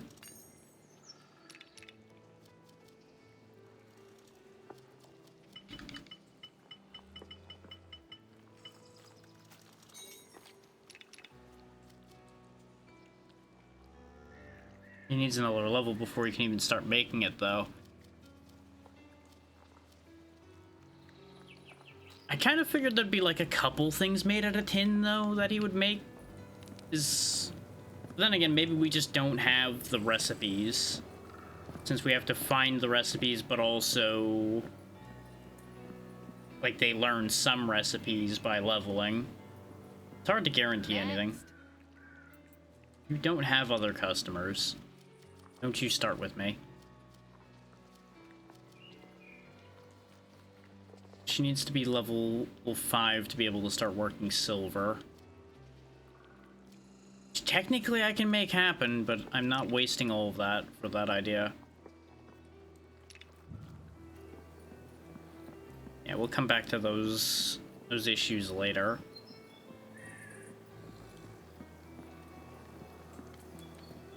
I am gonna go finally actually put an enchantment on this sword. I've been putting it off for too long. Assuming there's an enchantment that's useful to me that Reese has.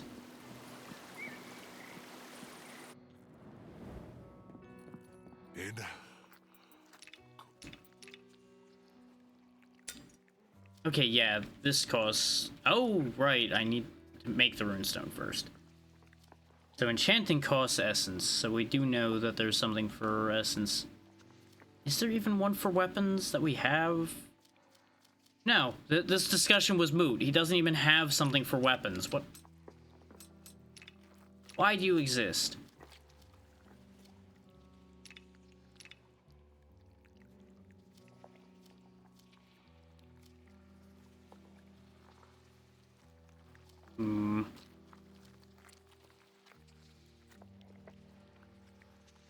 Well, back to not making use of his services then. Never mind. All I want is a weapon rune, damn it. But I'm sure we'll find one eventually.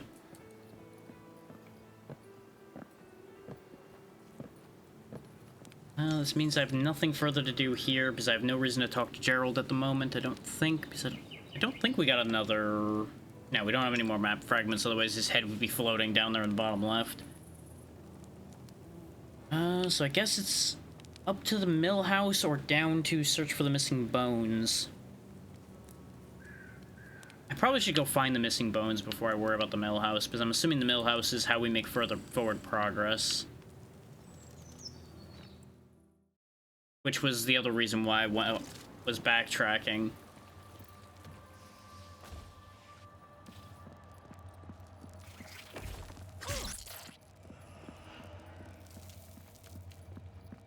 We are getting a little shy on mana potions, which is a little upsetting.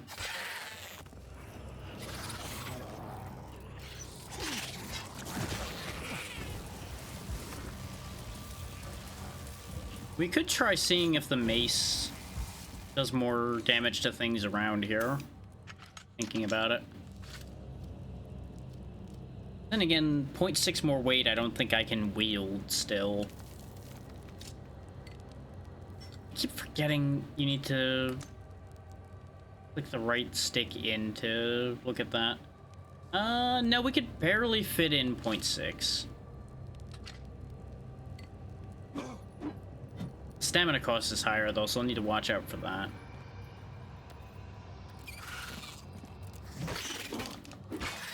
That does seem more effective, at least in here.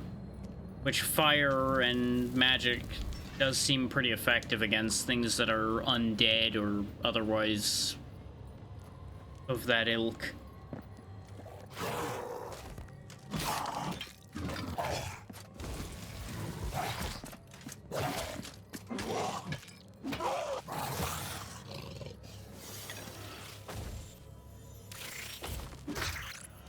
But the way those eyes float right up that path there, I wonder if there's like an ability that lets us bounce off enemies or something that we're gonna get, and that's why they go back and forth in that very specific pattern. And there's a downward arrow here, so that implies that my thought about slamming down on that is correct.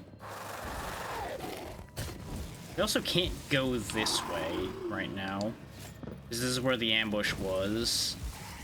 That we still can't pass, I don't think. I'll check, just in case. But I think this is actually a dead end at the moment.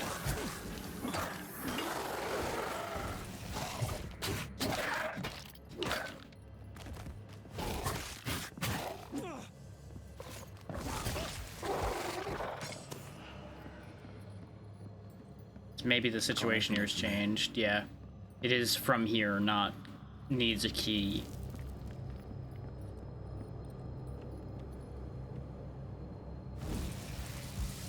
Just in case I could, like, burn the door. Nope. Still got hit.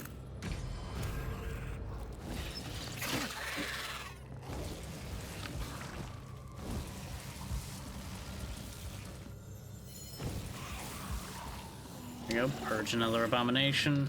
We might actually finish that quest at this rate, because there's so many of those freaks around. This is where we always stopped before continuing any further down. So this may very well lead to where the bones are, but I have a sneaking suspicion the bones are actually going to be locked behind that door I can't open. Another gremlin with 2 blades instead of 1. Won't leave this here. Who actually dropped his blades. The ground is shaky. Immediately. Maybe I can break it somehow. Okay, so that's your confirmation there. So we gain the ability around here somewhere, presumably. Yeah, these are technically daggers, though, even though they're huge. Okay, there's actually more damage types available to those using knives than I expected, because that's strength, dexterity, and spirit scaling. So they got some wild damage to them. I'm glad they gave damage type support to all of the stat lines instead of non-physical damage being only the purview of the magic stats. Because that's always a little unfortunate, because it makes the purely physical types a lot less interesting in a lot of cases. It's like, okay, I do damage that is the damage of whack. Come to my bag. Shield of Honor. Oh, something I'm never gonna use.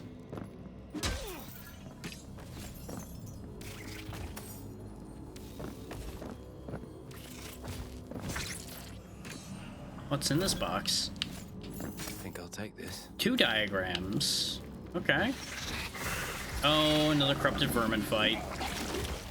Good. Good. Just in time for me to be out of mana, too.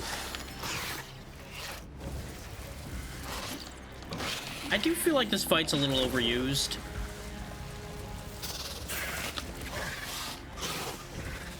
Like, this is what, the 3rd or 4th time we have fought a separate copy of the corrupted vermin? This seems a little silly to me to have to keep fighting this thing over and over again.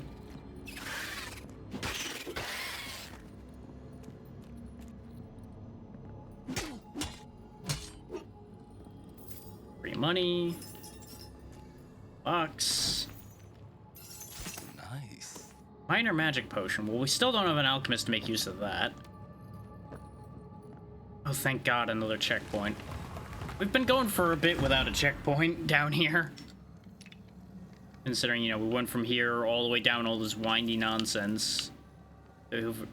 Old elevator. Hello.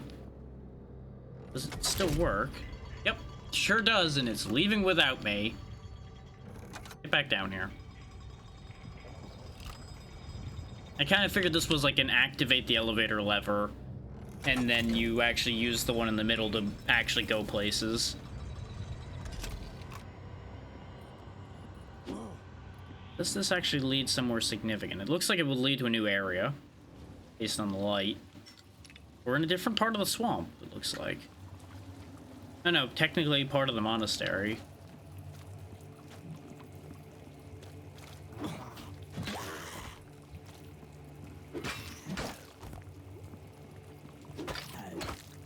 Might be better to use the heavy strikes with this mace, honestly, because it's a little slow to begin with. And its damage would probably scale pretty nicely with the heavy strikes.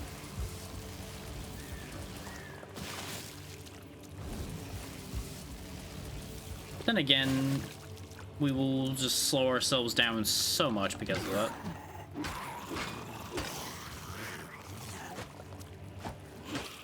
But I don't really have much choice but to melee right now, unless I want to sit there and keep burning more mana potions, which I don't really want to do since, as we discussed before, they are a finite resource. Unless I buy more of them. I don't really want to be spending all my money on mana. Even if that is the caster's life.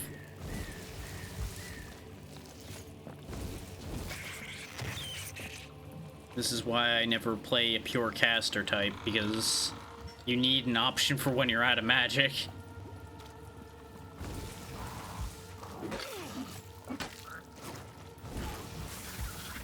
Because invariably, in any game, you will run out of magic at some point. Or run into something that's immune to your magic nonsense. That's also an option. Okay, what's in here? Death trap. Literal death trap.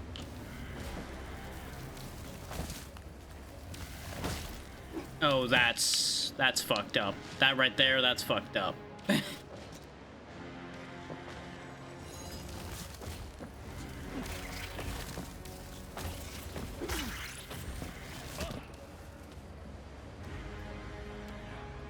Want that.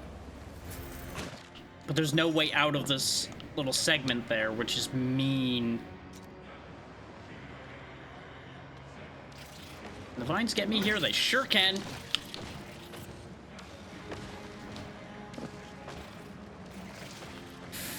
Well, this is a neat idea. Not sure I'm the biggest fan of it right now, considering the circumstances, but why did my air control just die there? I just had no way to go back to the right for some reason off that jump. He just engaged lead balloon suddenly.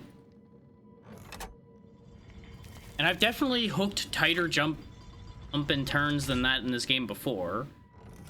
So I can't even say like, oh yeah, I guess the jump control's just not that good. But no, we've definitely, I guess if you lose momentum, it really is just that bad though.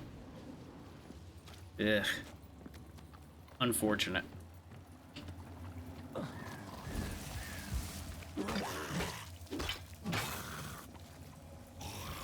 Getting into that area with no resources left was also really bad.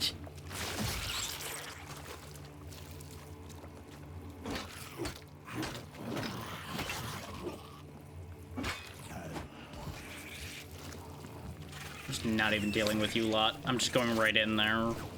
We can get our stuff back and get past the death trap. Because I assume there's a good reward for this. Like, this seems like something that would have to give a decent reward, otherwise people would be pissed.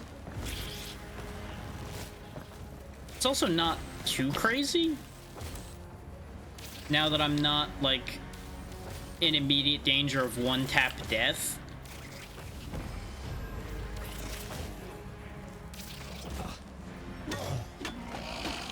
Okay, that's a little annoying.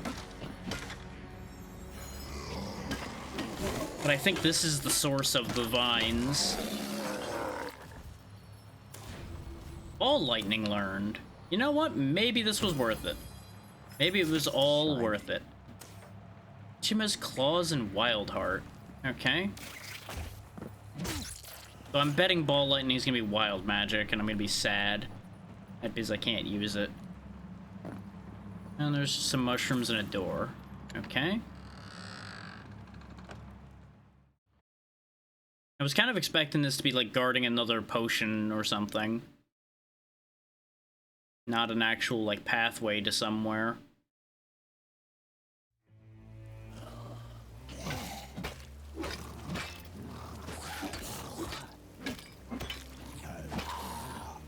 Wait. Oh! That was one of the doors we couldn't open. Interesting that it just leads back here. Huh. Not sure I like that either, but, well, you know. Oh, it was lighting up like I had an extra thing there, but I don't. Oh wait, yeah, I do have the Shield of Honor that I will never be using, probably.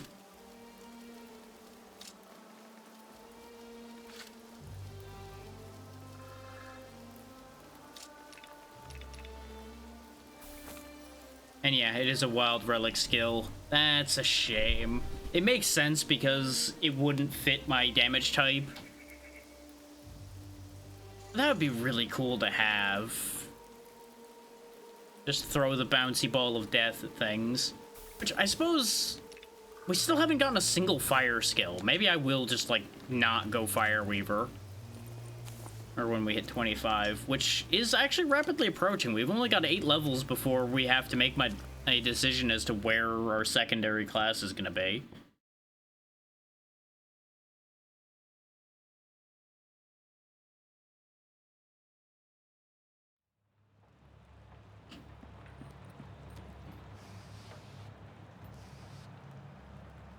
Making sure there's not anything else down here.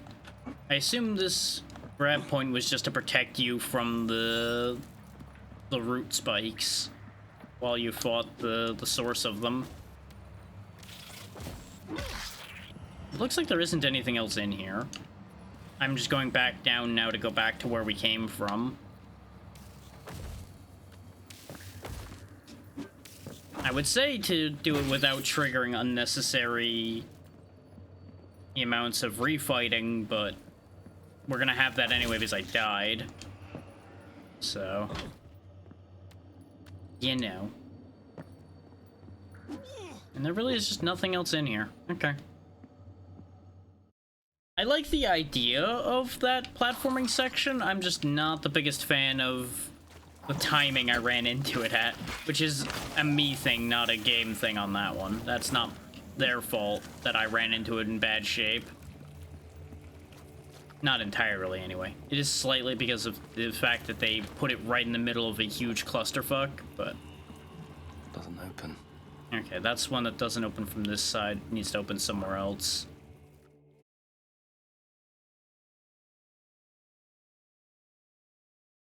But I appreciate the idea of having platformer segments like that. It varies up the type of gameplay. Yeah, a little bit.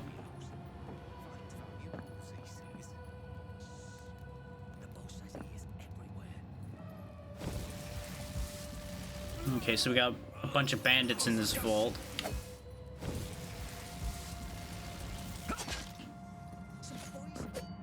I for a brief moment forgot that I make those chaos motes, and I'm like, his knife stopped in the air and made a magic spot. I don't like that. It doesn't work. It's stuck. Great. Guess I gotta activate the other end of the elevator for that to work. Okay, so that door is a thing as well.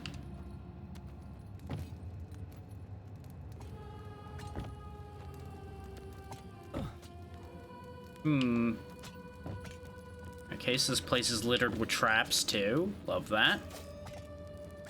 I guess this is yet another variation in gameplay then. Of sorts.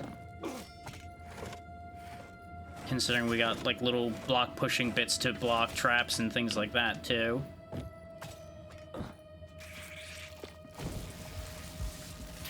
With the occasional little blob to vaporize. Ah, now the elevator is gonna work, I presume. Because you just needed to get the other end of the elevator. So we have a shortcut back to this section of the vault so far.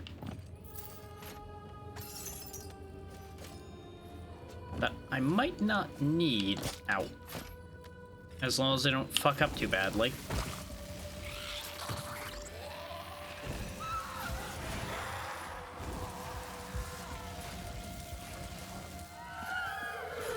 May not have a proton pack, but I've got my own beam that you shouldn't cross. Nice.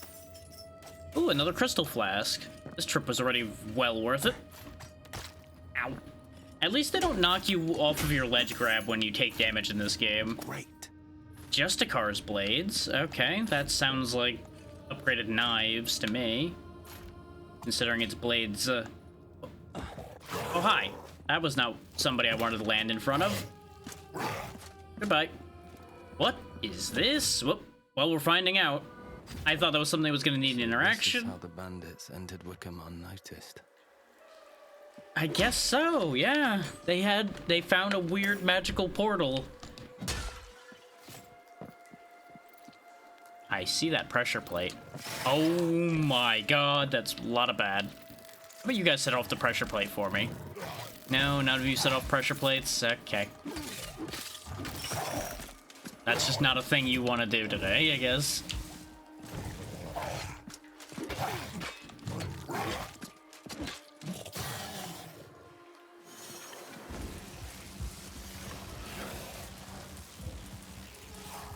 Unnecessary to do that, but I wanted him gone so he wasn't behind me. Because if I have to flee to the portal, I would like to be able to actually do that. Okay, so that pressure plate just controls all of this, then. Okay. I do not like standing in the middle of this. There's something decidedly uncomfortable about being surrounded by spikes.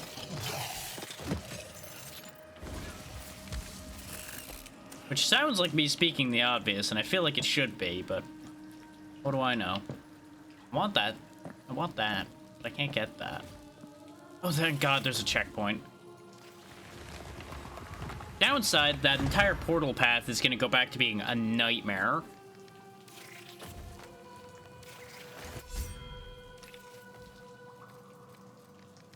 But we can get another... Nope. I was going to say we can get another utility node, but we actually have to grab that knowledge node first.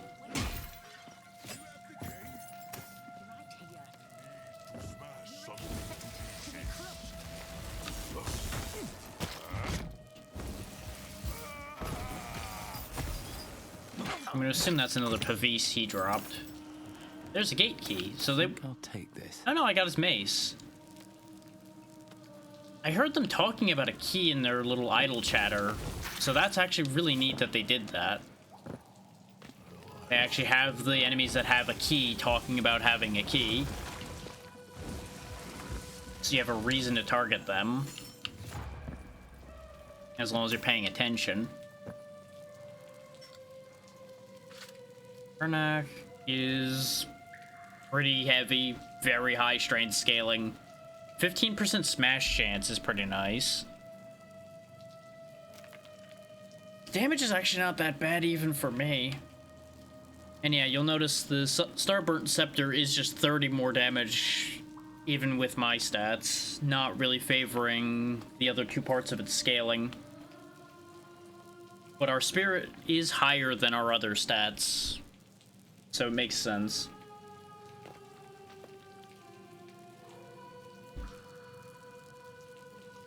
I kind of glossed over that when I was making that change before, so I wanted to address it a little more.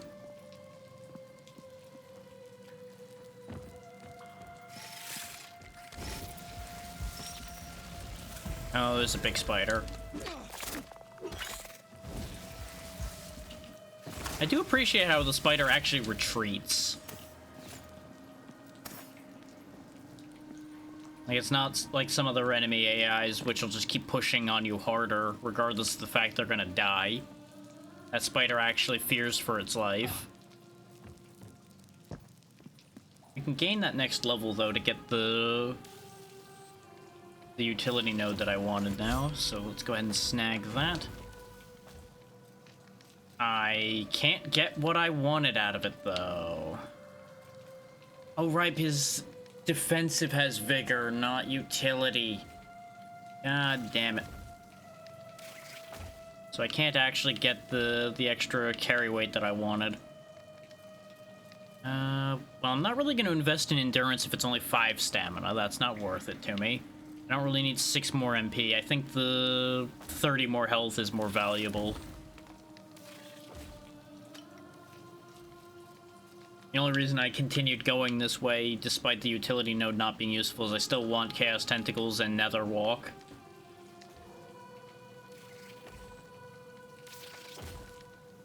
Because becoming immaterial temporarily and blocking a hit that would put me to near death is pretty handy. Even if it's not going to happen often. I will say, every single one of these classes seems to have a couple really powerful passives in there.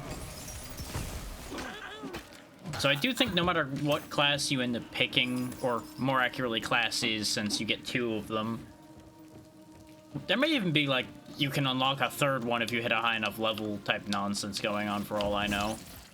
If you want to, like, split that hard. Yeah, the fact that they all seem worth investing in is very good. And I presume they would play differently enough that it would actually be something that would compel people to do multiple playthroughs. I don't know if I ever would, because the game itself wouldn't change, just how you get through it would. And as y'all know, that's not really something that usually compels me that much.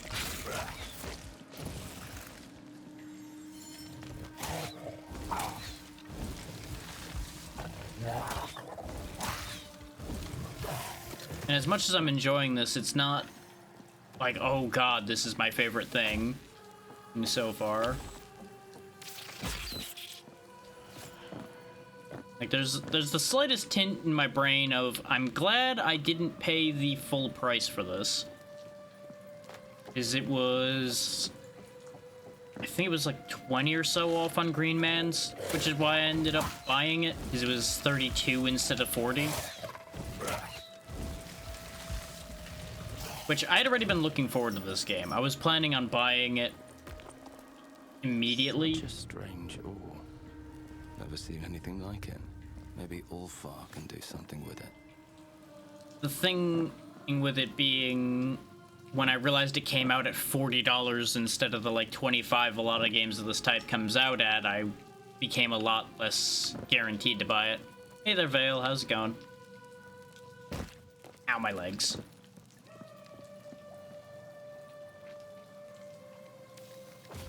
Let's go ahead and see about that strange ore we found, because I'm curious about that.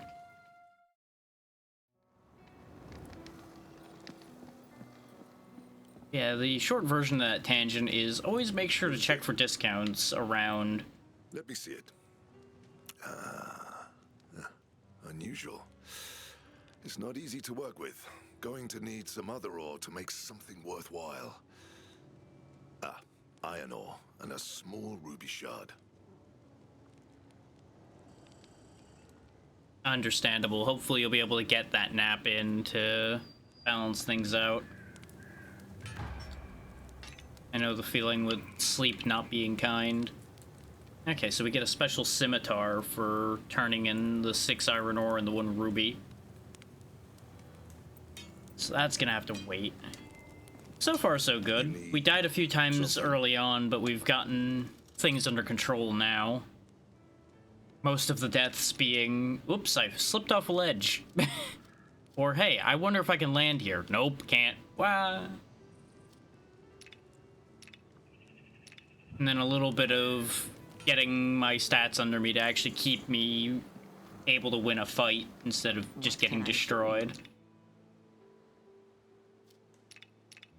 We've slowly been building a caravan of crafters to keep us powered, which has been an interesting angle. Instead of having to go from town to town, town is just always available to us. I can do something extra special with this.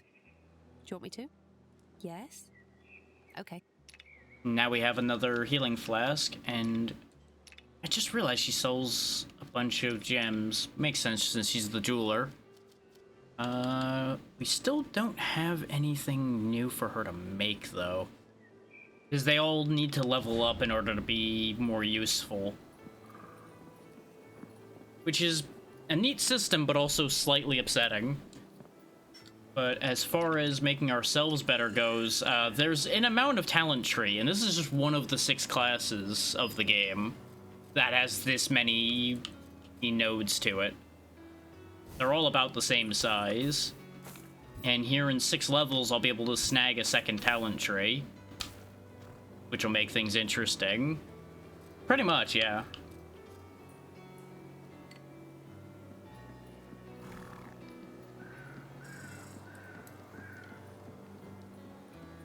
So that's all very interesting. More often than not, though, our active skills have actually been coming from finding them in the world instead of learning them.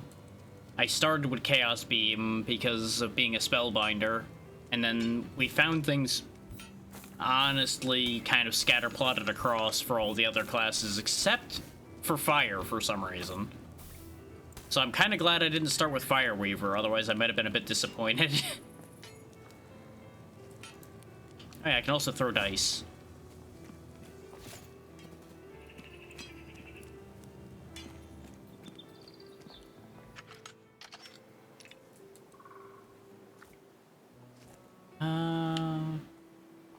I could go back into here. But I don't think there's any reason to go back into the lower cemetery. Yeah, it does bounce off enemies, and when it settles down, it actually makes a buff for me, is the fun part of that one. I think I want to actually try to go down here and go to the right, to see if there's a path there. Thankfully, you can fast travel to any checkpoint you've touched at any time. You don't even have to touch a checkpoint to warp to a checkpoint. It's very convenient fast travel. Makes life a little bit easier.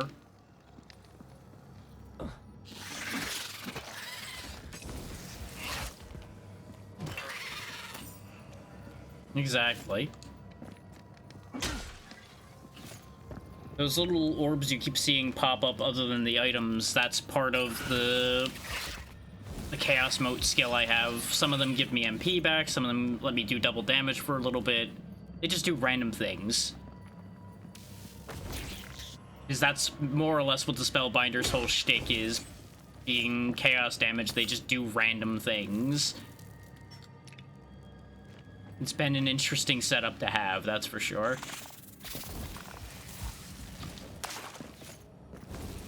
Oh yeah, that's the one that gives me a damage shield, which is very good. There we go. Oh, there's the iron ore I needed immediately. That's surprisingly convenient. Especially considering we can't make anything out of iron right now. But I guess finding iron around the place where we find the ore we need to combine with iron does make a lot of sense. Have a day.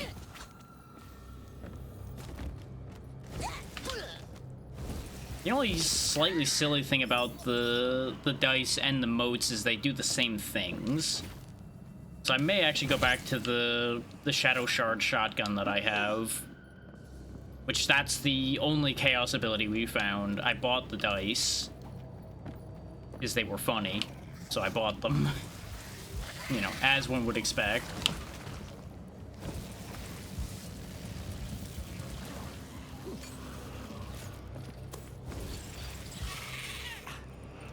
Is there even actually any reason to going this way? Maybe, maybe not. I don't remember if we've been this way or not.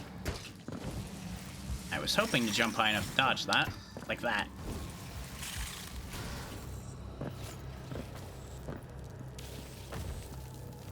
But yeah, the classes are more or less...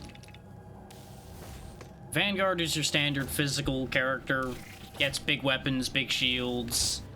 Vindicator is more of a paladin with holy stuff and decent armor and shields and things.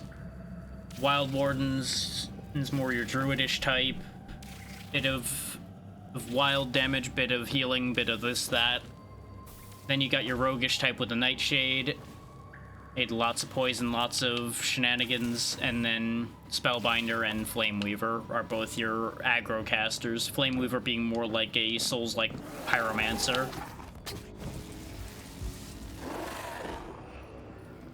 Okay, yeah, this is the place where we kept getting ambushed and couldn't go into the door that was there. So there is nothing else I can do over here yet.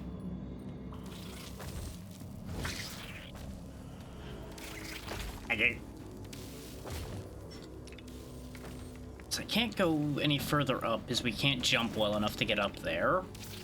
Which, that's the other interesting thing, is presumably there's like a little bit of Metroidvania to this, which is what originally caught my eye with it, since there's things like having to get better climbing and things like that to get around some of these places.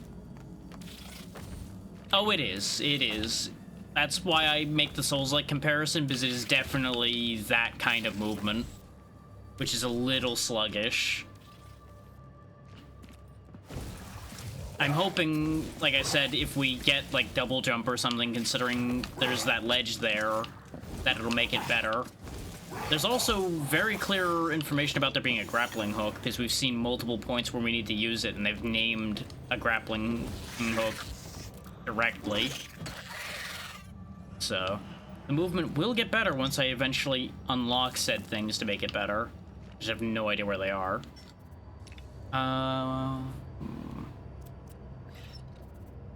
Maybe I am meant to be over here.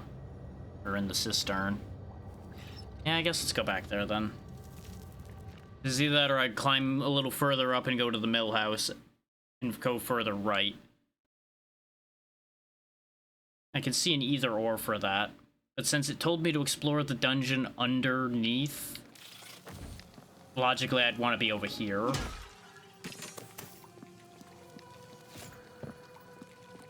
In fact, let me go back to my quest list.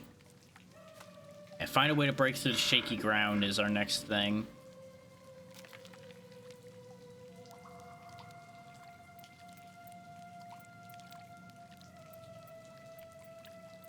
Where was the previous bit of this? Oh yeah, we already did search the dungeons beneath the swamp. So yeah, I think I am on the right track. Going this way then.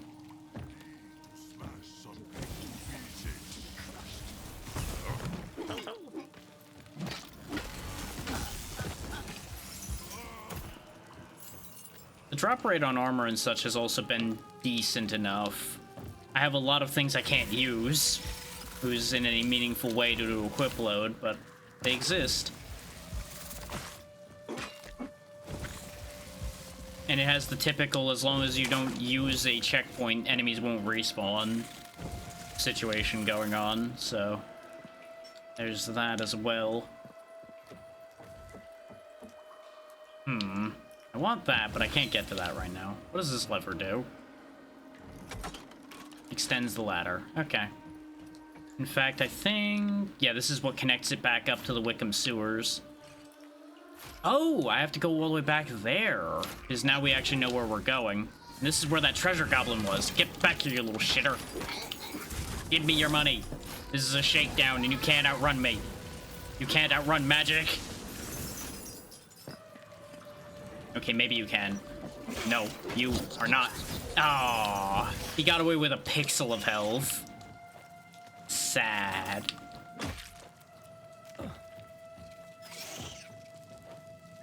Oh yeah, and you can sprint, but it drains stamina, and I've run into too many situations where stamina's already been a problem. So that's partially my class choice, because my stamina-based stats are terrible as a caster, as one would expect.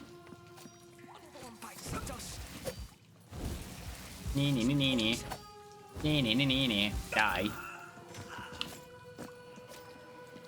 Like, I've gone out of my way to make some of my stability a bit better. Otherwise, I wouldn't even have the health I have. Ah, that's what the Iron Gate key I found was for. I now can go further down under here, which I presume is where I'm going to find our way to break down and through the floors. Music changed. Oh, I don't like the looks of this. Oh, hey, it's you How again. did you like my house, Inquisitor? A good joke, yeah? You know, I thought sending you back into Old Wickham would finish you off. Guess I have to do that myself, like always. Okay, dummy, lift me up. We're gonna stomp this horse sore into paste.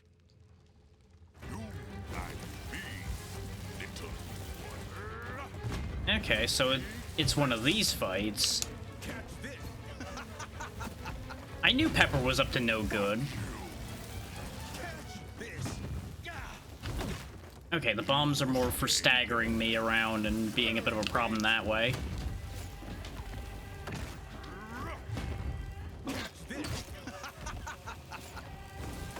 Get a bit of a shield. Ooh, that turnaround is painful, though. I gotta watch out for that. I also need to not run out of magic. Oh! Wow, that's dirty. I saw the spikes there and tried to grab the ledge, but since I was in just the wrong spot, it was an instant kill. That's bad. They might want to work on that. Hey, the Crimson, thank you for the raid.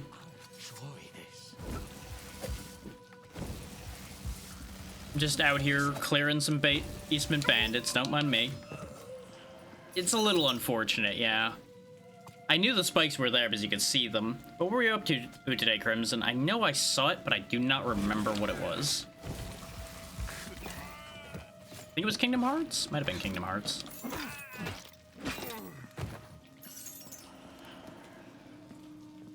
But either way, welcome in, and I appreciate you bringing people over.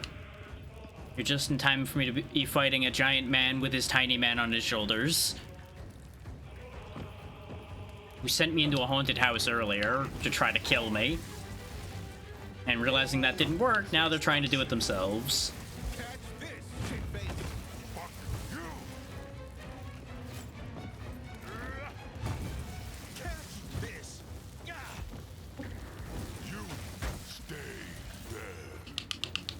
Ooh. Just me with your bomb.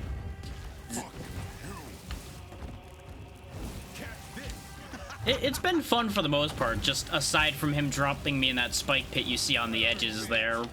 Because I didn't realize when he was gonna break them. Turns out it's when he goes to half health, he breaks the sides of the arena. Which makes sense. Oh, that's a stun. Ow, wow, that hurt a lot. Yeah, real shame if I was behind your shield when you try to block with it, huh?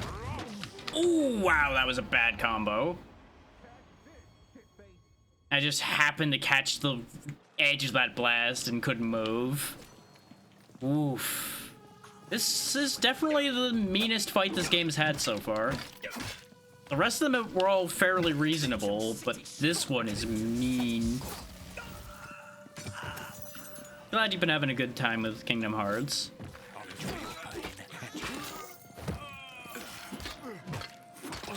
I never could get into it having tried the first one, but maybe it would be a better experience with the ones afterwards. Because I do hear that a lot.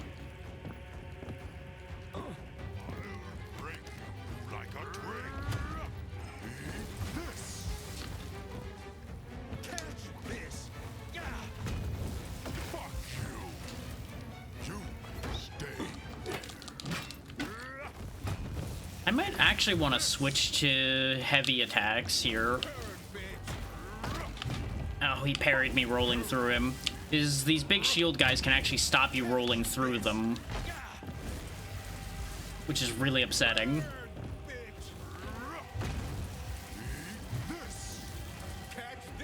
Yeah, exactly.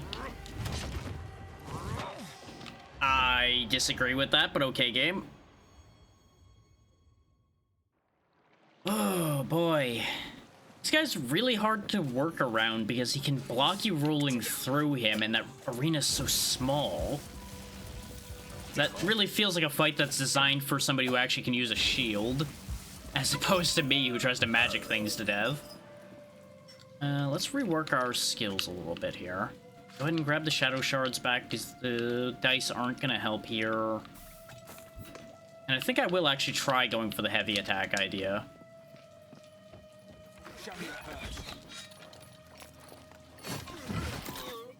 As you can see, heavy attacks really hit hard. You gotta wait for that little flash, though, for the charge to be enough for it to really do its thing. It does have some good stagger to it.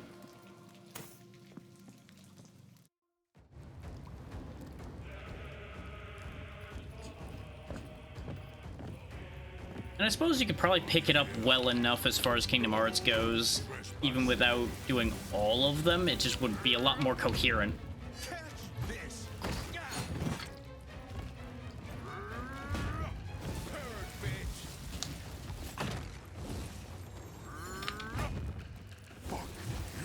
And having the bombs as well makes this annoying to get around. It's like, there's just too many moving parts here for the size of this arena.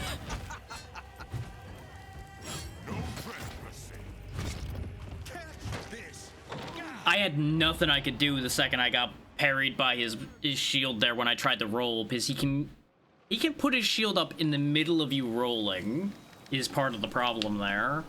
So you just immediately get countered. Oh, that is brutal.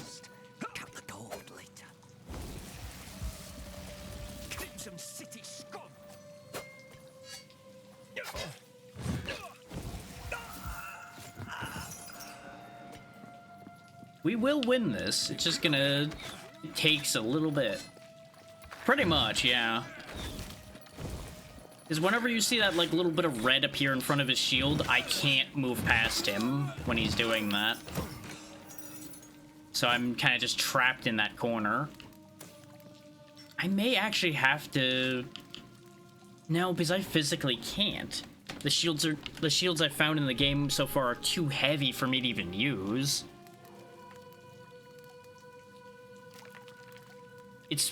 It also makes very little sense that this Pavis is lighter than this big Shield of Honor here, but I guess there is more metal on this Shield of Honor. There's gotta be a trick to this that I'm just not figuring out. Like, I had something good going the first time until I got dropped in the pit. And just every round afterwards, I just keep getting caught in a combo.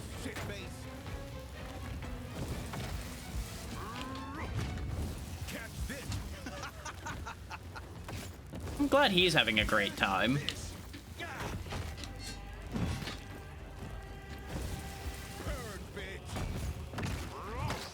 Yeah, see, I dodge the bomb and immediately just get caught by the shield instead. Okay, I couldn't get past it by just standing there either. I need to duck for that. Yeah, there's just not enough mobility for this fight. This one really feels at odds with the kind of design they have for this game. Like, this is a very high mobility fight without mobility. Yeah, I got baited on that one. That one was my own fault. I saw him setting up for that and just ran into it anyway.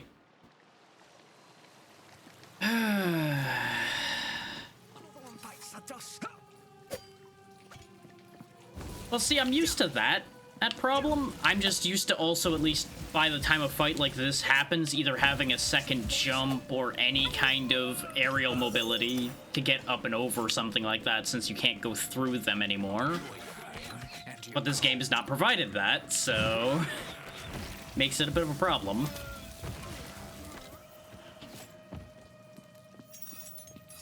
It's an interesting decision, to say the least, that they set things up this way.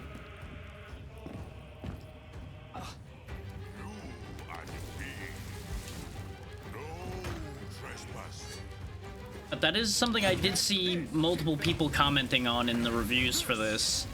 That there were a lot of bosses that were very easy, but then some that were just kind of awful. And this definitely feels like one of the kind of awful ones, depending on your class.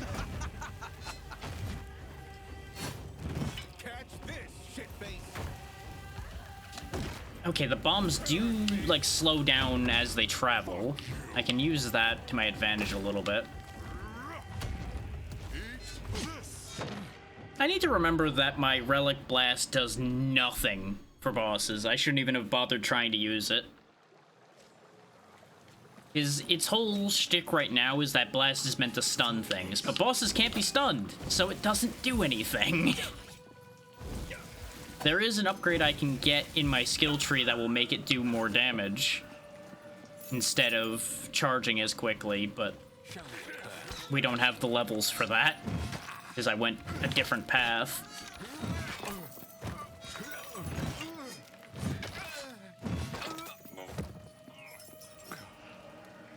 We will figure this out. The only thing that's got me annoyed with it right now is the fact that I feel like I did get cheated out of winning it the first try pretty much by getting dropped in that pit, because we had it so under control that time. And just every time afterwards, it's gone horribly wrong.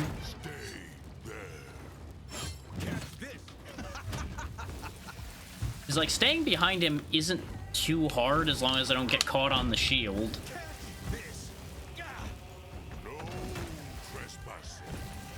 And like just trying to push past him when he has the shield up is a mistake.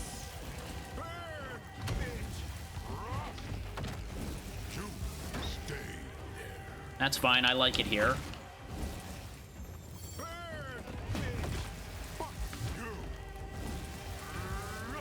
Okay, now I gotta watch out for the spikes. Now it gets dangerous. Because now the arena's even smaller. But his bombs will also fall off the edge a lot easier. Oh, that's mean. I'm glad I was already behind him when he did that, because that would have been disgusting. Die, you miserable bastard. My life's work. Do a dying man a favor and fuck your face with a rusty fork. I wish I could actually crush him when I swung like that, because I was waiting for him to deliver the line before I slammed him into the floor. And the fact that these pits are still here is mean, because you could just end up stumbling right into that after the fight and having to walk all the way through here again. And hooray, I learned a move I'm not going to use. But I can ground slam now, so I can go through shaky floors. That's what all of this was for.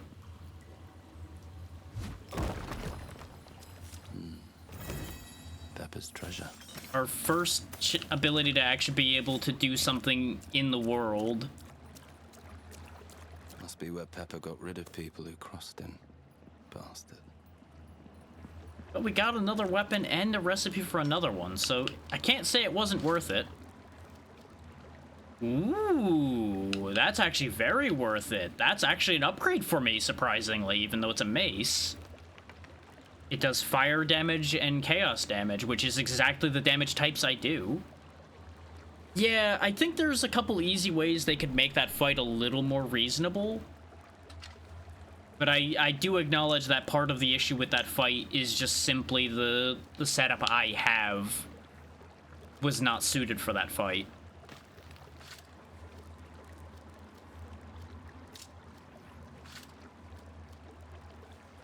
That doesn't make it good that they designed it that way, but it does make some sense.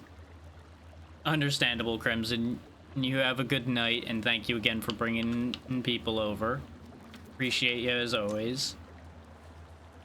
Okay, I need to drop 0.15 weight to not be over 100%. I could go back to my original pants. There we go. That sorts that out, and now I've got a more powerful mace. I would like a new sword, though, game. A new sword would be cool.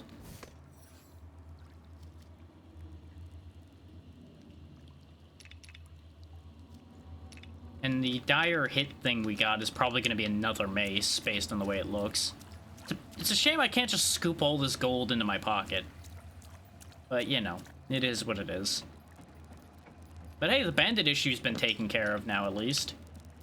The people of Wickham will be happy.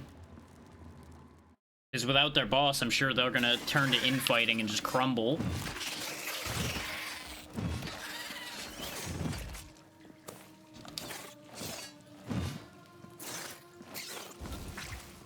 And I will take some pleasure in the fact that I basically knew Pepper was no good.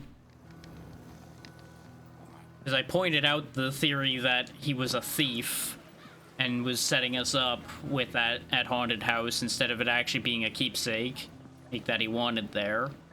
But it may even have been partially true to begin with. Let's go ahead and let the guy who's around here know we did them a favor. Yes? Pepper? Fucking hell. Can't believe the little shit was under our noses the whole time.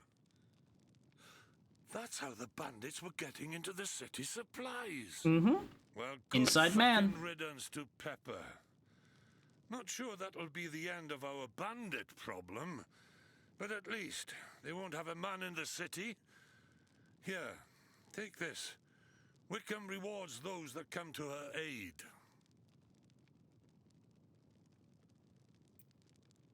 I could give the nice answer, but no, this is the honest one. I do wish I could kill the bastard again. Fuck that guy in particular. Looked like that was a new skill? Yeah, Celestial Hammers. Which is an astral skill, which doesn't help me. Thanks for the reward that does nothing for me.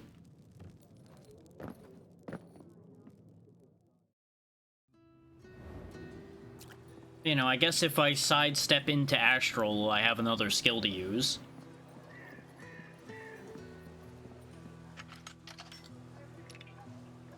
So with that done, let's at the very least go get our levels, because we got a couple.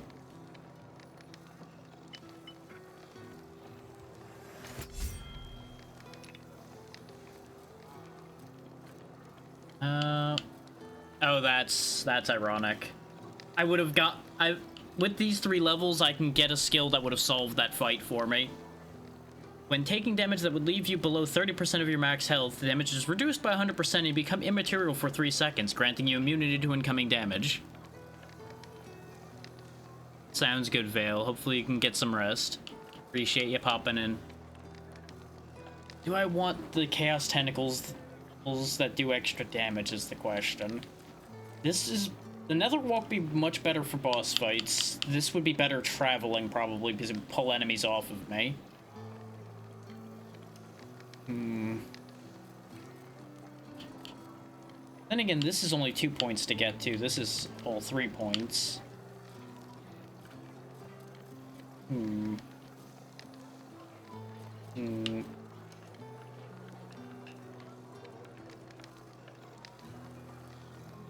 Yeah, I think actually we'll go that route. We'll go get the tentacles and then we'll start heading to the right to get Motes of Chaos for more damage. Though in 3 levels I'll be sidestepping into the second class we'll be taking. And we'll more than likely be putting at least some of our points in that path. Now that the bandit boss is down, maybe she will have that job she mentioned for us. Inquisitor. Nope. Still don't have that mysterious job she was talking about for when we pass through there again. It must really be way down the line. Like, literally, we happen to be passing through, like, going this way or something. Speaking of, they did say the west gate was open when they opened the other path. I am curious what's over here. Go stick my nose into that other option. Because I did say I was going to stop around 5 hours in, but now that we broke past that, I might actually poke around a little bit more. Don't tell jokes. Because they might cry.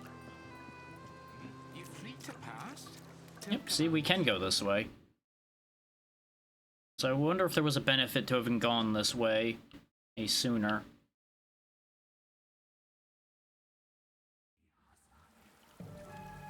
So this is where the good lords and ladies of this town live their humble lives.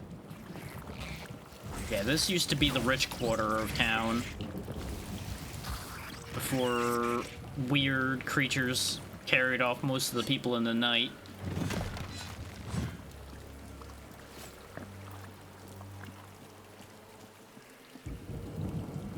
Well, that seems as likely a place as any for weird creatures to have come out from. More holes in the ground. It's stuck. Yeah, of course it's stuck. I have to go into the spooky basement. Because why wouldn't I have to go into the spooky basement? I do find it interesting, by the way, that with 215 MP, my mana bar is the same length as my health bar that has 500 health.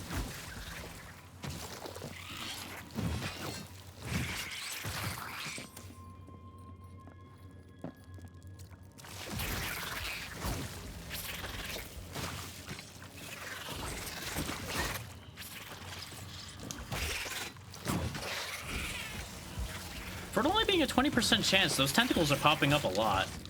And that is not a complaint.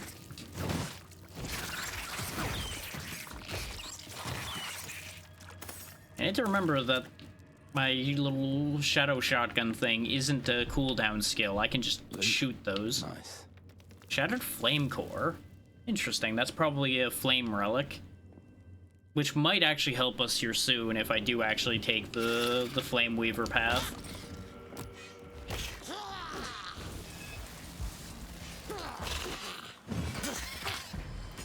Nice and easy double kill. What I really should be doing is going back to where all of those breakable floors were that we saw. But, you know, curiosity and all that. So I guess these gremlins are where everybody got taken. Like, they were the ones that came and ruined everything.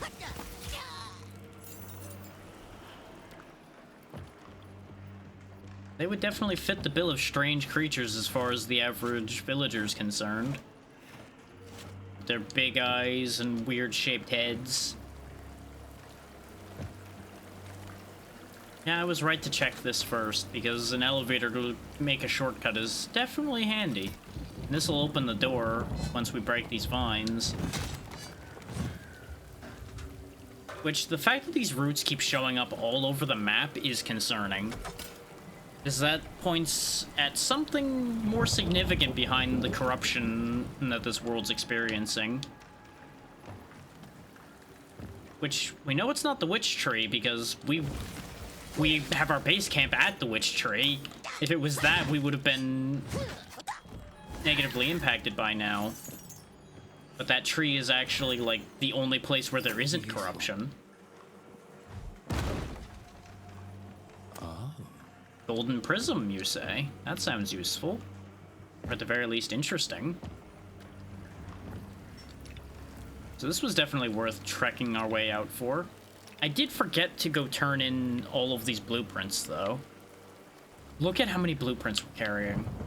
So many of these are for things that I can't use. Yeah, it is a fire relic.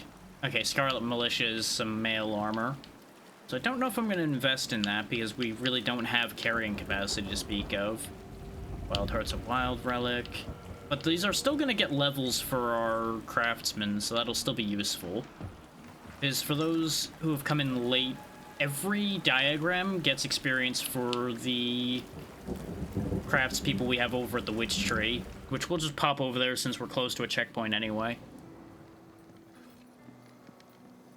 And every level, they do learn a couple recipes on their own without me having to bring them diagrams. What is it?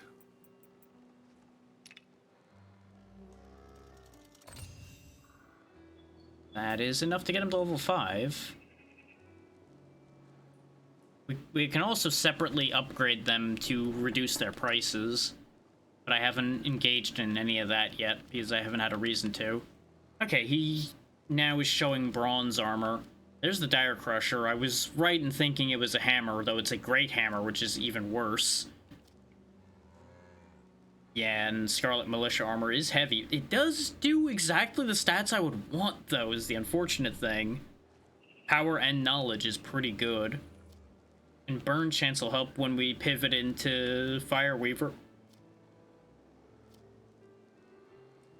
Power and endurance. I might get the breastplate just because that is a very useful stat line, but I need to make silver bars, which involves working with the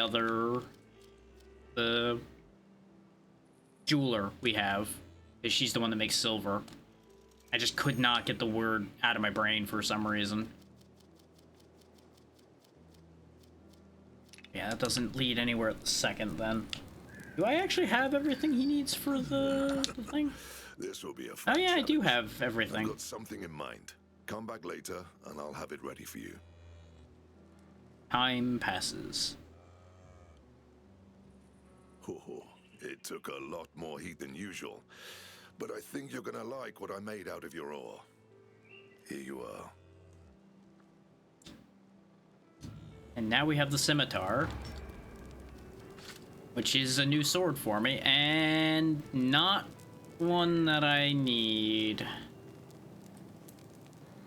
Dexterity scaling is nice, but we're not prioritizing dexterity. It is cool looking, though. Because we're not really prioritizing physical stats at all. We're 99.9% of our stuff is going straight into magical stats. Happy to help.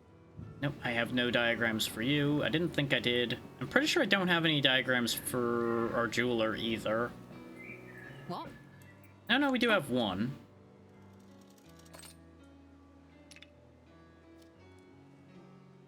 So... Oh wait, yeah, I think that Arcanist ring is the new one. We need to get her one more level so she can make silver. We also don't have enough silver ore for her to make the bars we would need for what I would want her to do anyway. Not at the moment, so we won't rush that.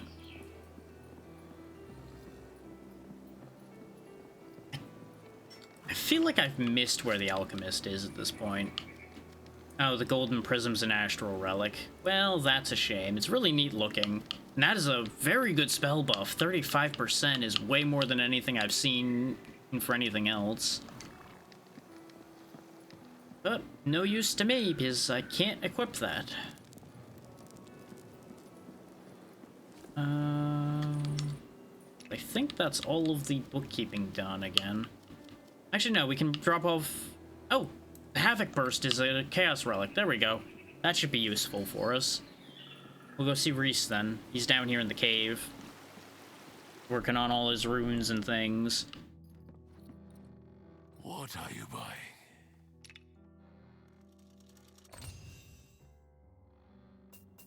And getting him some levels might get him some rune stones I actually have a use for. So let's see. Runestone of the Wanderer, Ranger, Warrior, Protection. It's the Shattered Flame Core. Havoc Burst, 25%. That's way better. But he needs to be level 5 and he's only level 3 at the moment. That is nothing but a shame.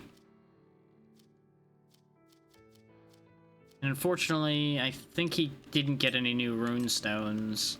Oh no, Magic Runestone needs level 4. But that would be exactly the one I want. I just need to level him up a bit, which is really annoying because I really want most of these. Then again, I suppose they're not that expensive to make. Maybe I should just make some. So let's actually make some runestones of the warrior to get vigor to fix our carrying capacity issue.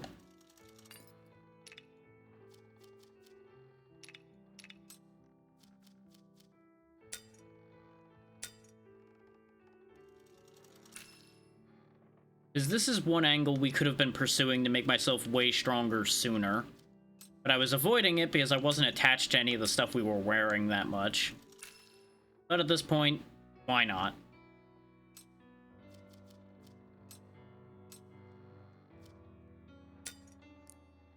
Yeah, heads and chests were all I have runes to use at the moment, because I think every single rune we have is head and chest only. Yeah. So even with that, he doesn't gain in the level he needs to get me the magic runestone.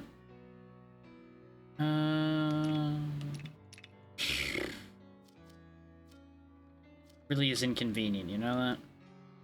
We can buy him the things he needs for making more runes. How many would it take to gain you a level? 5 of them. You know what? That's fine. Just make a bunch of these. I don't really care. Just so I can get this one. And we can finally put an enchantment on a weapon.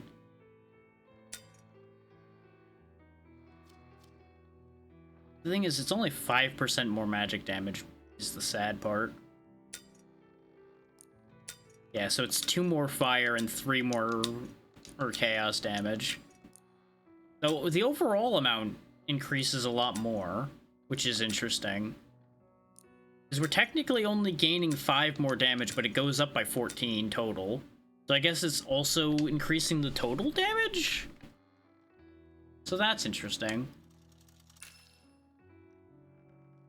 And can it be... Oh, it can be enchanted multiple times. I don't know if that replaces the enchantment on it, though. And we can destroy runes at any time, so maybe I should have just been putting runes on the whole time, then. What do I know?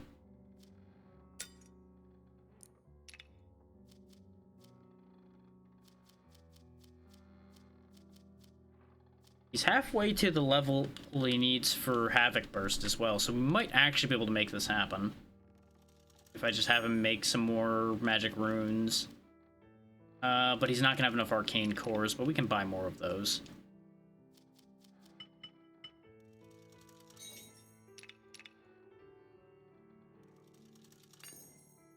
I think if we just enchant a couple more weapons now, we should be able to do this. Yeah, that's not nearly as much of an increase. This one. That's a decent increase. Though he seems to not be gaining as much experience anymore, which is annoying. Like, making the rune definitely gains him a lot. Using it doesn't gain him as much.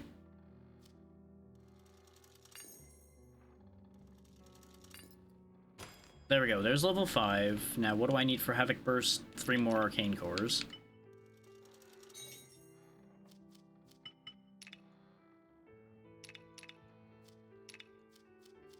Now we have Havoc Burst, which is a tiny bit more weight, but we have more weight space now.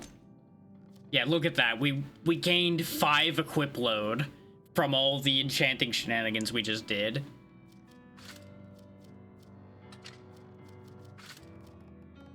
So the whole time I could have actually been way stronger. I just was holding myself back by not committing to the gear I was wearing. Which is nothing new.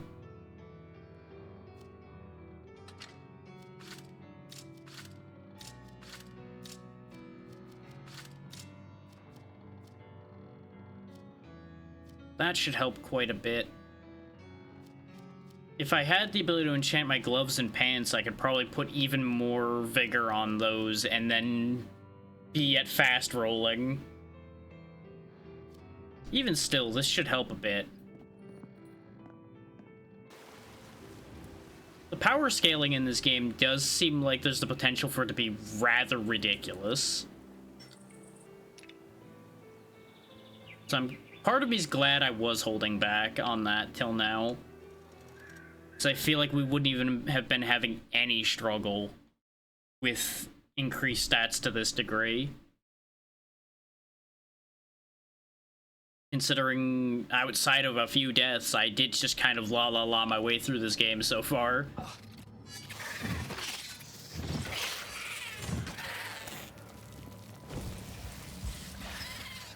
I should go back to regular attacks. Also, apparently this doesn't pause. So that's interesting.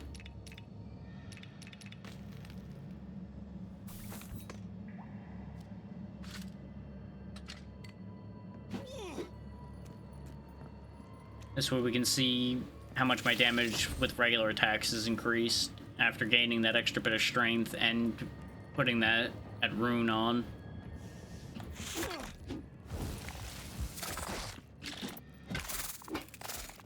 The answer is it's gotten a little bit better, but not, like, exceptionally better. Which is about as expected, really. If it got exceptionally better, I'd have some real questions.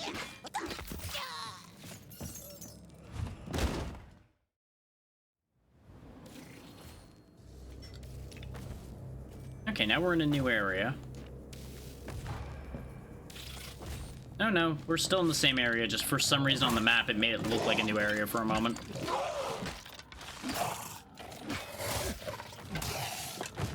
He's gonna get back up in a second.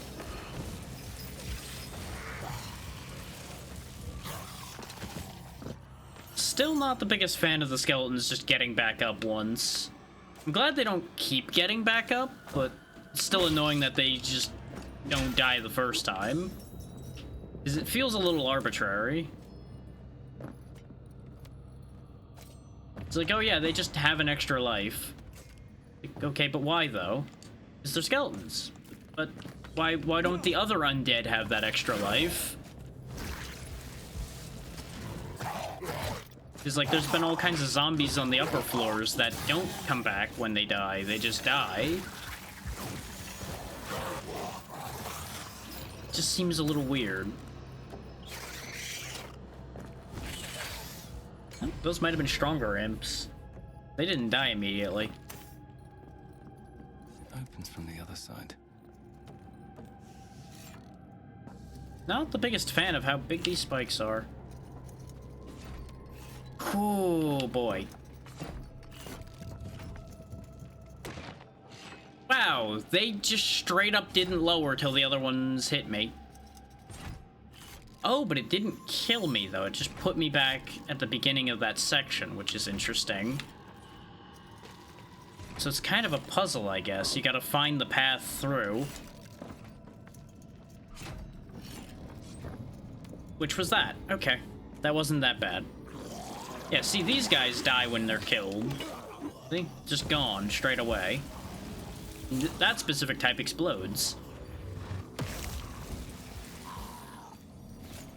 But, like, they have the same bones as the skeletons, so why do they die, but the skeletons don't die? Won't leave this here. Tyrannic Reaver and Charred Alexandrite. Okay. Oh, it's a great hammer. Look at that. That's a big boy.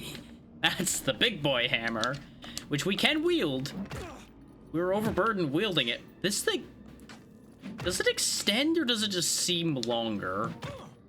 Because this thing is long. It's got some reach. Yeah, not really a great hammer user, so I don't think I'm going that route. Besides, I lose my spell buff, which is not great. Speaking of not great, having to get back out of here is gonna be upsetting, I think. Yep. Where does it put me? Okay, puts me back up here. That's actually good. And the actual health loss isn't too bad. Just very inconvenient. Okay, I guess I can't go that way. The fuck am I supposed to do here, then? Because if you look at the map, there's a path to go to the right. I guess I have to take, like, a very specific route through to get through that? Like, that would be the only answer, presumably. Which would be why you can climb up here, isn't it? You have to go back around for whatever godforsaken reason to be on, like, the right cycle or something. Ow, my foot. Oh, that time it killed me. Interesting. I think that area is badly designed.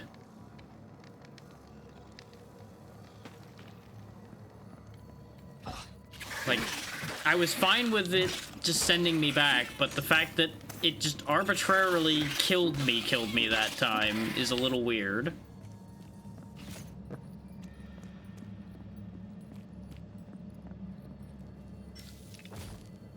Especially the specific way we just got killed there. Not really with it on that one.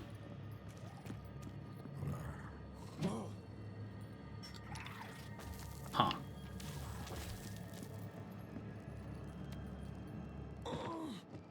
Really? Why is there even a ledge grab there?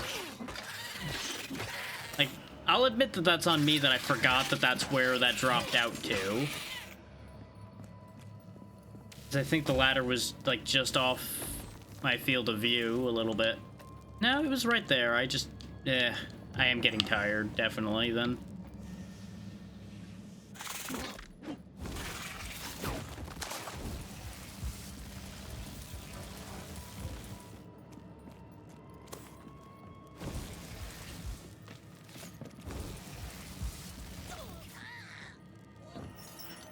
Let's try breaking through the floor over here. Maybe that's gonna be a better path. So I'm betting it's not actually gonna lead forward at all. It's just gonna lead to like an item or another path to somewhere else. It really is mostly I just don't want to go back in that room right this second.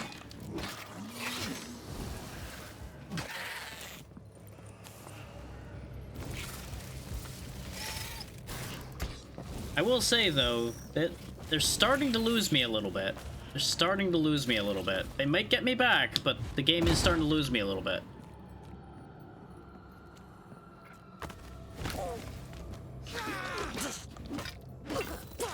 Come to my back. Like, the fight with Pepper might be the beginning of just bad decision alley.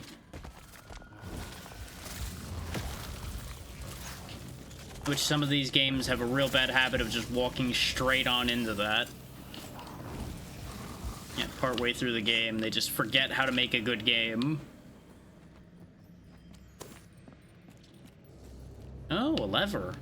This might actually be important. Or not.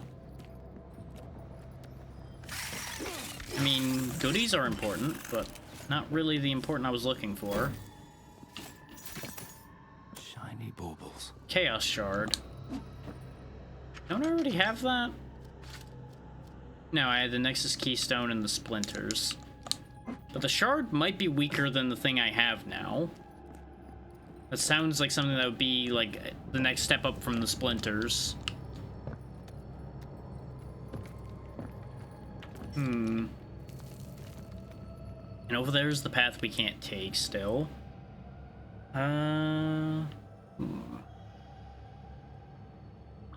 And I don't see any more obvious breakdown through the floor markers. I know we saw a couple other places, like...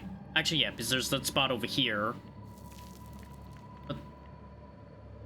the witch's hideout is right there. We just need to get through the Spike Nightmare to get there, I guess. I was really hoping there was actually going to be another path there, and that we were doing a fake out. Actually, slightly disappointed that it isn't a fake out. Well, we'll give Spike Hell one more try, and then I think I'll wrap for the day. Because, you know, classic, my stubbornness won't let me just give up on that immediately. So I feel like if we do make it to the witch, that's going to be another boss fight, and that's probably going to be a nasty fight. Because they've been hyping these witches up the whole time. So I would logically assume that the witch fight will be the first major boss fight of the game. Which does actually make for a good cut point. You know, do the first serious business fight.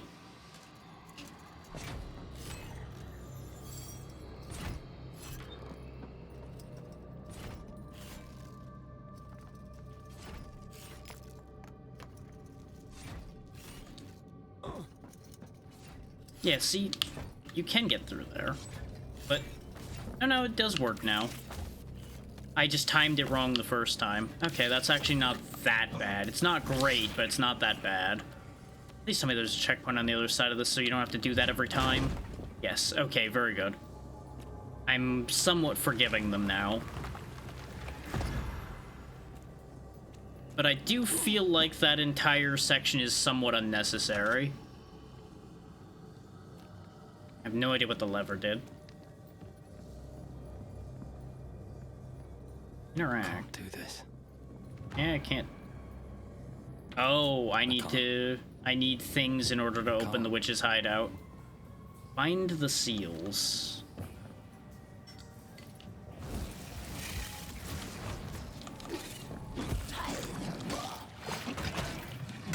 What are you? You have a lot of health. Well, not really. You just have a fancy looking health bar, I guess. More blades, because of course there is. Where does this take me? Place where there's a lever. I guess these are like liches or something? They're not very good liches, I can tell you that. Because they shouldn't really be getting dispatched this easily.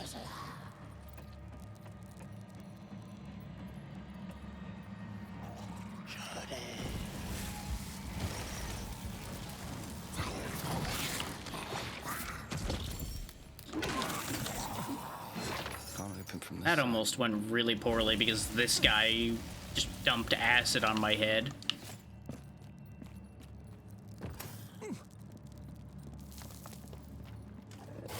Nope. Don't feel like dealing with you today, sir. Goodbye. Not today. Speaking of not today, piss off, Ghost.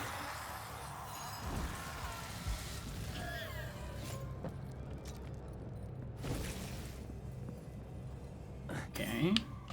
Just a bit of leather, but there's a breakable wall. Aha. Ooh, that looks fancy. Will be useful. Diagram for the scissors and the celestial beacon. Well, the celestial beacon is almost certainly an astral relic thingy. But it looked like there might be another breakable wall past that first breakable wall there. Is the wall on the right looked the same as the one I broke through. So I'm gonna go back and check. This might be a nested secret, because that's why this ledge would be here. No? Okay. Never mind. It was worth a shot. Yeah, the scissors was a blacksmithing blueprint, and the other one was an occult blueprint. You do actually see the correct icons when they pop up. Oh, I got baited. I got baited so hard. Are you just a recolor of the caretaker? And you just summon bombers instead of regular zombies? Is that what we're doing now?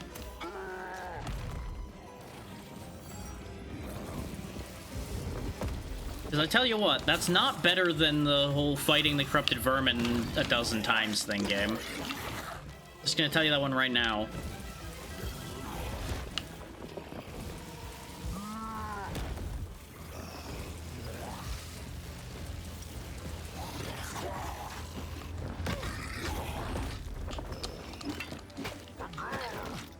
Okay, the kick hurts, but the shockwave actually doesn't hurt nearly as much as I thought it would.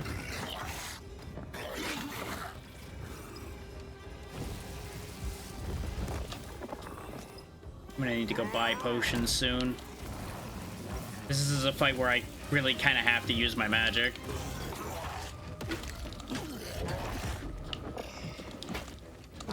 Got him. First try. Wall of Flame learned. Hey, our first fire skill, and that's the blood seal. Okay, so I guess it's gonna be another fight like that to get the other seal then. Which I guess it makes sense because Branwen did refer to the caretaker as a guardian. So I guess if those are witch guardians, then it makes sense for it to be recolor fights. What happened there, game? Why did you just like do a weird extra hop that didn't make it? What? Like, I don't think the button's stuck or anything. He just did like a weird partial hop that time. And we slammed face first into the ledge, so you'd think he would have grabbed it, but I guess not on that front either.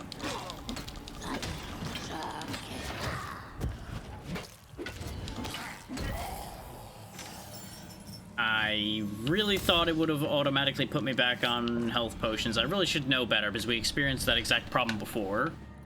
Oh well.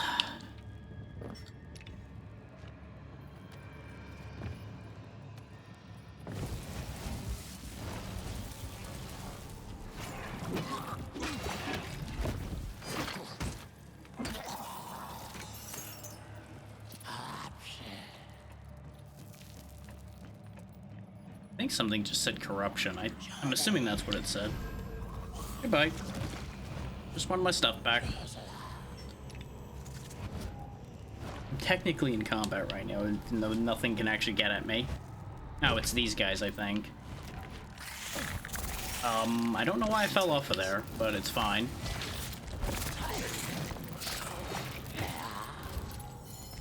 The edges are kind of fraying a little bit here, or in places. Is the more strain you put the game mechanics under, the more the veneer starts to crack.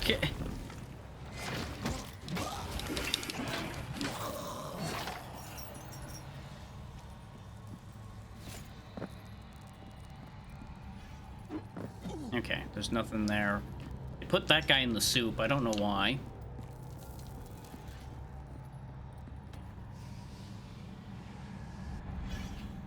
Yeah, I'm not really gonna deal with getting past that swinging blade right now. But I presume I need to get past the swinging blade to go down where that elevator is.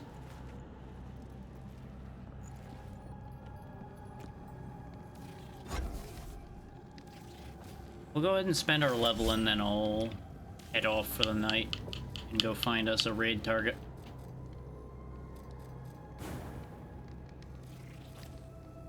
Let's go ahead and snag us another point of constitution so we're almost to 600 health. His health is really starting to be an issue. 2 more levels and then we'll be able to grab us the ability to actually use Wall of Flame. Though I'm probably gonna have to have a separate item set in order to use my fire stuff. Like, I'll probably have to have a chaos set and a fire set that I switch between. Since each of them requires the relic of their type. Or I just use the fire tree for passive benefits, which is also an option. Because there are some good passive benefits in the Flame Weaver tree. Really depends on where I end up taking that idea as we go along. And there is no guarantees on any of that.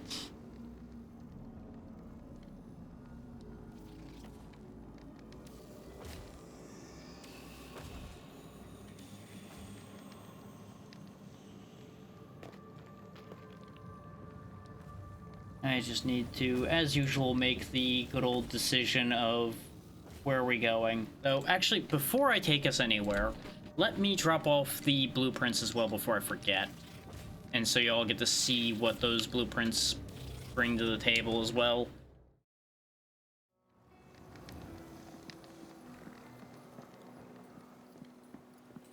In case A, they're disappointing, or B, they're actually interesting.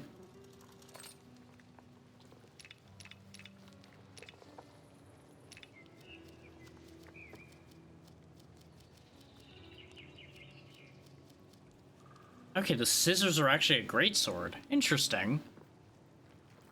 Pure physical, though, so not really something we're gonna make any use of. And it requires iron, which we don't really have availability of. Because we can't even make it yet. We're in the Bronze Age solidly right now. We don't understand iron. Which is interesting because a bunch of the things that need bronze need iron, but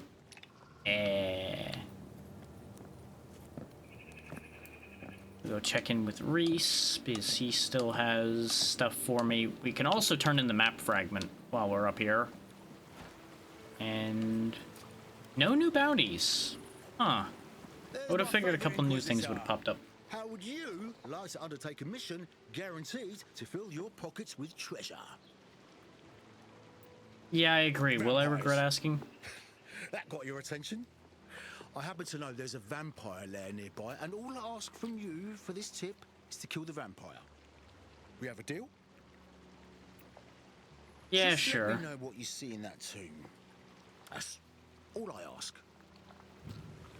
So, there's a vampire tomb all the way over here, apparently. Oh, this triggered because we went to West Wickham. Okay, that makes sense. Ready if you are. And this will be another level for Gerald,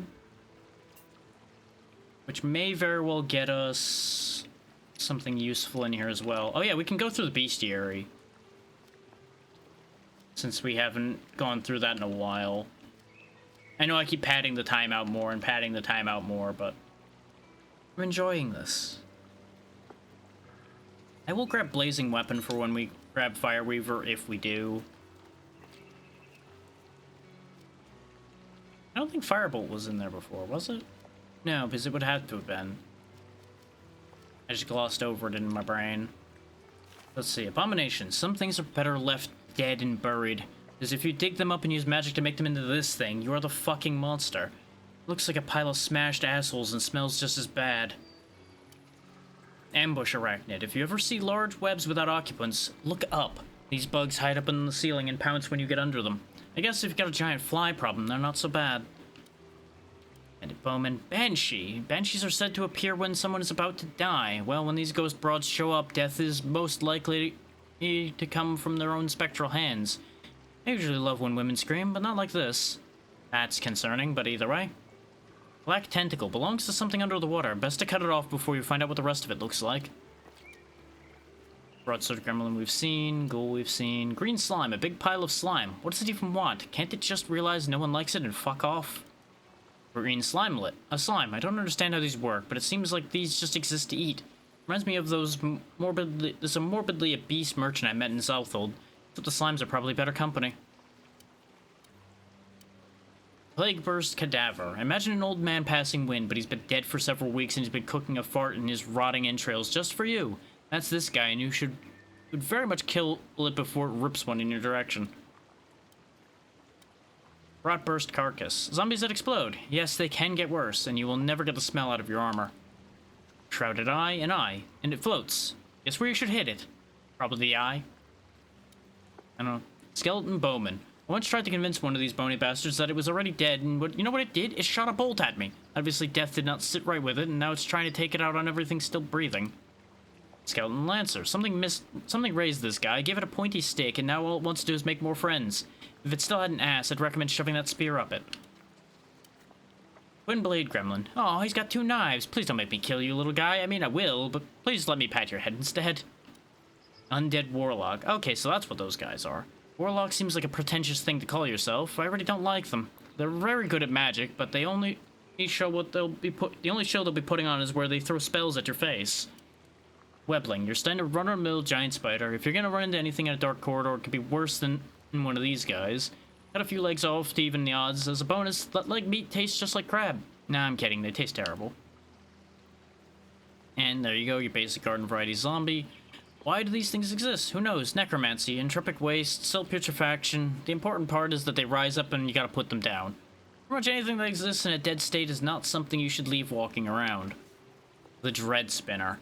This is a successful spider. It's hunted well enough to grow to its full size. You know, it's good at what it does. Just the sight of it's enough to make most flee, but don't try because it's faster than you. Keep your eyes on its fangs and do your best not to get bit. Outlaw Brute we saw before, Swindler we saw, Treasure Goblin. Vengeful Willow. Sometimes you'll be walking through old forests and you'll see old trees that look very much like they want to snatch you up. In this case, this one very much is. Bandit Captain. If you see a bandit that all the others fall in line behind, that's the one you have to worry about. It takes a special kind of crazy or cruelty to gain the respect of cutthroats. Blood Guardian. Why this thing was cobbled together, I have no idea. But this is quality work, and by that I mean someone who really wanted to build a monster that excels in splashing around in the blood of adventurers.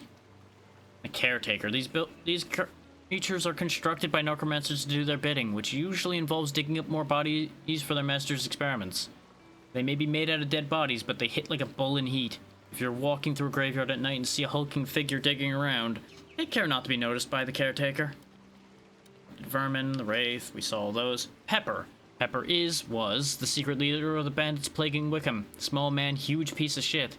He rides around on the largest of his bandit gang, which would be amusing if he wasn't trying to have his mount smash you into a bloody mess. Alright, that's all of the bestiary accounted for now. So let's go drop off the last blueprint at Reese, and then we'll head off for the day. Show you? It's interesting that he keeps moving around the room, too. Every time we come back, he's somewhere else. So let's see. Celestial Beacon, 25% spell buff. Chaos Shard. Oh no, it is actually better than the Havoc Burst. But he needs another level to and a half to be able to make it for me, so that's not happening. 40 extra mana would be nice. Charred Alexandrite, as expected, is fire. And that accounts for all of that.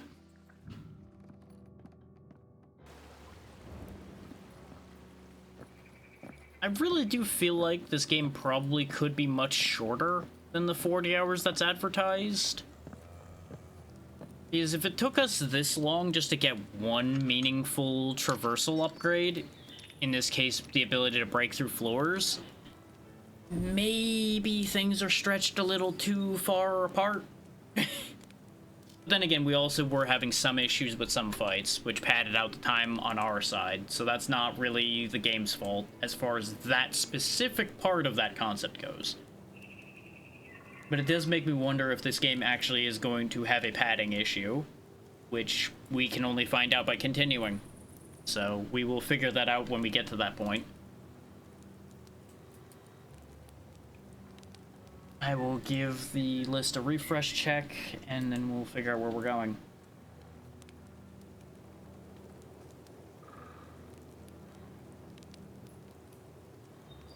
Because we do have a good amount of people on.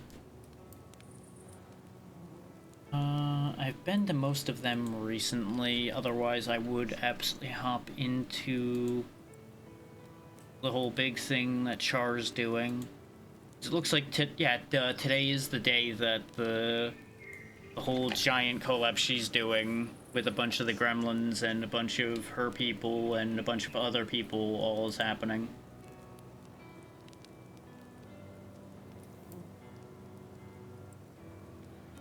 But unless I count every single person in that collab separately, we've technically raided into that collective recently. And multiple of them individually recently, too, so I think I'll hold off on that, and there's a little bit of repo burnout anyway.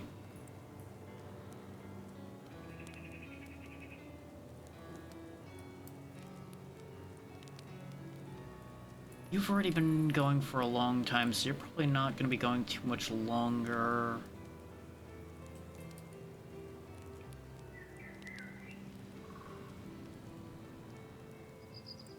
There's actually a lot of big collabs happening today, which is interesting.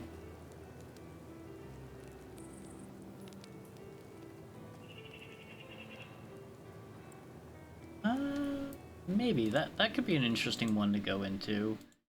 And it's one of our people. Let me see what's going on before I commit to this idea. Oh wow, no, they've been going for a while, so they're probably packing it in soon themselves. Never mind. Because remember, as a rule, I generally don't raid people that are like more than 5 hours in because they're probably ending soon.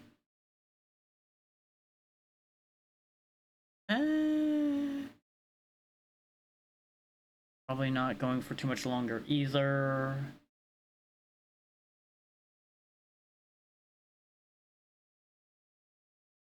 Just always so tricky.